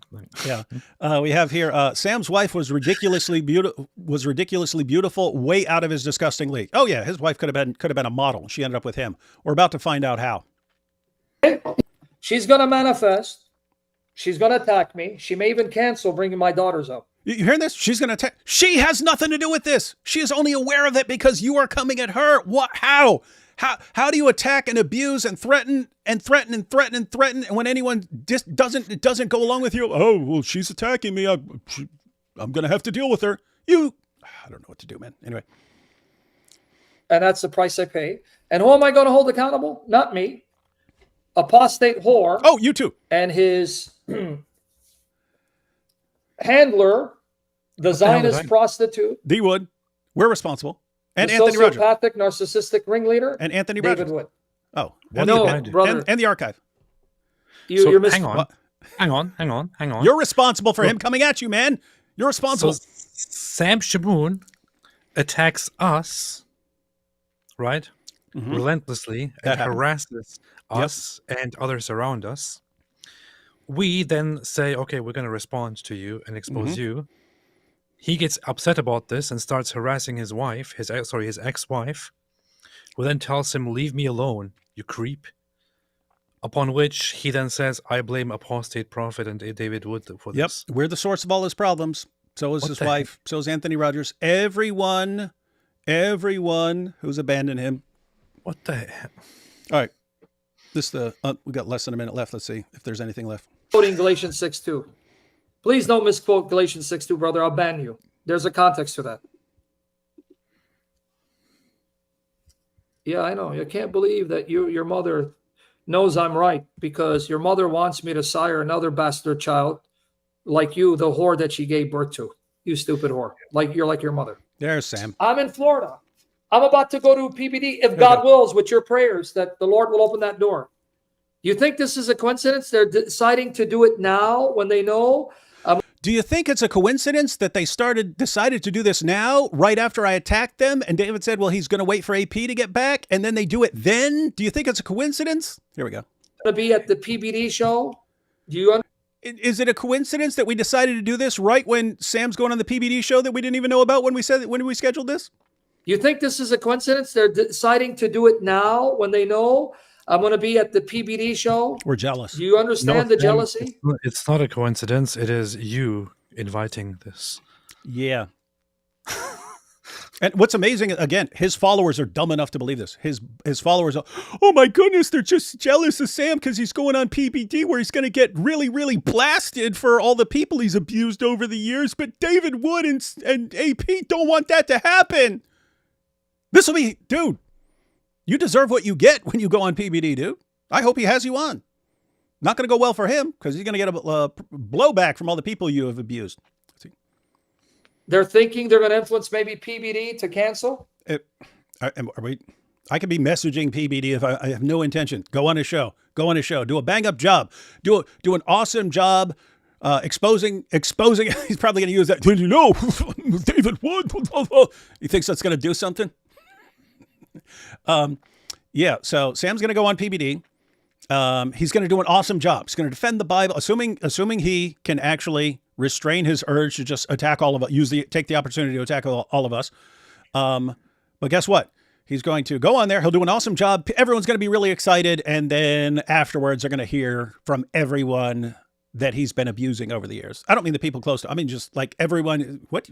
Hey, PBD, I asked Sam a mild softball question once, and he started instantly calling my mother a whore. He's going to hear that. Everyone has the same reaction. They're blown away by Sam's big brain on all these issues, and then they find out the truth about him, and then they want nothing to do with him. That's the cycle of his life. And he gets more and more enraged and more hostile every single time he goes through that cycle. And that's why he keeps getting worse. Anyone can understand this. This is simple. All right, last few seconds here. You understand that they're Satan, full of Satan? Because they're sociopathic, narcissistic scum. The ringleader is livid. That I called him out, that everything he touches, he destroys. Livid. How is David responsible for any of this? I don't really get it. Yeah.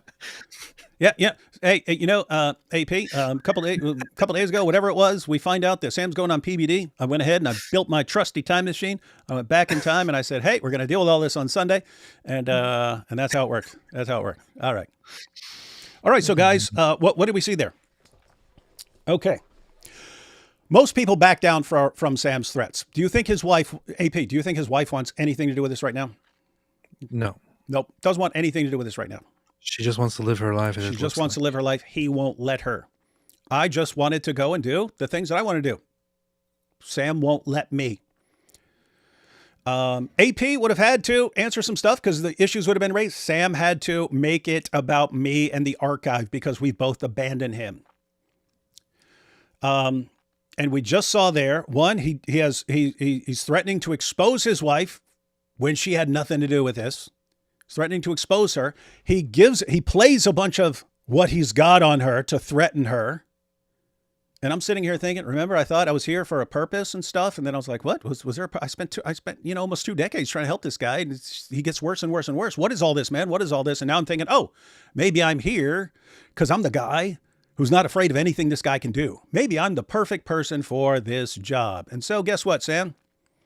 Not a word came from your wife.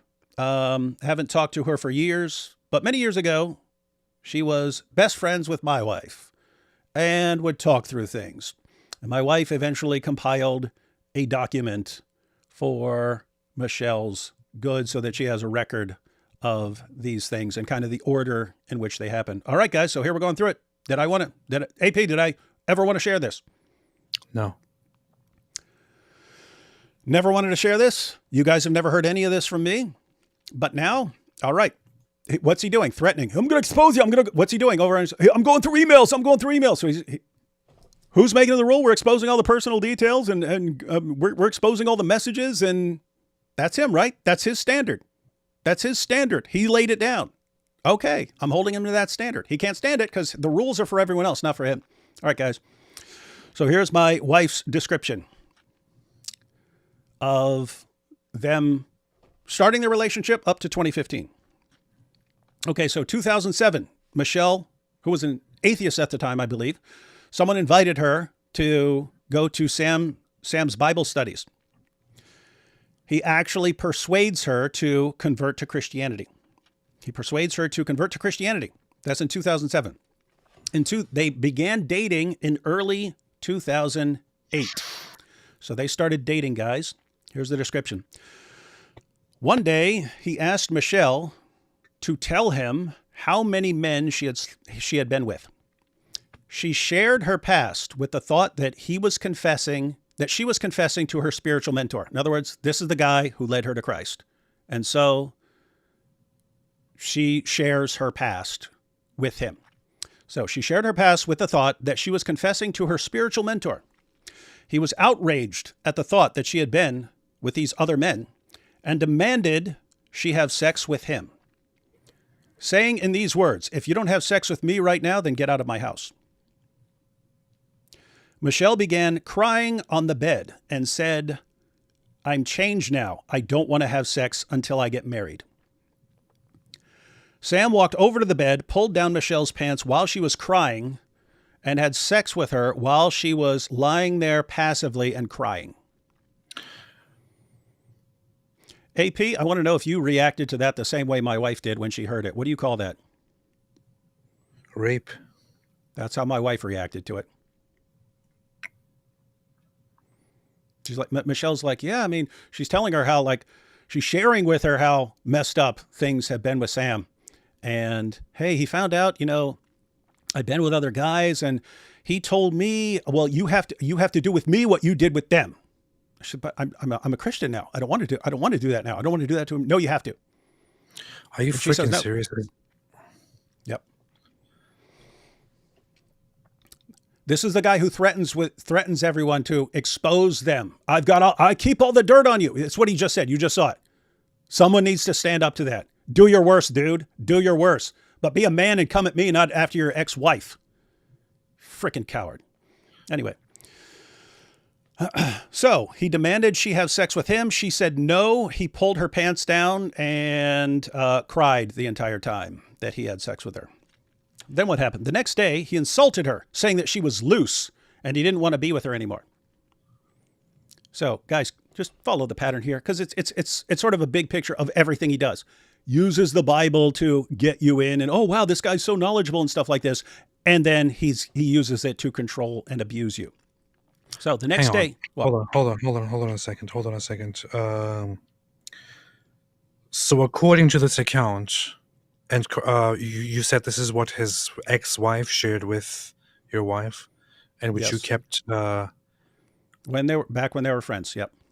Until this. So yeah. So keep in mind, they were married. They were married when my wife's finding out about this. They're married, right? So it's not like according to her account. Mm-hmm. So he was married at that point.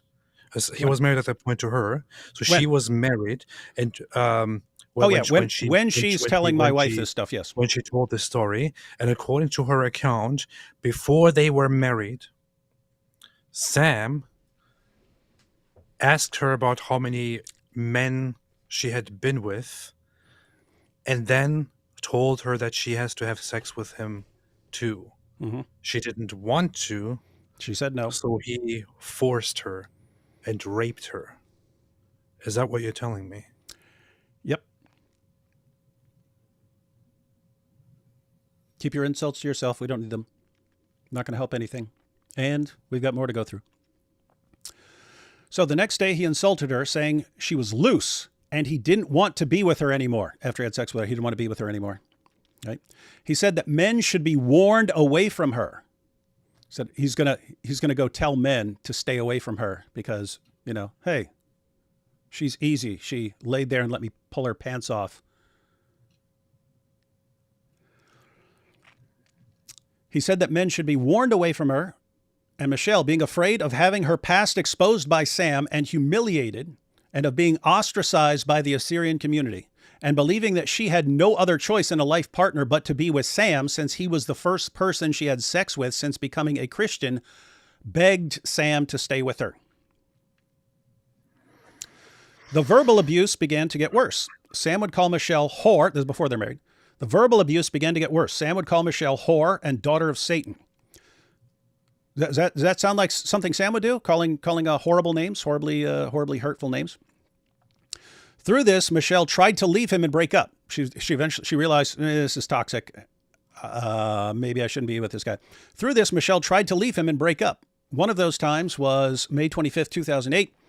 She had already broken it off, but he kept pestering her with phone calls. Finally, Michelle gave in because he persuaded her that God wanted them to be together. You see this? You see what he does?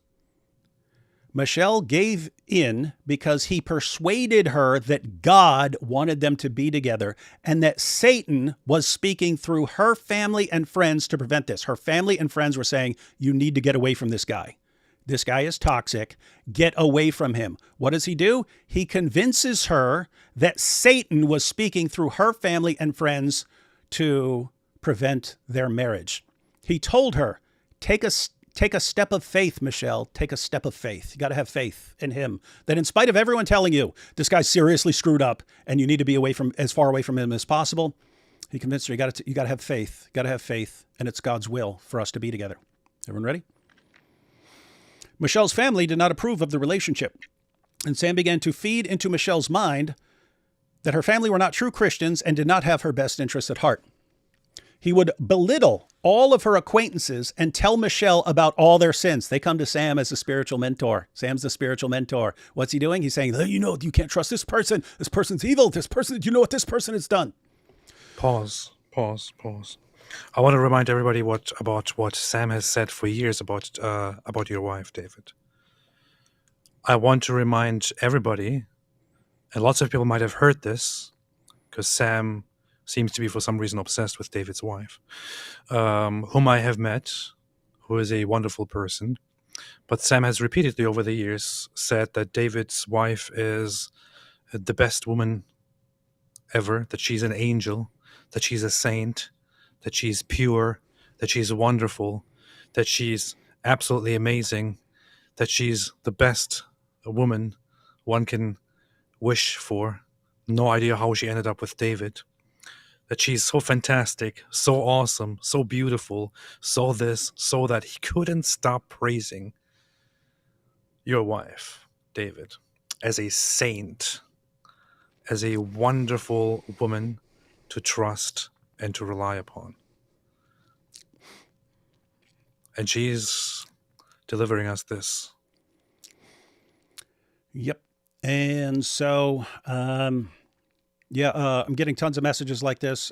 He's trying to take the stream down by flagging it with his cult. He's telling everyone, go flag the stream. So guys, if this stream comes down, you know what happened. He was successful in flagging it, and he's got his drones.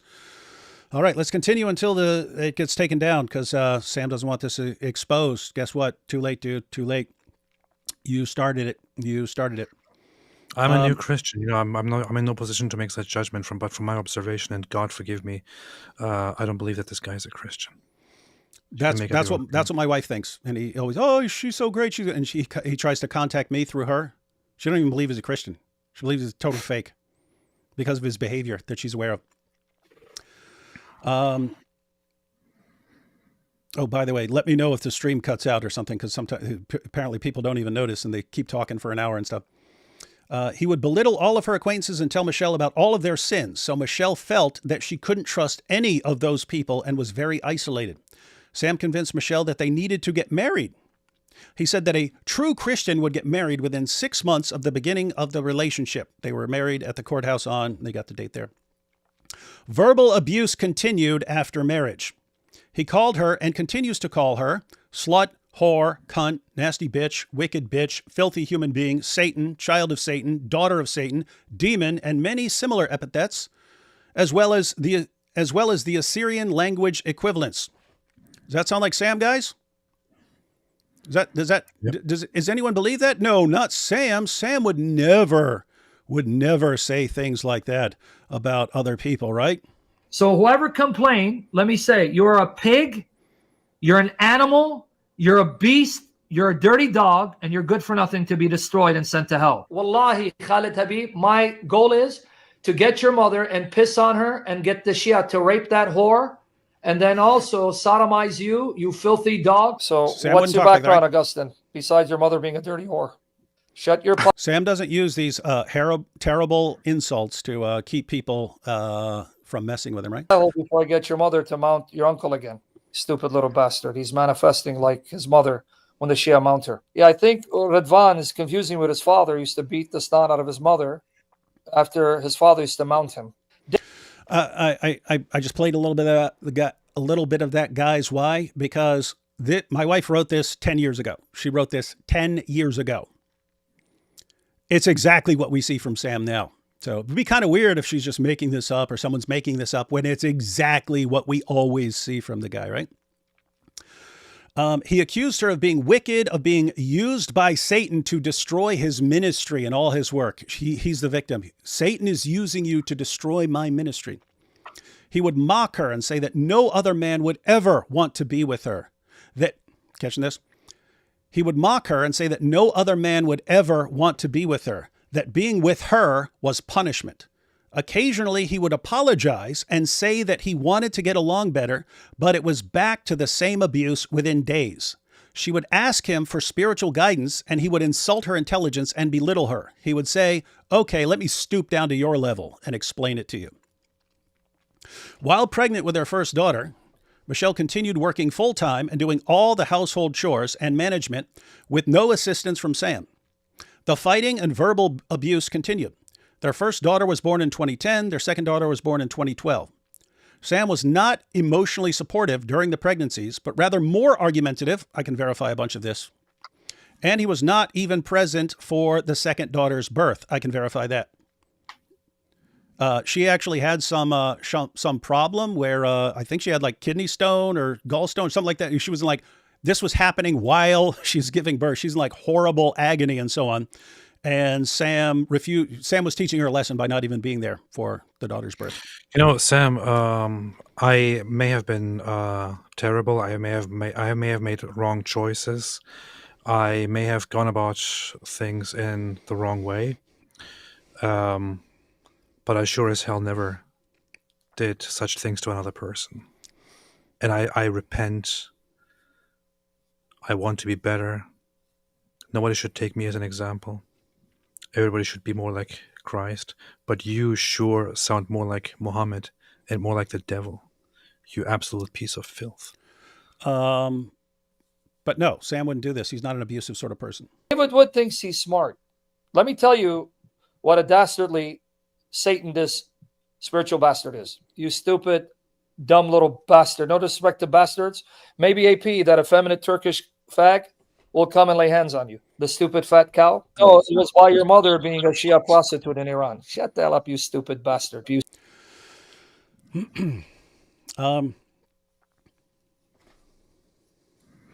He was not even present for the second daughter's birth. He was in the area, just refused to come there.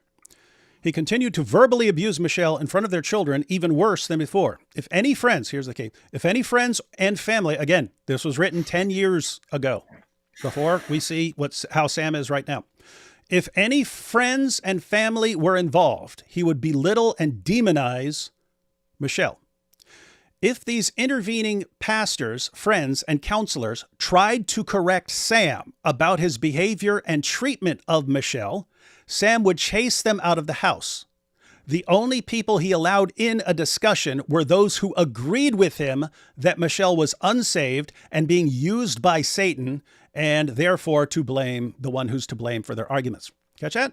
Anyone who says, Sam, you're wrong, boom, you're gone. Anyone who says, Sam, you're right, you poor guy. Yes, yes, yes. Come, let's gather around and tell my wife what an evil, terrible person she was. Now, does that sound like Sam? Like, can't handle a word of criticism and flips out, but if you agree with him, then you're fine. Does that sound like Sam? Stupid dumbass. Let me tell you why, David, you're a stupid fat bastard. You're too much of a narcissistic, sociopathic scum, tool of Satan, to humble yourself and seek reconciliation. No, you stupid bastards. You fake bastards, sons of Satan that think you're Christian and pious, that condemn me. So come on up, you little prostitute, you whore of Satan. You're a slut of Satan. You dumb, stupid, satanic bastard. You scum. Okay, you son of a whore. You son of a whore. But the dumb, demonic bastard manifest. Now get the hell out of here. That... Again, I told Sam, I don't remember the exact year or anything, but probably between 2005 and 2010. I noticed back then he would attack anyone who disagreed, tried to correct him on anything, and threatened to destroy them. And then he would only allow yes men. So it's the exact same thing we saw, that it's the same thing his wife mentioned, and the same thing I saw back then, and the same thing we see now. I told him back then, I said, there was he worked in this little center, like he had a little office in the center where he'd write articles. And there was one guy in the center named Billy who like always had his back and always took his side, no matter how obviously wrong Sam was, like no matter how disgusting it was, he would always side with Sam. And I said, Sam, eventually you're just going to have a bunch of Billies around you and no one's ever going to be able to correct you. And they're going to be cheering for you. And your behavior is going to get worse and worse and worse because you only surround yourself with yes men who praise you no matter how terrible your behavior is. And you drive away and then threaten into silence anyone who disagrees with you. You will end up becoming a worse and worse person. And of course, I'll expose you. I'll destroy you if you ever say this. In early 2013, Sam began to pretend Michelle was attacking him whenever they would have an argument. He would walk over to the window while Michelle was standing on the other side of the room, about 15 feet away, and he would loudly shout phrases such as, "Don't hurt me! Stop abusing me! Don't throw that at me! Police! Police! Somebody help me!" This is what he would do. What is this? He's letting her know, if you ever cross me or try to divorce me, I will have witnesses of the neighbors who heard me shouting, "Police! Police! She's attacking me!" This is how he operates. Around this time, Michelle began to notice that Sam would read her password-protected messages and emails. So he would figure out her passwords and then read all her messages and emails. He would track her on Facebook and go into her account to read her messages and monitor her activities. Then he would confront her with the things he had discovered. He falsely and repeatedly accused her of cheating on him, even though she had not at this time. He told her how he longed. Catch this, guys. He told her how he longed to find nude pictures or sex videos of her on the internet from some previous boyfriend. He told her how he longed to find nude pictures or sex videos of her on the internet so he could justify how he treated her and prove what a slut she was. He would text her constantly whenever she left the house or when she went to work until it got so bad that she had to block him from texting and calling her phone at times. She also, back then, like in one of the times where he'd be nice to her, she'd be all happy and she'd be messing with me. Oh, he's super nice. He's super nice. He's super nice. And I'm thinking, dude, don't fall for this. Don't fall for this, girl. Do not fall for this. She said, hey, we're getting along really well now. And he wants some naked pictures of me. And I'm like, no, that is not him wanting nude pictures. I don't care if a guy has nude pictures of his wife, but that was not him wanting nude pictures of her. That was, hey, if you ever leave me, I will post these all over the internet. I'll send them to the entire Assyrian community. So do not think that you can leave me. Everything with him is getting leverage so that he can threaten you with destruction if you ever abandon him.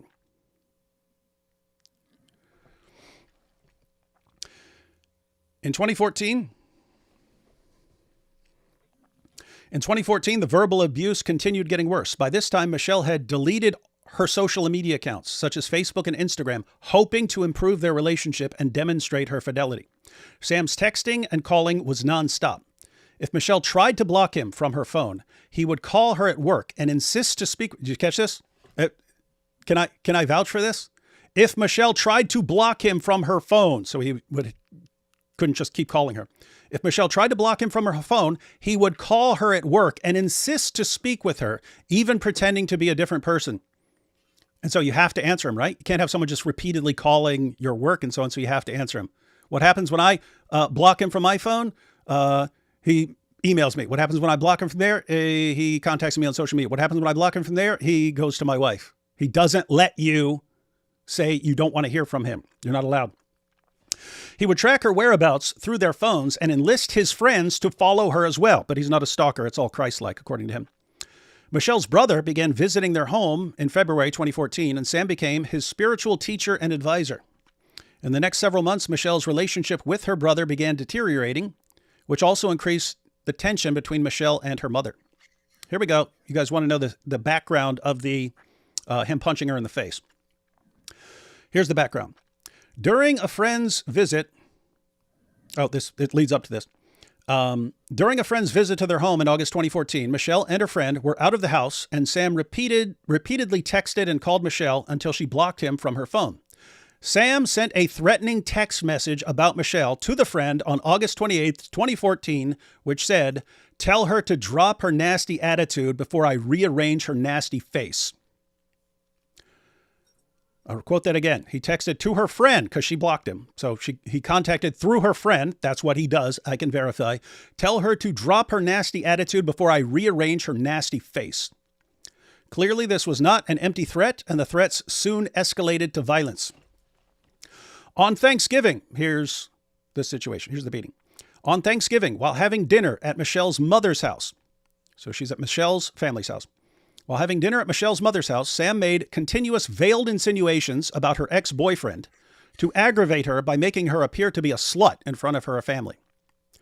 Michelle's brother gave her disgusted looks throughout the meal, while Sam humiliated her. On the drive home after the dinner, she began crying and demanding to know why Sam would do this to her in front of her family. He denied doing anything wrong and began mocking her and ridiculing her as she drove the car, until she was so distressed and provoked that she reached over to give a yank at his beard but missed. He retaliated to her missed attempt at tugging his beard by grabbing a fistful of her hair, violently yanking her head back, and punching Michelle's right eye while she was driving the car and in full view of their two sobbing and screaming daughters. I have multiple pictures of the black eye. Little side note. A little after this, he started acting super nice again, and we're in love, I'm so sorry, I'm a changed man, and convinced her to delete the pictures. Yeah, as a show of trust that we love each other, you got to delete those pictures of your messed up face after I busted you in your eye.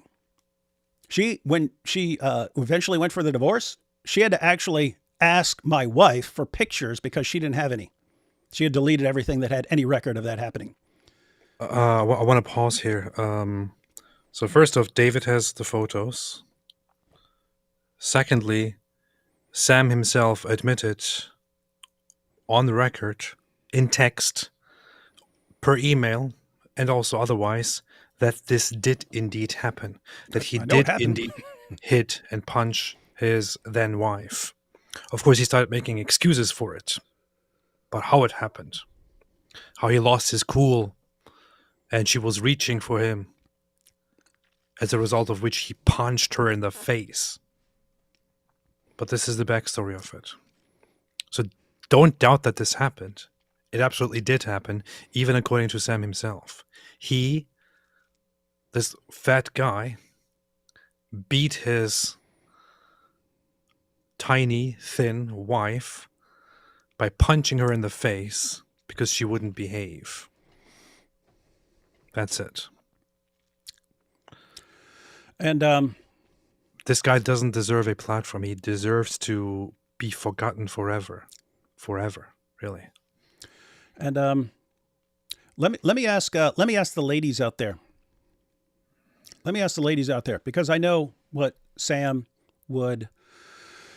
I know the things Sam would say to constantly humiliate, and there's a purpose in it, right? The goal is to make you feel worthless so that you never feel like there's anywhere to go apart from just doing what he says, right? He wants to degrade you so that you never think you are worthy enough of not being under his complete control.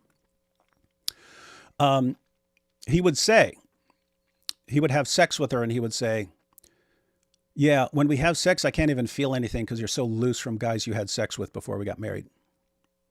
I can't even feel anything when we have sex because you're so loose because you had sex before we got married. He would say that. Michelle had some sort of condition where a baby, when she's pregnant, a baby would descend sooner than normal. Sam would tell her that it's because she's so loose because she had sex with other guys before him. She's so loose she can't even keep a baby inside her. The baby will fall out. It's a medical condition, right? He's saying, oh, it's because you had sex with all these guys. You can't even hold a baby in you anymore. This is how he would talk to her. You ladies who are watching, if your husband said, hey, you had sex with men before me. You're so loose whenever we have sex, I can't even feel anything. And you can't even hold a baby inside you because you're so loose because you had sex with guys before me. On a scale of 1 to 10, 1 being not even offensive at all, 10 being like the most evil, hurtful thing he could possibly say to you as a woman, how would you rate that? How would you rate your husband saying that kind of thing to you? Would it be like the most degrading thing he could say? That would be a 10, or would it be, he's just a harmless banter? Oh, David. What? I know you don't want to share this, but what? Here's Sam's live stream right now. What's that? Oh, he shared the picture? Why is he sharing the picture, man? I don't know. He actually shared the photo of him beating his wife. Yeah, that's one. That's to find one a way picture. again, to find a way to defend it. I guess I don't know. All right, so ladies are responding. I asked them how, on a scale of 1 to 10, how degrading that would be for your husband to say those kinds of things with you. Let's check out some of the responses. Claire says, the comments are going by super fast. Claire says 10. Oh my goodness. I can't even click on comments. The comments are coming by so fast. This is going to be tricky to actually, I'm seeing 10, but I can't keep up with them. By the time I go to click on it, they're moving past 10. I asked scale of 1 to 10. How degrading and hurtful would that be? 1 million. This. More than 10. 10. 8 billion. 10 million. So, guys, everyone's posting this. That's what. By the way, I want to clarify one thing for all the creeps and bastards like Sam Shamoun. I'm sorry for saying this, but he's one of those people who spread this myth and who also cause abuse against women like this to be perpetuated. He clearly loves it, but a woman doesn't actually get loose by having more sex. That's a complete myth. It's a way of attacking people. Guys, do we believe? Yeah, do we believe that Sam goes with the absolutely most despicable attacks on people that he's trying to control? Jake, that fat cow bastard, and his cow boyfriend, Orthodox lesbian. What the fudge is going on? She are mounting your whore mother because you're a whore like your mother. Sam wouldn't and they fudge you and her, you filthy bastard whore. Prostitute Sam would that never you do are. this. Your uncle's mounting you right now, you filthy lowlife. Sam wouldn't Stupid talk to people bastard. like this. What are you going to do now, you satanic bastard? I'm David Wood, and you got to follow my script. Yeah, you stupid bastard. No, you're a whore like your mother. You're a whore like your mother, brother. Go find who your father is because it took 20 Shia to birth you. The Bible calls out whores. He wouldn't talk to his wife, mean. Your mothers for being whores. You're a whore, brother. You're a whore. You're a bastard. You're a coward. I'd spit on you, but my spit is better than you. Because, Mango, they're all whores, sons of whores. Because your whore mother likes bald heads to rub her bald ass because you're a whore like your mother. And you like your bald uncle because he mounts you because you're a whore like your mother. Yeah, Sam wouldn't talk like this, guys. All right, let me go ahead and finish this up real quick. Afterwards, Michelle began looking into divorce proceedings, but Sam convinced her that everything would be fine and they would go to counseling and things would change. He also convinced her that it was ungodly for Christians to go to court against each other and that God would punish her for divorcing him. He's still threatening her with that. There's a difference between being concerned that someone is actually following the Bible and someone who just uses the Bible as a weapon. That's what Sam does. It's a tool to draw people to him and develop his cult, and it's a weapon against everyone else. Hoping that visiting a professional counselor would change the situation, Michelle stayed with him. However, it wasn't long before Sam began mocking the injuries he had caused her, mocking her for punching her in her face. It wasn't long before Sam began mocking the injuries he had caused her. In January 2015, Sam began making taunts about future assaults, saying, "Do you want me to even out your eyes? Come here so I can even out your face. I want to hit you so bad if it weren't for the consequences." Recently, well, this is recently in 2015, recently Sam also has been attempting to brainwash the children. He tells one that mama is evil and needs prayer.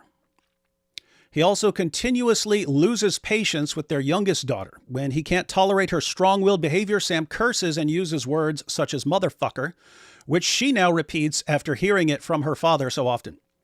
He continues to lie about Michelle to their friends. Last week, the baby threw the computer charger and damaged it. Last week, the baby threw the computer charger and damaged it. But Sam sent an email to friends saying that Michelle had thrown it on the floor in a fit of uncontrollable rage.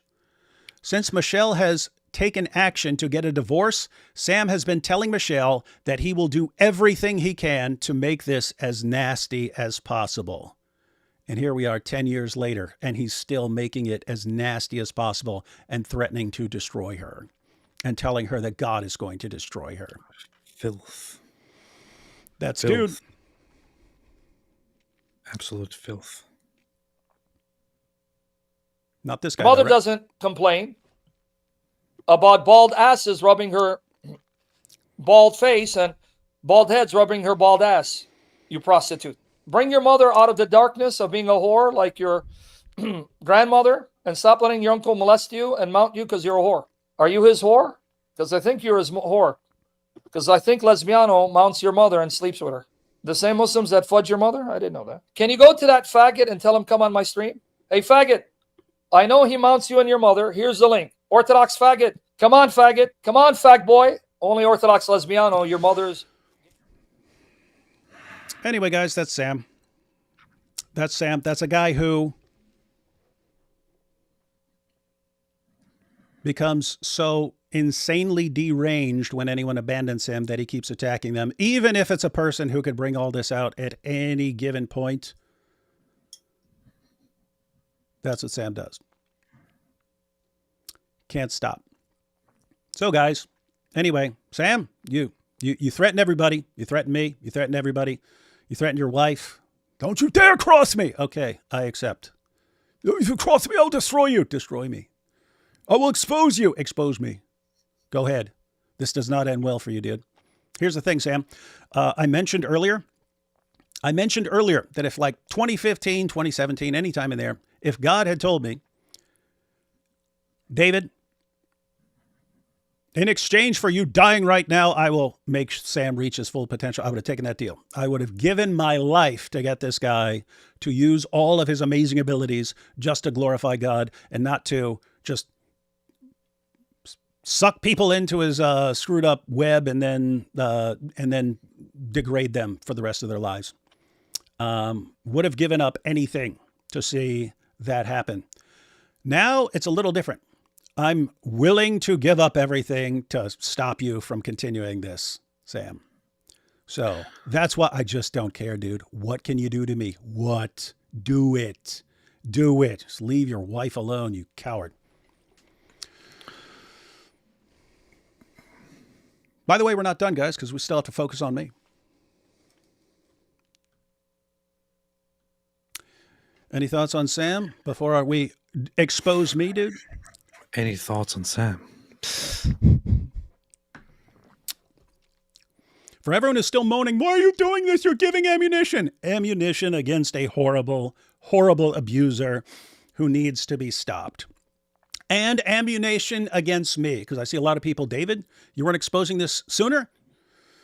No, guys, they were married. I'm not going to, oh, here's what he did before you were married, and here's what he did to you during the marriage, and so on. And then afterwards, it's he's in full meltdown mode after she actually divorces him. He's in full meltdown mode. And I'm thinking maybe he's going to learn now. Maybe he's going to learn and he can be honest and deal with his problems. So yes, I don't know what I was supposed to expose and stuff, but yes, I agree, everyone. I should have put a stop to him abusing people a long time ago. As I pointed out, I was mistaken in my belief. It's like everything in my life always pointed to this, that I thought I was there for a reason. I still think I was there for a reason. It's just not the reason I thought. But the reason back then that I thought the reason for me being friends with Sam was he was eventually going to get better. He would repent of all this. He would confess this stuff like I did after all the messed up stuff I did, like confessed it. I was wrong. And I turned away from that stuff. Thought he was going to eventually do that. He could do all this. He could announce and say, hey guys, yeah, I was terrible. I was terrible. But I'm changed now. I was looking forward to that. He got worse every single year, and right now he's the worst I've ever seen. He's absolutely demented and going after everyone he thinks has abandoned him. So guys, yes, Dawa guys can be blasting away at Sam over this. They can be blasting away at me for this. I accept my role in not stopping this. Again, I don't know what I'm supposed to expose. It's not my inclination to expose people. I would always try to help people and so on, help people move forward.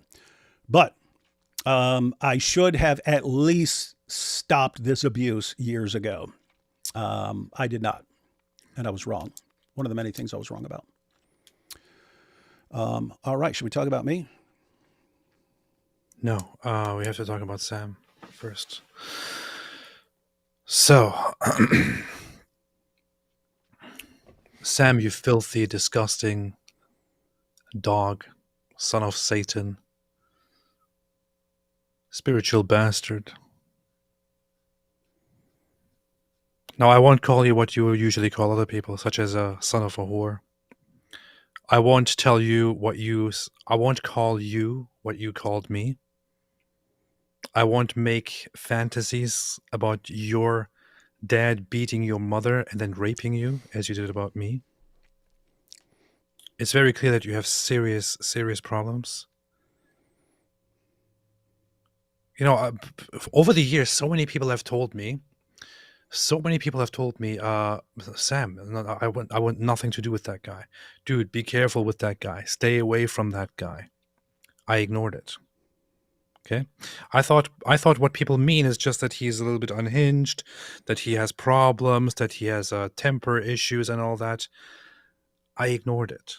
Right, I stuck with it. In fact, I can have you listen to his message when he heard that I was in the vicinity. He sent me a voice message. He was very excited about it. It was just a month ago.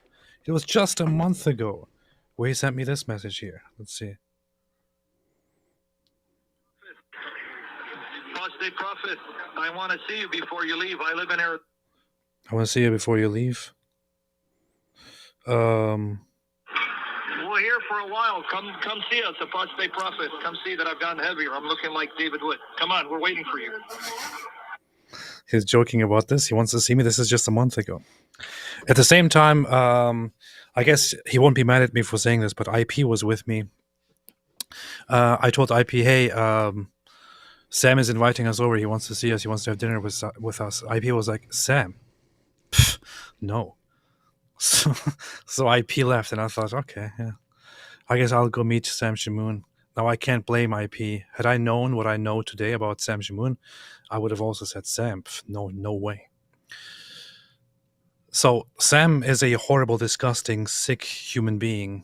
After me ignoring all of these things and still trying to give that guy a chance, he eventually started coming after me and attacking me and lying about me. And I see here in the chat, in the live stream, people still defending him and attacking me because of his stuff. Somebody saying AP abandoned his wife. Never happened, dude. Never happened. We talked about this, okay? It was a mutual separation, after which I went different ways and probably didn't do things the absolute best way and maybe sinned. And I should repent for that. And I ask God to forgive me. If I did anything and if I do anything wrong, I ask God for forgiveness. I ask God to correct me, to set me straight, to do it right. And I tell everybody once again and again, do not take me as an example for how to be. Take Jesus as an example. Take Christ as an example. Be like him. Do not take me as an example, but most definitely do not take Sam Shamoun as an example. This guy is, if we go by what we have heard, a serial abuser, physical and mental. A violent physical abuser, a gaslighter, a manipulator, possibly a rapist. So, I don't know, man. I'm a little bit speechless. I had a lot to say just a little bit ago. But, oh yeah, just one thing. I wonder why Sam Shamoun is trying to take this stream down. Yeah, why? Are you scared, bro? Yeah, guys, he's over there talking trash about me. Guys, he's over there talking trash about me. Do you see me? No, cover it up, silence him, shut it down. Why is he asking people to flag this live stream and to take it down? Are you scared, man? Are you scared, you filthy fat bastard? Are you scared? Be scared. Be scared, Sam. Be terrified.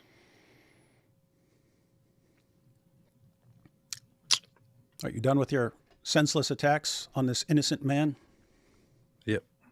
And by the way, I also apologize for ever giving that guy any space. For after David told me that he doesn't want to associate with him, for still giving him space, for still inviting him on, I apologize sincerely to everybody for ever promoting or saying something good about him, for saying, yeah, I think he's good, I think he's a good guy, for saying any of those things. I apologize for inviting him. I apologize for asking him for anything. I really sincerely apologize to everyone if I have caused anyone to listen to him. I sincerely apologize. I regret it. That's it. All right. Now, as I mentioned earlier, ladies and gentlemen, we'll have to see if he's still here. But Jai has been with us supposedly for 5 hours now, and the reason was I didn't watch Sam's live streams attacking me or attacking AP. Wasn't interested. Someone sent me some clips. We watched some clips, but Jai has watched them, and I asked Jai to bring forth whatever. Hang on, let me see here. Oh, wait, just a second, by the way. Since Sam hates it when people take down live streams with him and post with him, I'm going to be here and take down live streams that I had with him. Hope he likes that. Yeah, he'll repost them because, yeah. Hey, Jai, you still there? Hey, yeah, Oh. I am here. I'm here. Okay, so everyone, yeah, Jai's actually been watching the Sam's I have live no idea how I'm going to do this, though. I'm just learning this stuff for the first time, just like everybody else here. Why? Because even though we're good friends, I didn't share any of this with you? No, you didn't tell me Huh. any of this. I just learned. I just learned this week that it actually wasn't a lie. That actually Sam really did hit his wife. The first time I learned about it this week, after knowing Sam for I knew Sam since on Pal Talk. I was a teenager, over 10 years. I never knew that. I never knew anything David is saying right now. And I'm just processing all of this right now. And I don't even know how I'm going to do this right now. But I'll try. And I feel like any issue that I bring up, it would trivialize or minimize the seriousness of what you said so far. Because he's talking about blaming David for not finishing book projects. Like a book project is anything. I can't even talk right now. You guys can hear me. I'm like speechless.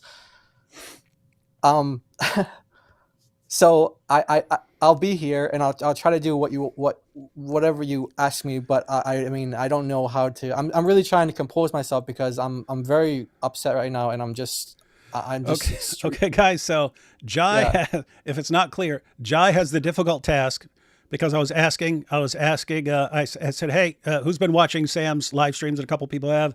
And I said, okay, Jai, you want to come on? And he's here to steel man Sam's points against me or against AP or whoever, right? We're here. He's here to give Sam's points. And so we can actually answer. We can actually answer for them. Now, me and AP earlier went through Sam's posts and so on, but he's been saying more stuff in his live streams and so on. So I asked Jai to come on, share Sam's criticisms, especially against me, so we can see what there is to answer. And Jai's pointing out that he's a little discombobulated and feels is going to feel awkward, kind of defending Sam or steel manning Sam's position here. So we think we believe you can do it, Jai. Anyway, Yeah, I just want to. do your worst, sir. Do your worst. Yeah, before I do though, I feel like, so I just want to say again, this is my first time hearing any of the stuff that David just read from that timeline. Apart from the hitting his wife, I only knew about that this week, and Sam was the one who admitted it on his stream. He showed an email and then he spoke about it. I didn't know that he actually did that until this week. So, and everything else about what he did to his wife before they were married, his children, how he treated them, I had no idea about any of that stuff and any of the stuff he said after that. So, and so I mean the public stuff I've seen, him cussing people out, cursing their mothers and things like that, and I completely condemn that, and I never supported him doing that, but this stuff is all new to me. So okay, what was the question again? Sorry. By the way, just a quick note. Anybody here left? David made me a moderator in the past, so it's all his fault. But anybody here defending Sam Shamoun in the chat after this, I'm banning you immediately, permanently. No. Well, yeah, in future live streams, I told people we wouldn't ban them for defending Sam. I did say that, and right now, especially. What the heck is wrong with you, man? Okay, guys, that was not my decision. AP apparently did not know that agreement that I made that I would not ban people. They weren't solid defenses. They were like, "Oh, what Sam is best," and yeah. So, I don't want them banned because, guys, now's your chance. Do your worst. Now's your chance to attack me, D Wood. Guess what? Pretty darn messed up. Pretty darn messed up, dude. So, Jai, what do you got? Okay, so basically you guys addressed every major issue that I noted from his streams. There is the part that he claims to have receipts on you, though. And like I said, I want to even apologize to everybody because do your worst. I just want to say again, this is not to trivialize or minimize. Go ahead and tell us. Go and tell us how what I've done is at least as bad as anything Sam has. Not even comparable. Okay, so the thing that he wants you to address, because like I said, I noted down about 10 things that I thought were the most. I was supposed to be here to steelman his positions and say, this is what Sam said, and how would you guys respond to this? And so you guys basically covered everything, and then this is the part here, though. So again, I apologize again if it sounds like I'm trivializing, comparing anything what David said to this stuff. But so basically, David, he says that there was a project that you were commissioned to be a part of, book projects, Quran commentary projects that were never completed. And why that's significant is because he claims that you were paid at a rate of $2,500 per month, and you amounted about $10,000. And so the question is, how do you respond to this? I'm sorry, I can't get my words together. But that's basically. You're doing a crap job of defending Sam, man. Do it. It's really, I can't defend Sam. I wasn't even meant to defend Sam here. I was just meant to steelman his positions. But you basically got the gist of it. Okay. Okay, so the criticism is I was working on a project and was paid for several months, and that I've never finished it. Guilty. I was paid to work on a Quran project, and when I had to estimate, I said, I don't know, half a year, something like that, 8 months, be finished. And then me realizing after working on it for a while that it was probably going to take like 4 to 5 years if it's just me and 1 or 2 other people. Guess how many authors make the same mistake? Guess how many authors make the same mistake? Probably lots, or some, or one. And by the way, little side note, anyone who knows me, I probably don't finish 95% of the things I start. I just estimated this last night or two ago with a group of Christians, but probably 95. at least 1,000 video scripts that I started and never finished. I have multiple books that I started and have never finished. On the Quran, and by the way, anyone who knows me knows this. I always even though I'm aware of it and I've been doing it for years, I still, to this day, when I think, okay, I want to do this, how long is it going to take me? I massively, orders of magnitude underestimate how difficult it would be. It's something I would think, if it's something I think will take 2 hours, it's like 15, 20 hours of work spread out over several days. And the thing is, I know that I'm like this, and still I'm thinking, okay, how long is that going to take to edit? Hour. It's got to be an hour. Wrong. 12 hours later, I'm enraged that I'm working on this. So anyway, the Quran project, I thought, okay, well, it doesn't take, I've read the Quran. It doesn't take terribly long to go through the Quran. So what I wanted was it was critical. Robert Spencer has already done something similar since then. He has the critical Quran and so on, although he's focusing on different issues. But I wanted a Quran that included information about textual variants and so on, moral problems with Muhammad, all the Islamic dilemma stuff, wanted every single verse marked and pointing out the relevance and stuff like that, tying them all together. And then just basic stuff. The basic stuff is easy because you could just say, Ibn Kathir says it's about this. Al-Qurtubi says it's about that. So the basic stuff, that wasn't the issue. But no, something that I thought would take several months, I realized would take years. And so, was paid while working on the project. And once it became clear that I was not going to finish this for a long time, I was not paid for that anymore. And still to this day, have not finished it. Let me tell you how my brain works. I see, this is actually a huge thing that is going to be way more difficult than I thought. Over time, I'll start breaking it down into parts. Well, here would be a part of it that would actually serve double duty because this part would be a good thing on its own. But once you've got that, you've got a part of it. And then if you do this other thing, then that would be a part of it. And eventually you've got all the parts, and then the whole thing is pretty, is easier. Guys, one of the reasons we're doing the Islamic Dilemma project this year, which I also fell massively behind on. That was on me. What happened? I said, hey, we're gonna get all this. Well, I thought we'd be done by summer. I'm not even close to being done, and it's November. So didn't even finish the one project, but guys, so we wanted a big Islamic Dilemma project. Why did I want every single verse in the Quran to know exactly where it was on everything that has anything to do with the previous scriptures? Well, that's kind of helpful to know if I ever revisit this. Hey, Jai, I don't know if you remember this. It was a while back. Do you remember when I asked if you and DOC, if you thought you could translate Ibn Abi Dawud's Kitab al-Masahif? I remember we had those conversations, yeah. That's another thing. It was like, this would be a good book on its own and everyone has access to it. But guys, Kitab al-Masahif, that's a list of all the early Quran variants and disagreements. Like, if I have Kitab al-Masahif, I have the Quran project. I've got stuff on all the moral problems and so on. I don't know if it'll ever get finished. I don't know, but I still kind of piece together things over time. But anyway, guys, so here's the thing. Yes, I started something. No, I did not finish.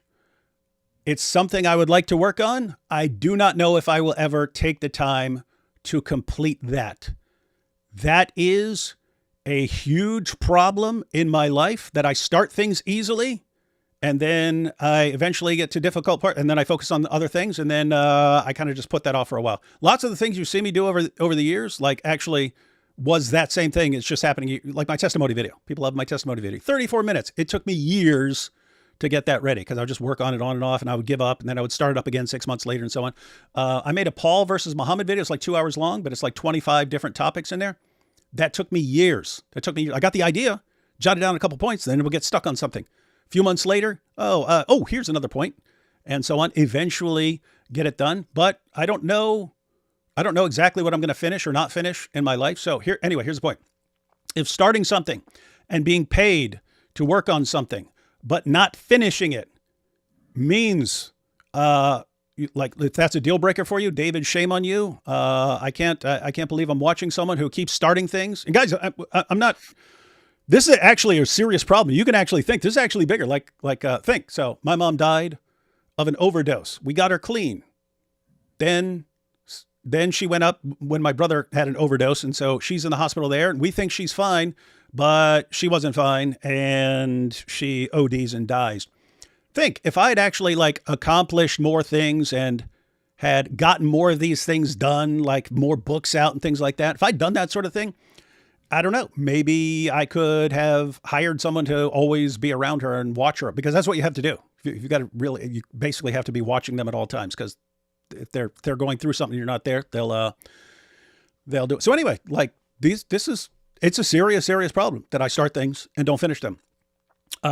It could have huge impact on other things if I actually got more done. So guilty. I start lots of things, don't finish them, don't always get back to them. I'm easily distracted by other things. And so there you go. Guilty. Use your own judgment on what to do with Seriously, being guilty on that. This is what you're explaining yourself about after everything we have heard. That's how I feel. Yeah, it's really hard to. But okay, so did this coincide around the time when he beat his wife? Because what he claims is that you have this cycle of when someone calls you out, hey, you didn't finish the project, now you left it all to me to do. Hang on. I'm the one who attacks and threatens people when someone calls me out? No, he said that that's when you cut them off. When they call me out. So Yeah. just to be clear, me cutting things off wasn't about him punching his wife in the face, grabbing her by the hair, punching her in the face in front of their kids, and me thinking back, wait a minute, I never did anything to help my mom when her boyfriends were punching her in the face. It would be seriously messed up if I act like the same scumbag right now and just keep working with this guy, even though he just punched his wife in the face and he's blaming her. So it was really him calling me out, and not because what I told him, like, okay, dude, now you just remind me of the guys who used to beat up my mom. That's how he's portraying it. Yeah. Okay, guys, believe who's ever, if you think Sam is reliable in his description of things. So that also ties into an earlier comment about Nabil as well. He didn't say anything about you being linked to the cancer, but he was saying in that email that this is the proof that you can't keep ministry partners. Look at Nabil. And so that was the context where he brought up Nabil. So we don't know. He didn't really give details on that, but he's trying to say that you have this habit of you're the ringleader. People call you out. Once you get called out, you cut them off. You can't keep people in partners or whatever. So that's his thing. Yeah. So apparently he's saying that the reason Nabil and I split was because Nabil called me out on something and I couldn't deal with it. So we split. Completely, utterly. Yeah, completely, utterly, totally false. I remember the discussion. It was in my living room in our apartment in the Bronx. And it was after all the Dearborn stuff was going on. And Nabil was getting invitations to speak at various places. And he said he got an invitation to speak at Princeton. And then, because of the Dearborn stuff, that got canceled. And they said, we don't want you up here when you're one of these guys that's blasting about Sharia. And talking about Dearborn being overcome by Sharia and stuff like that. And we're sitting there talking, and we eventually conclude, look, I said, you have to pick, right now you have to pick one. If you are more interested in doing evangelism and speaking on college campuses and so on, you should be doing that. You should focus on that. And you should drop the, Sharia and Dearborn stuff. You should drop that. You shouldn't be doing that stuff. If, however, you think, oh, okay, there's plenty of evangelists in the world, there's not enough people dealing with Islam and Sharia and the problems with Muhammad, then you kind of need to focus on that and realize that you're not going to be able to do the other stuff you want. But this isn't a situation where you can do both and be completely effective in both. And Nabil actually said, I think one of us should take each one. You focus more on Islam, I'll focus more on evangelism and speaking at various places. And we said, and then we're trying to figure out, what do we do? Because we were partners. And he suggested splitting up Acts 17 into like two wings. And he said, we could call this Acts 17 blue and this Acts 17 red, or whatever he said. He said, we're going to split Acts 17 into two things. And that way there's some division, and you can't say, well, David's doing this, Nabil, so we don't want you over here. Split it in two things. He took off and was heading to the airport, and I texted him and I said, I think we should just separate because that's not going to, people will still use that against you. If I'm out there blasting away at Muhammad and you're part of the same organization, but we just have kind of two separate departments, they're still going to come after you and it's still going to affect you and it's still going to get you canceled. I think we should separate. And so he agreed. And I was like, gosh, if we're separating, then we're going to have separate ministries.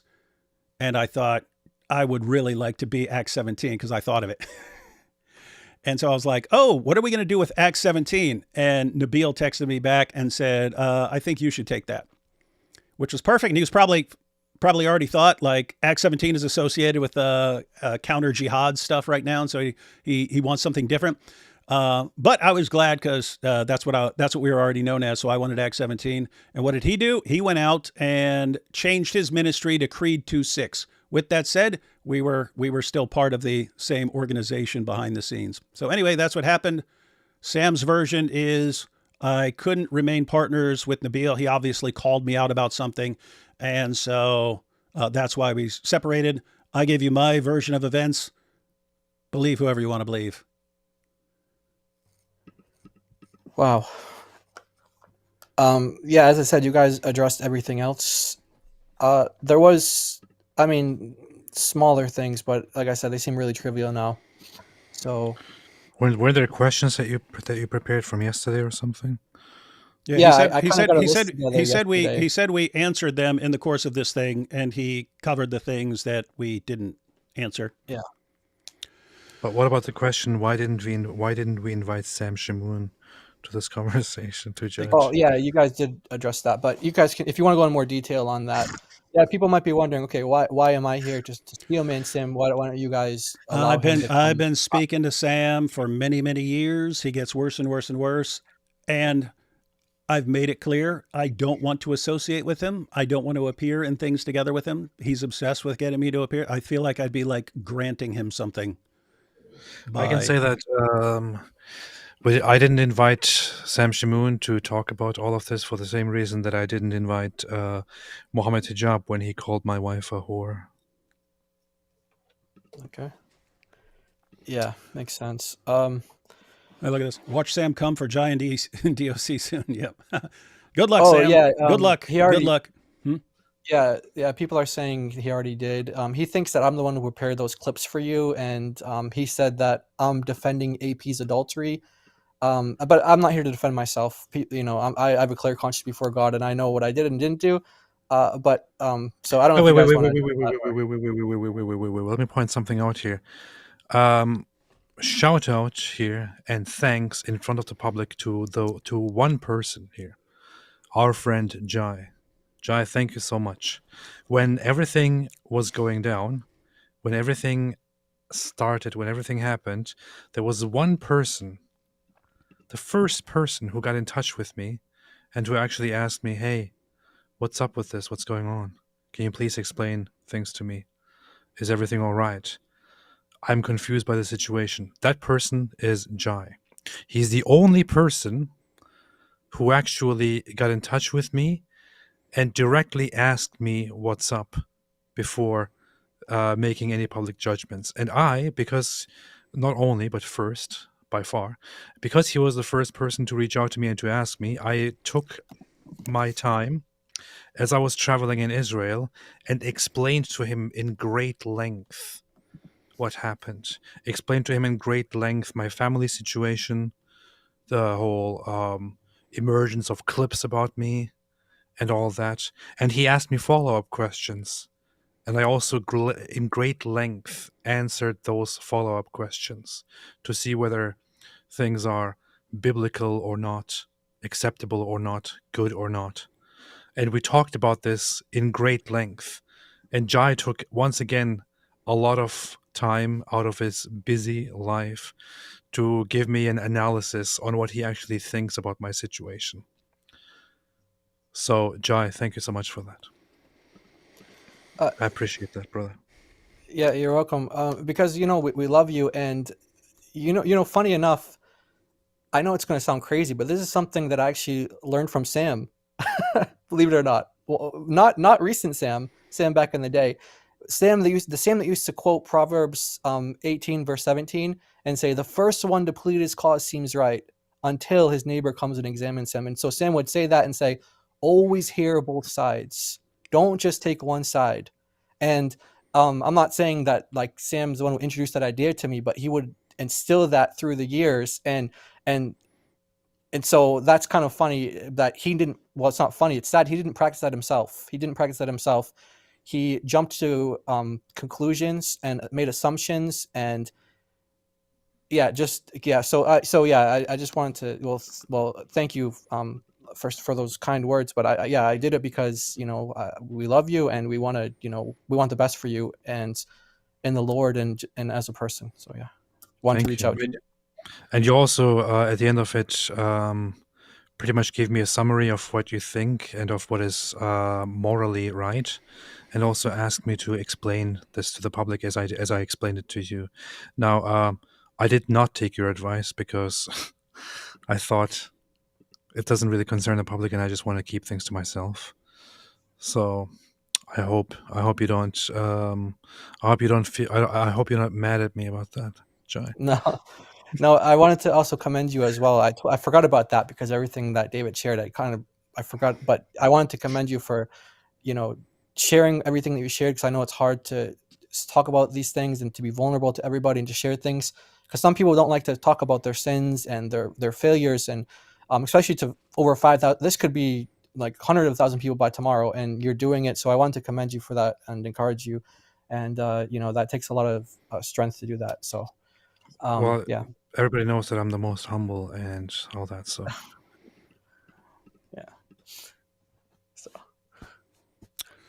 Well, was that the? That was you guys really covered everything throughout the course of the stream. Well, guys, that's what Sam was threatening to expose me for. If you better not cross me. Don't cross me. I told him years ago, whenever he would threaten me if I criticized him, I would say, dude, I'm not exposing you because I don't want to expose you. I want to help you. When you threaten me, I really, really, really have an urge to do the opposite of what you're telling me to do, like really strongly. And so now we're in this situation.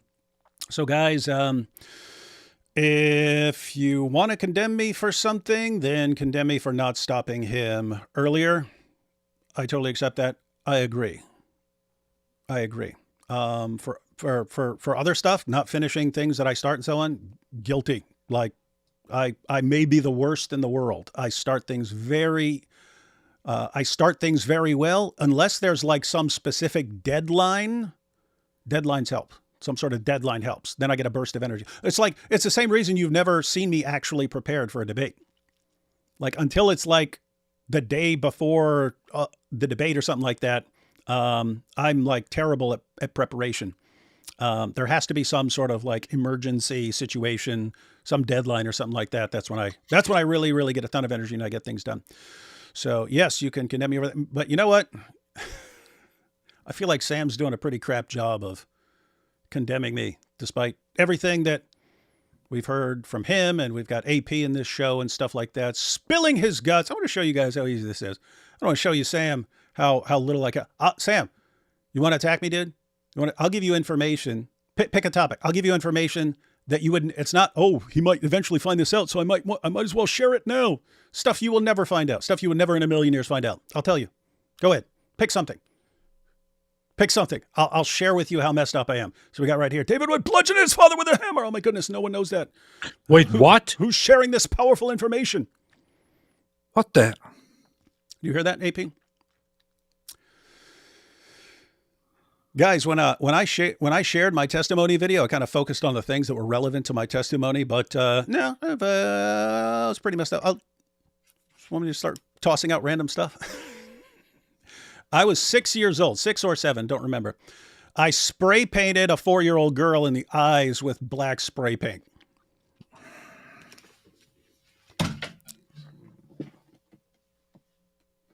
It's messed up, right? She's a 4-year-old girl. 4-year-old girl. Trying to make a point here, Sam. I've done messed up stuff too. That's why I was able to work with you for so long. What else? What else? What else? Hey, David, what? I just thought of this now because my brain's a little rattled with all these thoughts. But you know, you made this point about how people are posting 6, 7. I forgot about that. I saw that that's like a thing with young people, and then I just said 6 or 7. Now everyone's posting 6, 7. That's funny. All right, sorry. What? You were making a point about how he takes a rule and applies it to everybody else and not to himself. That's and right. I just thought of that's the Proverbs 18:17 thing that he would say. He would apply that to other people, but not he didn't apply it to himself in this situation, right?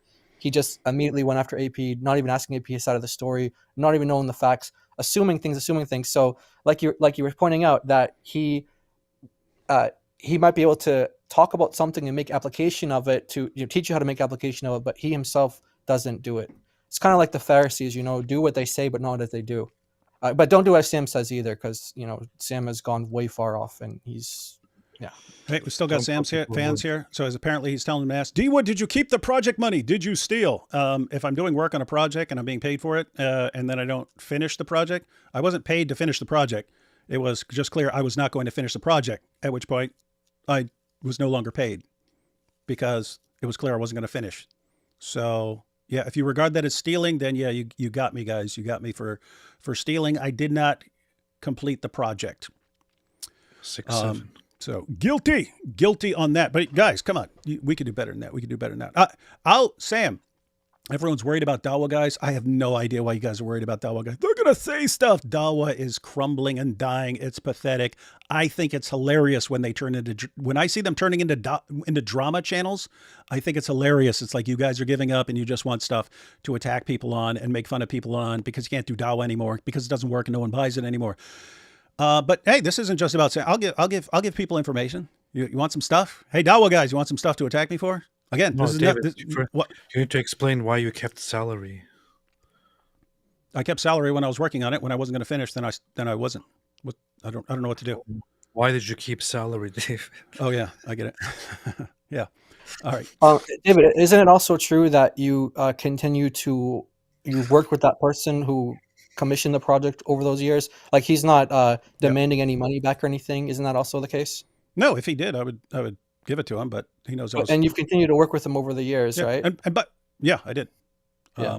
Okay. I just want to make that clear for everybody. So he doesn't feel like he's robbed. He doesn't feel like he's been stolen from. No. I just want to make that clear to everybody. No. And that guy has known me for he knows I start things constantly that I don't finish, and some of them I eventually finish. Some of them I eventually finish.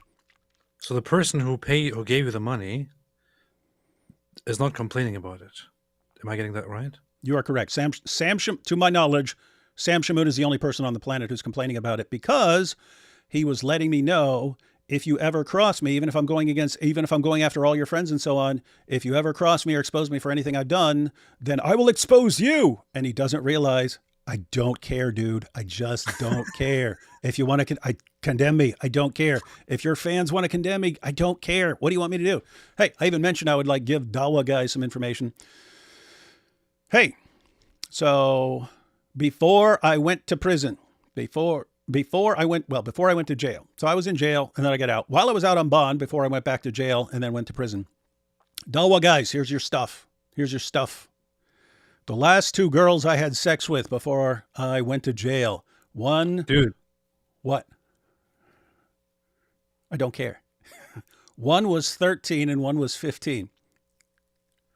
So when Muhammad Hijab's like, oh, you know what, if a girl's 13, but she got wide hips, that was the case. She had big boobs and wide hips, but she was 13. I did not care. I didn't care back then. So here I am, because in the minds of the Dawa guys, if you ever did anything, you can never condemn it because you did it once and you can never take the opposite side. So I had sex with a 13-year-old girl.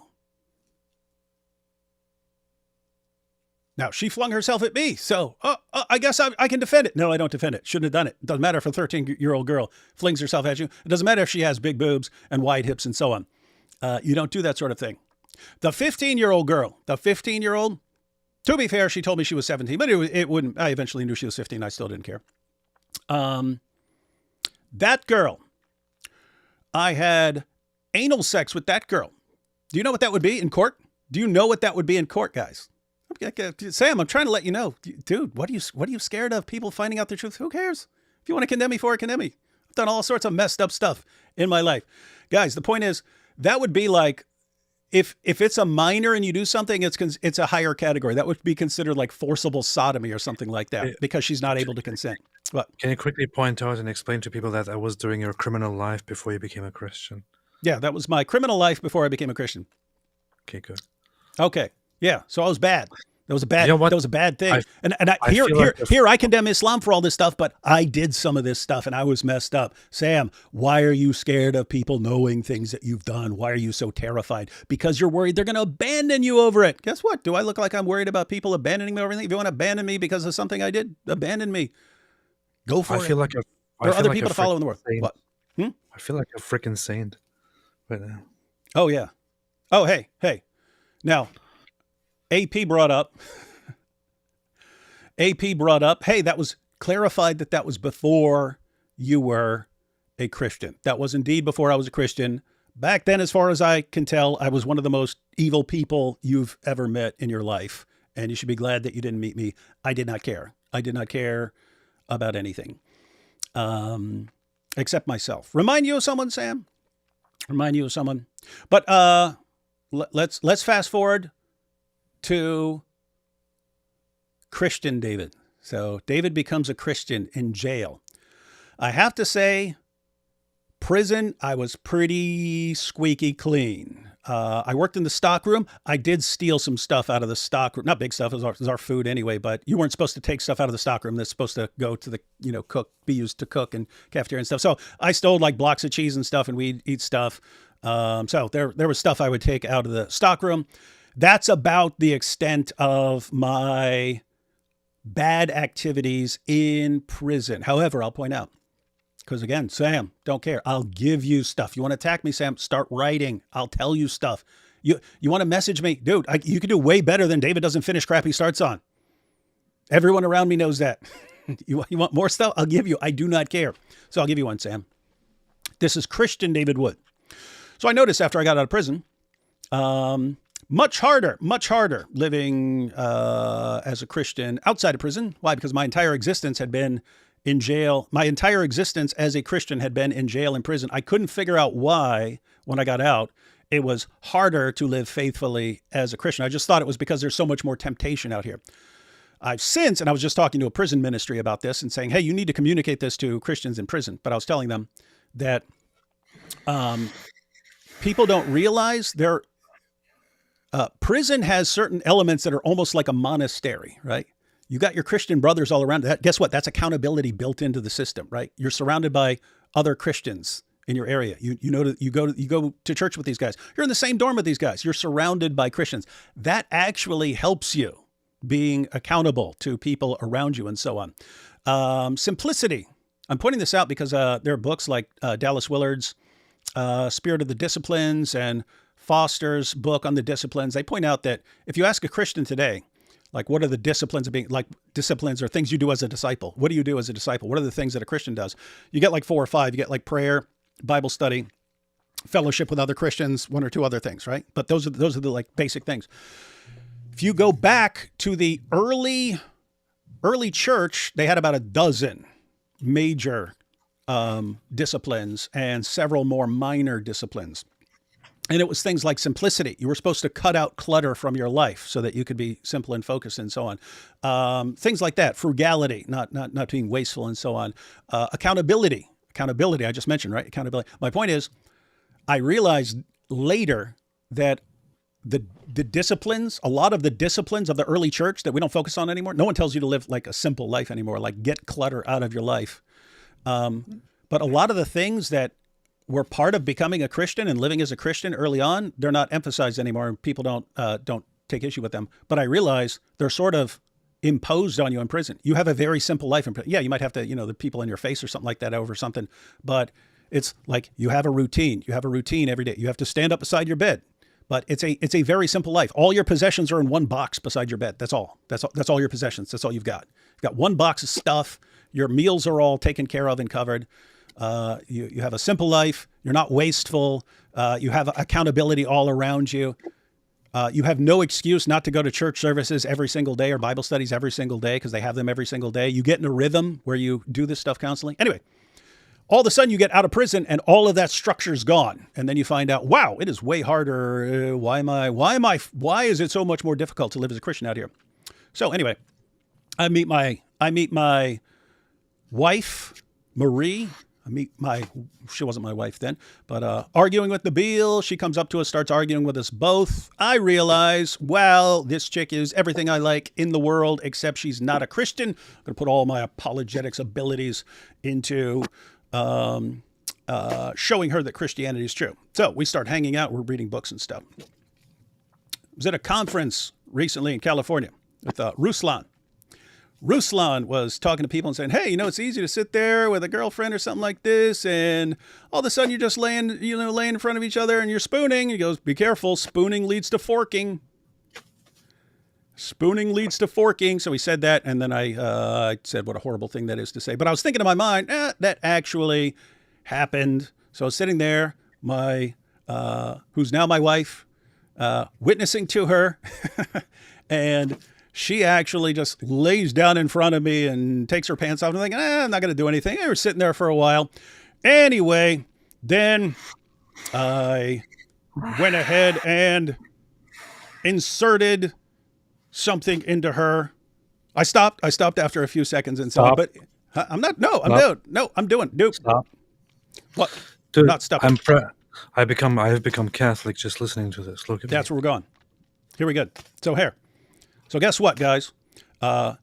We partly had sex for 10 seconds or something like that, and then I stopped. But I'm just kidding, by the way, Catholics. Please don't be offended. I love Catholics. So there was that. Check this out. So then I was what the heck just happened, man? I was considered a saint. I was considered a saint in prison. Then I get out, and I've lost self-control with a girl that I'm trying to witness to, and so on. Right. So I was like, I made it clear we can't do that. We do not do that anymore. But then she be giving me BJs and stuff, and I could I was like solid as I'm trying to make a point, guys. What are you scared of? Yeah, we screw up. What are you scared of? People finding out? Like, oh no, AP did this. I've done stuff too. What's your point? All right.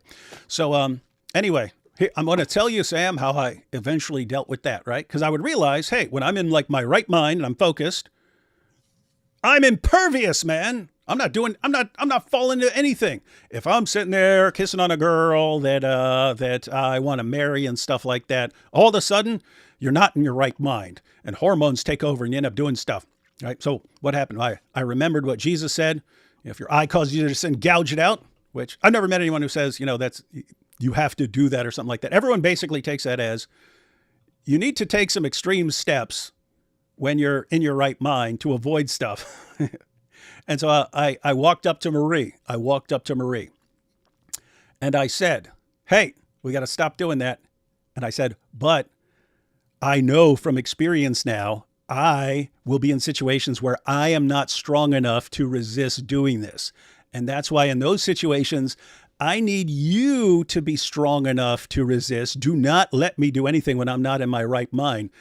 And then I said, if you let me do anything with you, after it's done and back when I'm in my right mind, I'm going to walk into the kitchen. I'm going to get a knife. I'm going to come out here and I'm going to slice my arm wide open, wrap a towel around it so I don't bleed out. And you can drive me to the hospital where they can stitch me up before I bleed to death.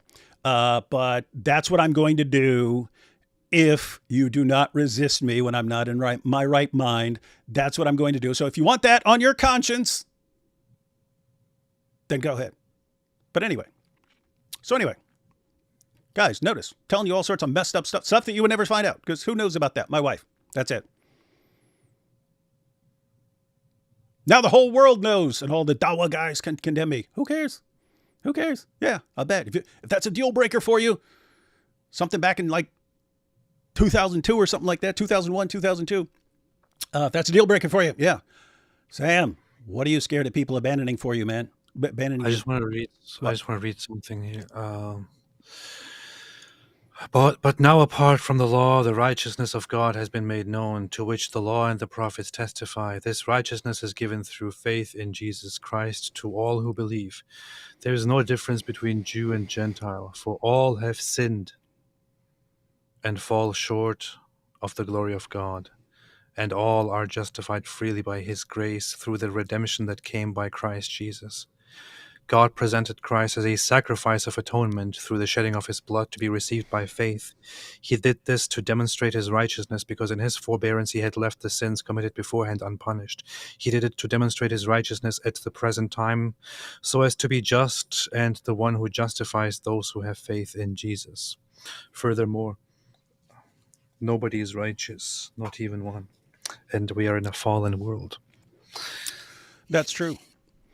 Guys, several years ago when Ravi Zacharias got exposed for doing all sorts of messed up stuff behind the scenes, lots of people were just saying he's fake. And I tried to say, well, he may be just fake. In other words, like, did he really believe what he was saying, or was it all just fake? Or was he someone who's like struggling behind the scenes, but just, just keeps doing stuff more and more until he's not even struggling against it, but he seriously believes and just thinks, I'm just flawed and so on.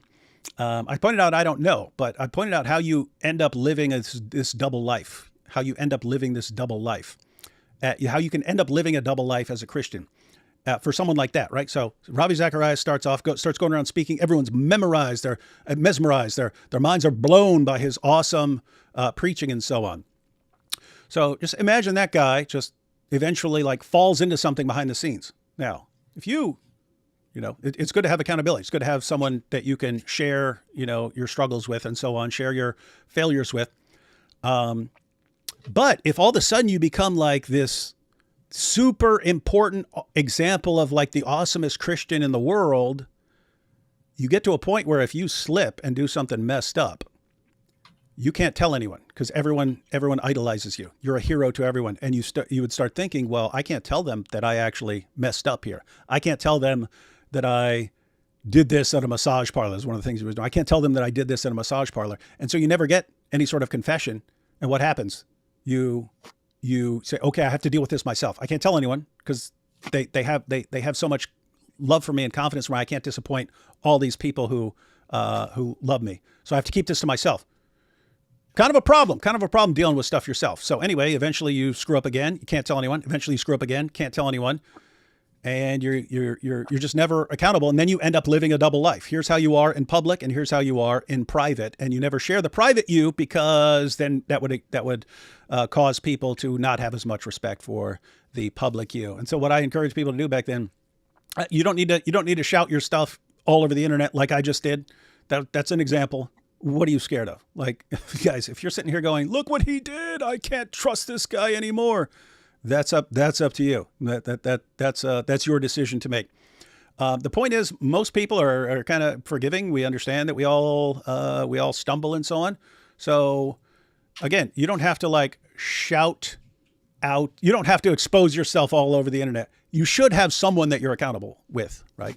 You should have someone that you can share and talk to when you fall short and say, look, I did this. I need some help. Can you pray with me? What? Yeah. For example, your priest. What's that? Yeah. Yeah. Like your priest, right? Guess what? AP's not allowed to just go to his priest and talk about these things. His stuff has to be all over the internet, as Sam showed. But guess what? Now my stuff is all over the internet. I just put it out there. AP's stuff is all over the internet. He put it out there because of Sam Shamoun. And Sam Shamoun. Wait. Now I have to open up and talk about all the things I did. No, you don't. No one else has to. But I'm pretty much an angel here. Yeah, I'm trying to make a point, guys. That I wonder if Jai is still alive. You still alive, Jai? Yeah. Yeah. Yeah. I just want to say to everybody, I guess David's going to make that point anyway, so I'll just leave it to him. I'm not trying to be wise here. I'm pretty sure David's going to make the point that I have on my mind in the end. So, yeah, I'm assuming. Yeah, you're making a point about we have all fallen short and done things, but the point is how we respond and repent and live our lives afterwards. And I also assume, your wife probably knows about everything you said tonight. So yeah. But I want to just say, I mean, we've already People are still posting it. David tried to murder his own father. Oh my goodness, is that serious? So the point is, we have made this point over and over again. Nobody's good. Nobody's there is a reason why we're supposed to follow the Bible. We're supposed to be like Christ. There's a reason why we are fallen. We are sinful, right? You're not supposed to be like me. Not supposed to be like David, and sure as hell not like Sam Shamoun, but rather like Christ. That's what I've learned. Yeah. So everyone, you've all fallen short. Before you're a Christian, after you're a Christian. What you don't want is some double life where you're terrified of people finding out the truth and so on.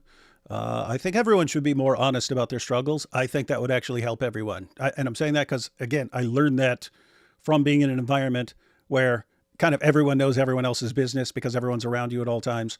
And that actually helps you. And so trying to make a point here, trying to make a point here. What are you guys scared of? Sam, I'll expose you.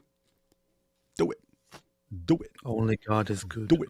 I'll expose myself as I just did. Everyone, you just saw David Wood expose himself live. Be funny if that got the stream taken down. What? Somebody said, I wonder why AP has that too. I have all kinds of weird things here. That's what I do. It's not for a reason. I just have all kinds of weird things around here. So summing up, yep. Guys, I thought I was friends with Sam to help him. That's why I stuck with him, obviously, too long. I really thought I was there. So I thought I was on a mission from God to help this guy, not to destroy him, but to help him, and that he was eventually going to repent and he could confess to whatever he wanted to confess to, but did not want to expose him. Even after I split a few years ago, did not want to expose him, was still hoping he would be able to repent and so on. Now he's just attacking everyone. And so Sam, got to stop at some point, man. I don't know what it takes for you to look around you and realize, hey, I've tried doing things my way for all these years. Look what it gets me. I lose my friends and then I freak out on them and I attack them. Anyone criticizes me, I lose my mind. I sit around calling people whores and sluts, talking about their mothers and so on all night. Dude, seriously, like how do you think this is what God gave you your brain for? How do you think that he did not give you these amazing abilities for something more than drawing people in and then controlling them through insults and abuse? Like, how do you not think that you were given this for something more than that? You'll sit here and you'll be happy with 500 people watching your live stream or something like that. Dude, you would have 50,000 if you actually just used your abilities for the glory of God. You would have 50,000 people watching you every live stream, man. You would be changing the world, but you refuse. No, I just want to call people whores and sluts and make them feel like crap and threaten everybody. I will destroy you. Don't you cross me. I'll humiliate you. Well, you got one guy in the world. You got one guy in the world who doesn't give a crap, dude. And that just happens. Hang on. I just want to point out. You got one guy in the world who knows all this stuff about you, who was friends with you all these years, and who is not scared of anything you can do. Don't care at all. Do it. Doesn't care even slightly about anything you can do to him. And that's the guy you kept harassing and then going after his friends. And you also know this, Sam. You know you can attack me for years. I won't say a word. You know that. And you took advantage of that and were glad to attack me, knowing I wouldn't respond. But you also know that changes once you start going after my friends. And just so everyone knows, AP, if anyone wants to criticize AP, I don't care. I don't care. Sam Shamoun does not get to attack AP because I know why Sam Shamoun is really attacking AP. And it's not because Sam really cares about their marriage. He doesn't care at all. He's attacking AP because he still can't handle the fact that certain people reject and abandon him because of his behavior. And he declares war on everyone who's around the person who abandoned him. You're not doing it, dude. Not doing it. Not on my watch. So you want to do this? You want to do this? You want to do this every week? Go ahead. And Sam, I'll even say it now. If you want to respond to all of this by attacking me, you won't hear a peep out of me. You won't hear a peep out of me. If you keep attacking people around me and you keep abusing other people and you keep threatening your wife, I will come after you. We're done. We're done, dude. We're done with your cycle of abuse. It's not going to continue. So I don't understand how you could possibly be so insanely stupid that you think you can just get away with this for years. You're not getting away with it anymore, man. So it's very simple. It's very simple. One, realize that you're the problem. Realize that you were the problem. That happened to me in a jail cell. I don't know why you can't learn with your big brain. You go, I'm so smart. Me so smart. Make me smart, dude. Okay. You're the source of your problems. Use your big brain to figure that one out. Then decide that you're going to change. There's stuff that you can just change by your will. Change that stuff. There's other stuff it's more of a problem. Your psychological problems, your fear of abandonment, your attacking people, your impulsive attacks on anyone who slightly disagrees with you about anything. That's what you go to a psychiatrist for. So you walk into a psychiatrist's office, tell him, I'm the world's most obvious case of borderline personality disorder, and I have some narcissistic tendencies as well. It's a horrible problem, and so I need help. Get the help from them.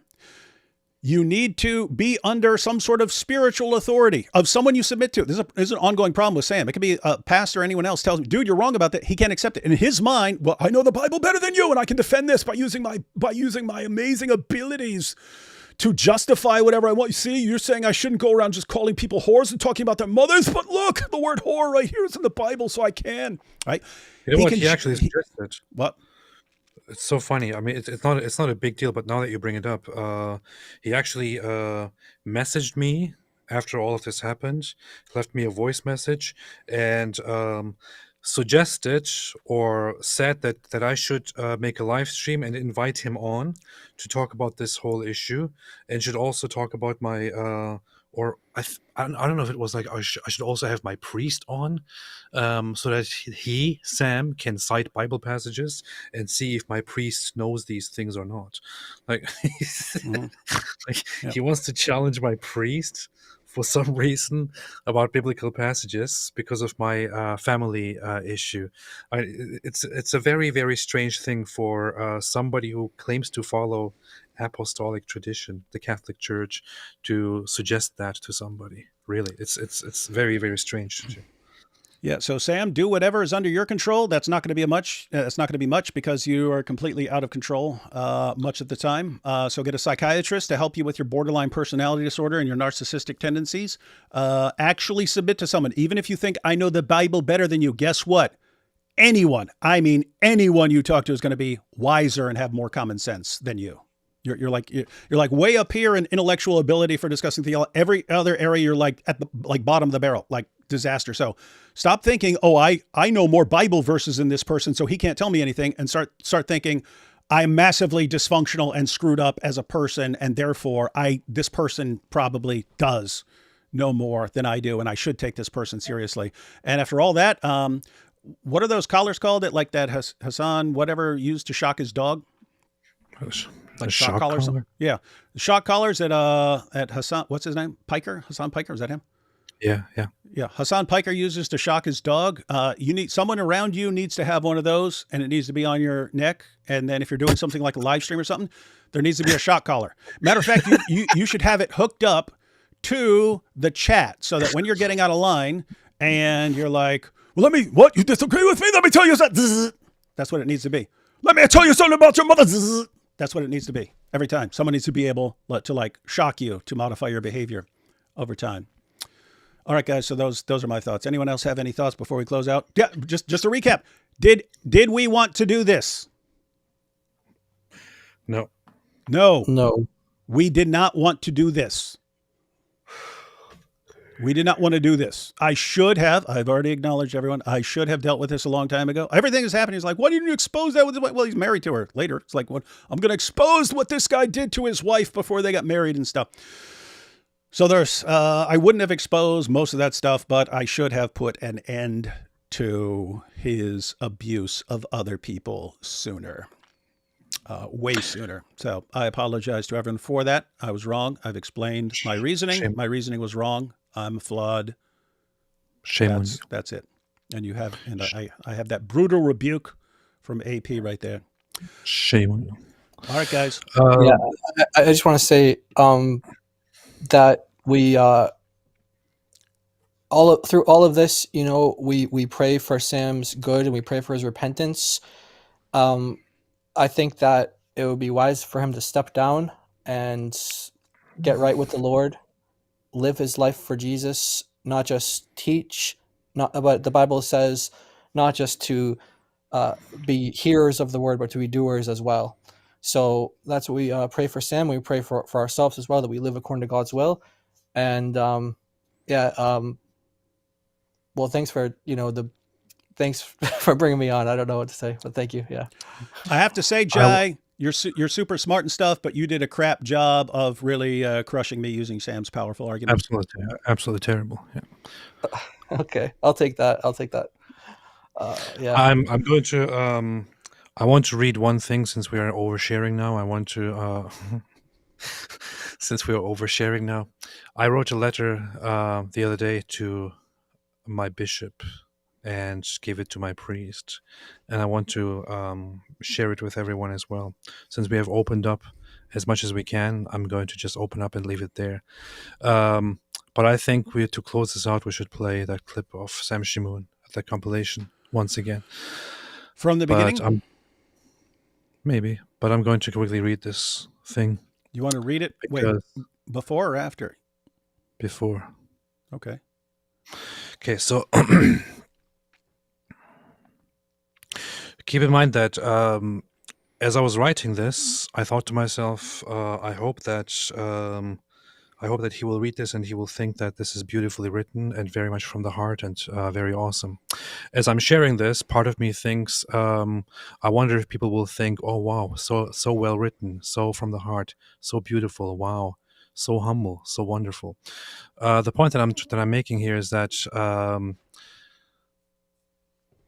I can be quite open and honest about the fact that, especially being in the public eye here, people like me, not David is always perfect, but people like me always deal with this, always have these ridiculously stupid thoughts underneath.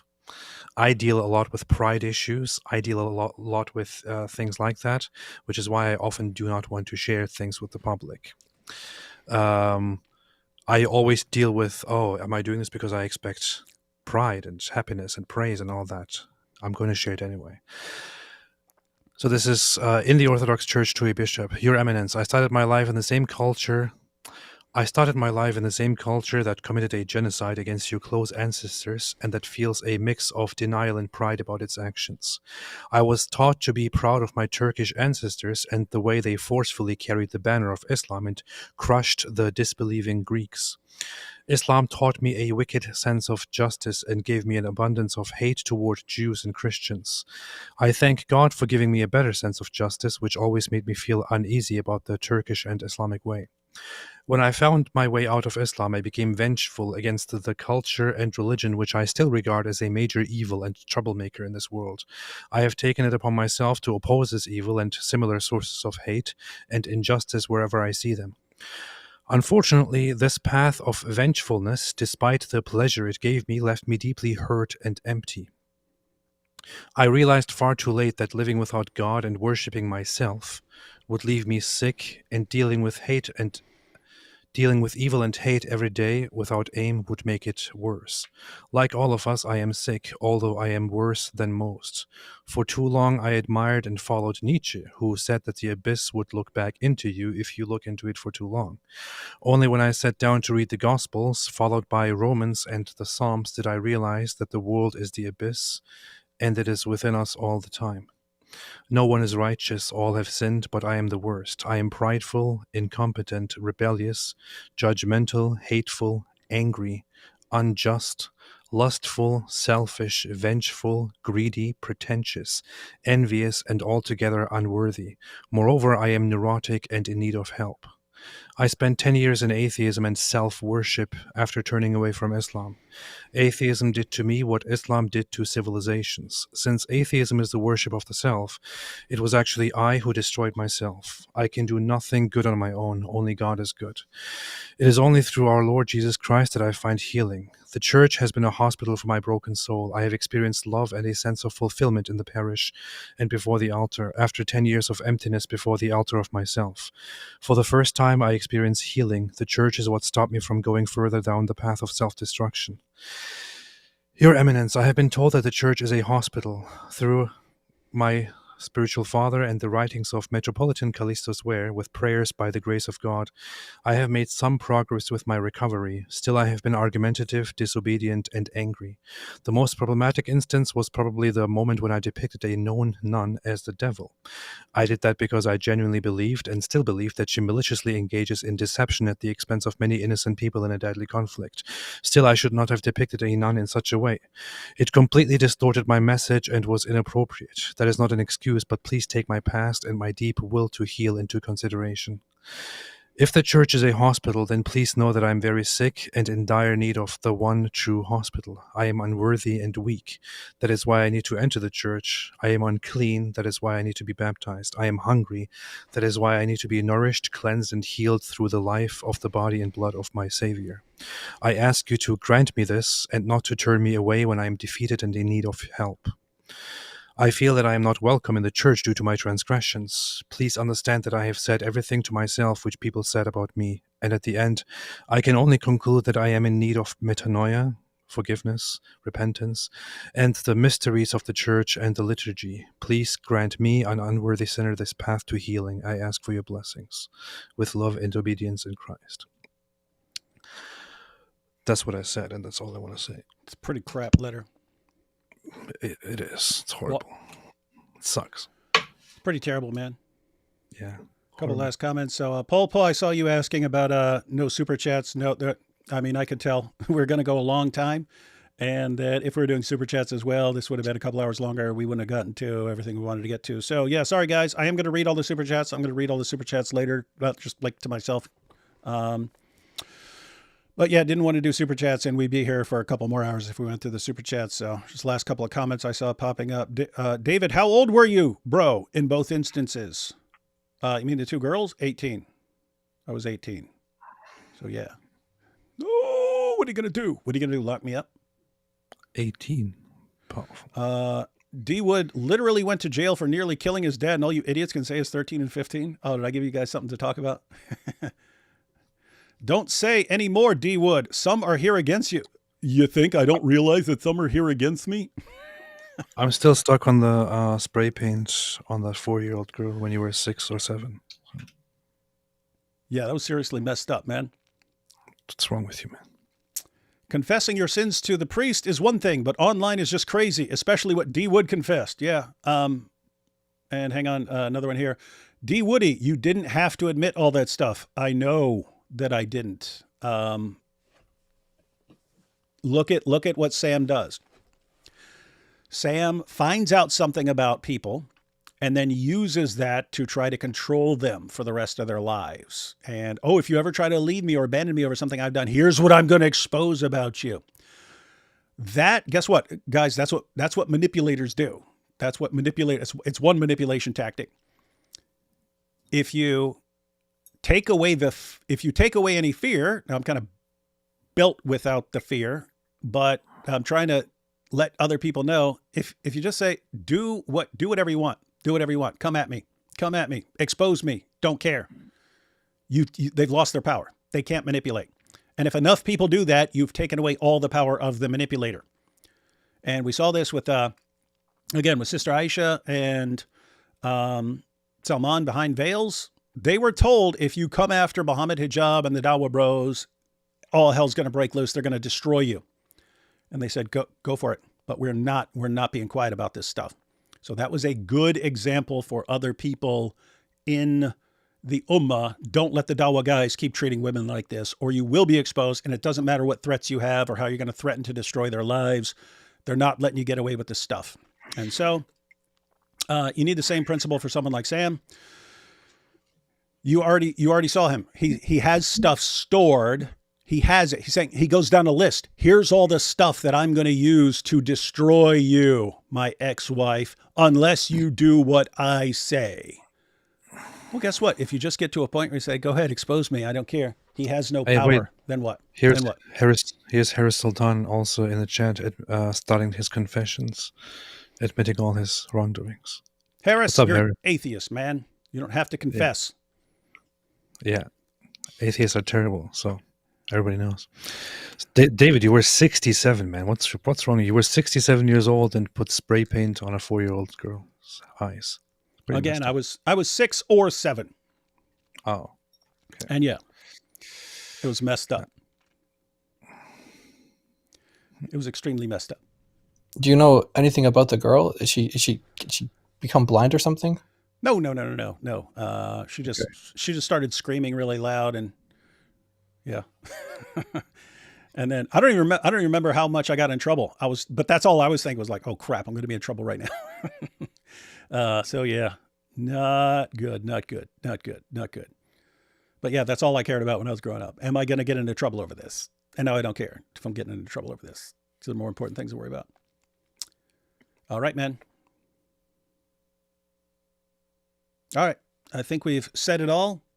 And now everything falls to Sam. If he's going to be in attack mode or victim mode or, oh, I'm so sorry for the things I've done, but it doesn't last mode. Or if he's actually going to take some steps to change.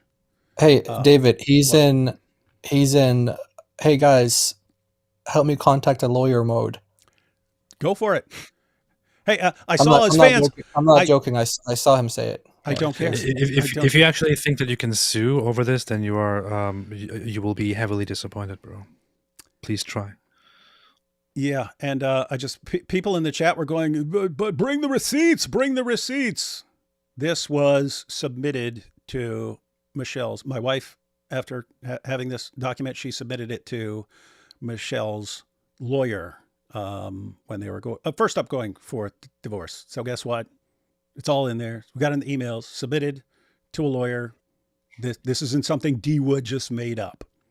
No, I don't want to start putting up emails because I'm not like that. But Sam had to be called on this stuff because guess what? I mean, he was threatening his ex-wife to expose her for everything she's done. Okay, that's his method. Okay, fine. If that's what you want to do, Sam, when someone doesn't do what you want, fine. Okay, we can do that too. But it's going to hurt you worse than anyone else. And it didn't have to be this way. 100% on you. The abuse, 100% on you. The attacks on everyone around you, 100% on you. Why we're having this discussion right now, 100% on you. Deal with it. Yeah, I would urge everyone, especially Sam's fans, please ask him to sue. Please beg him to sue. I would urge you guys, especially if you actually believe that Sam is right here, I would urge you guys to go over and to ask him to sue. Please do it. Please do it. I dare him to do that. Yeah, Sam, if you're very good. Yeah, Sam, if you're going to continue being in your attack mode, guess what? I'd rather you be attacking me. That's just have you noticed that pattern, Sam? When Nabil converted to Christianity, I thought, cool, I'm done with Islam because I'm not really interested in it. And then I saw, hey, actually people threatening to kill Nabil. Let me make sure for the rest of my life that I'm always a more attractive target to jihadis by always being way meaner than Nabil. And guess what? It worked. After a while, people weren't talking about killing Nabil. They were just talking about attacking the Dizzle. And David's like, I'm attractive. I'm so attractive. I am super attractive. AP, years ago when Muhammad had told, I'm going to go after all the wives. Now, I knew Surah 6, verse 108. I had that one in my pocket. I knew I can make them stop. But part of it was also, I bet I can distract you guys and get your attention.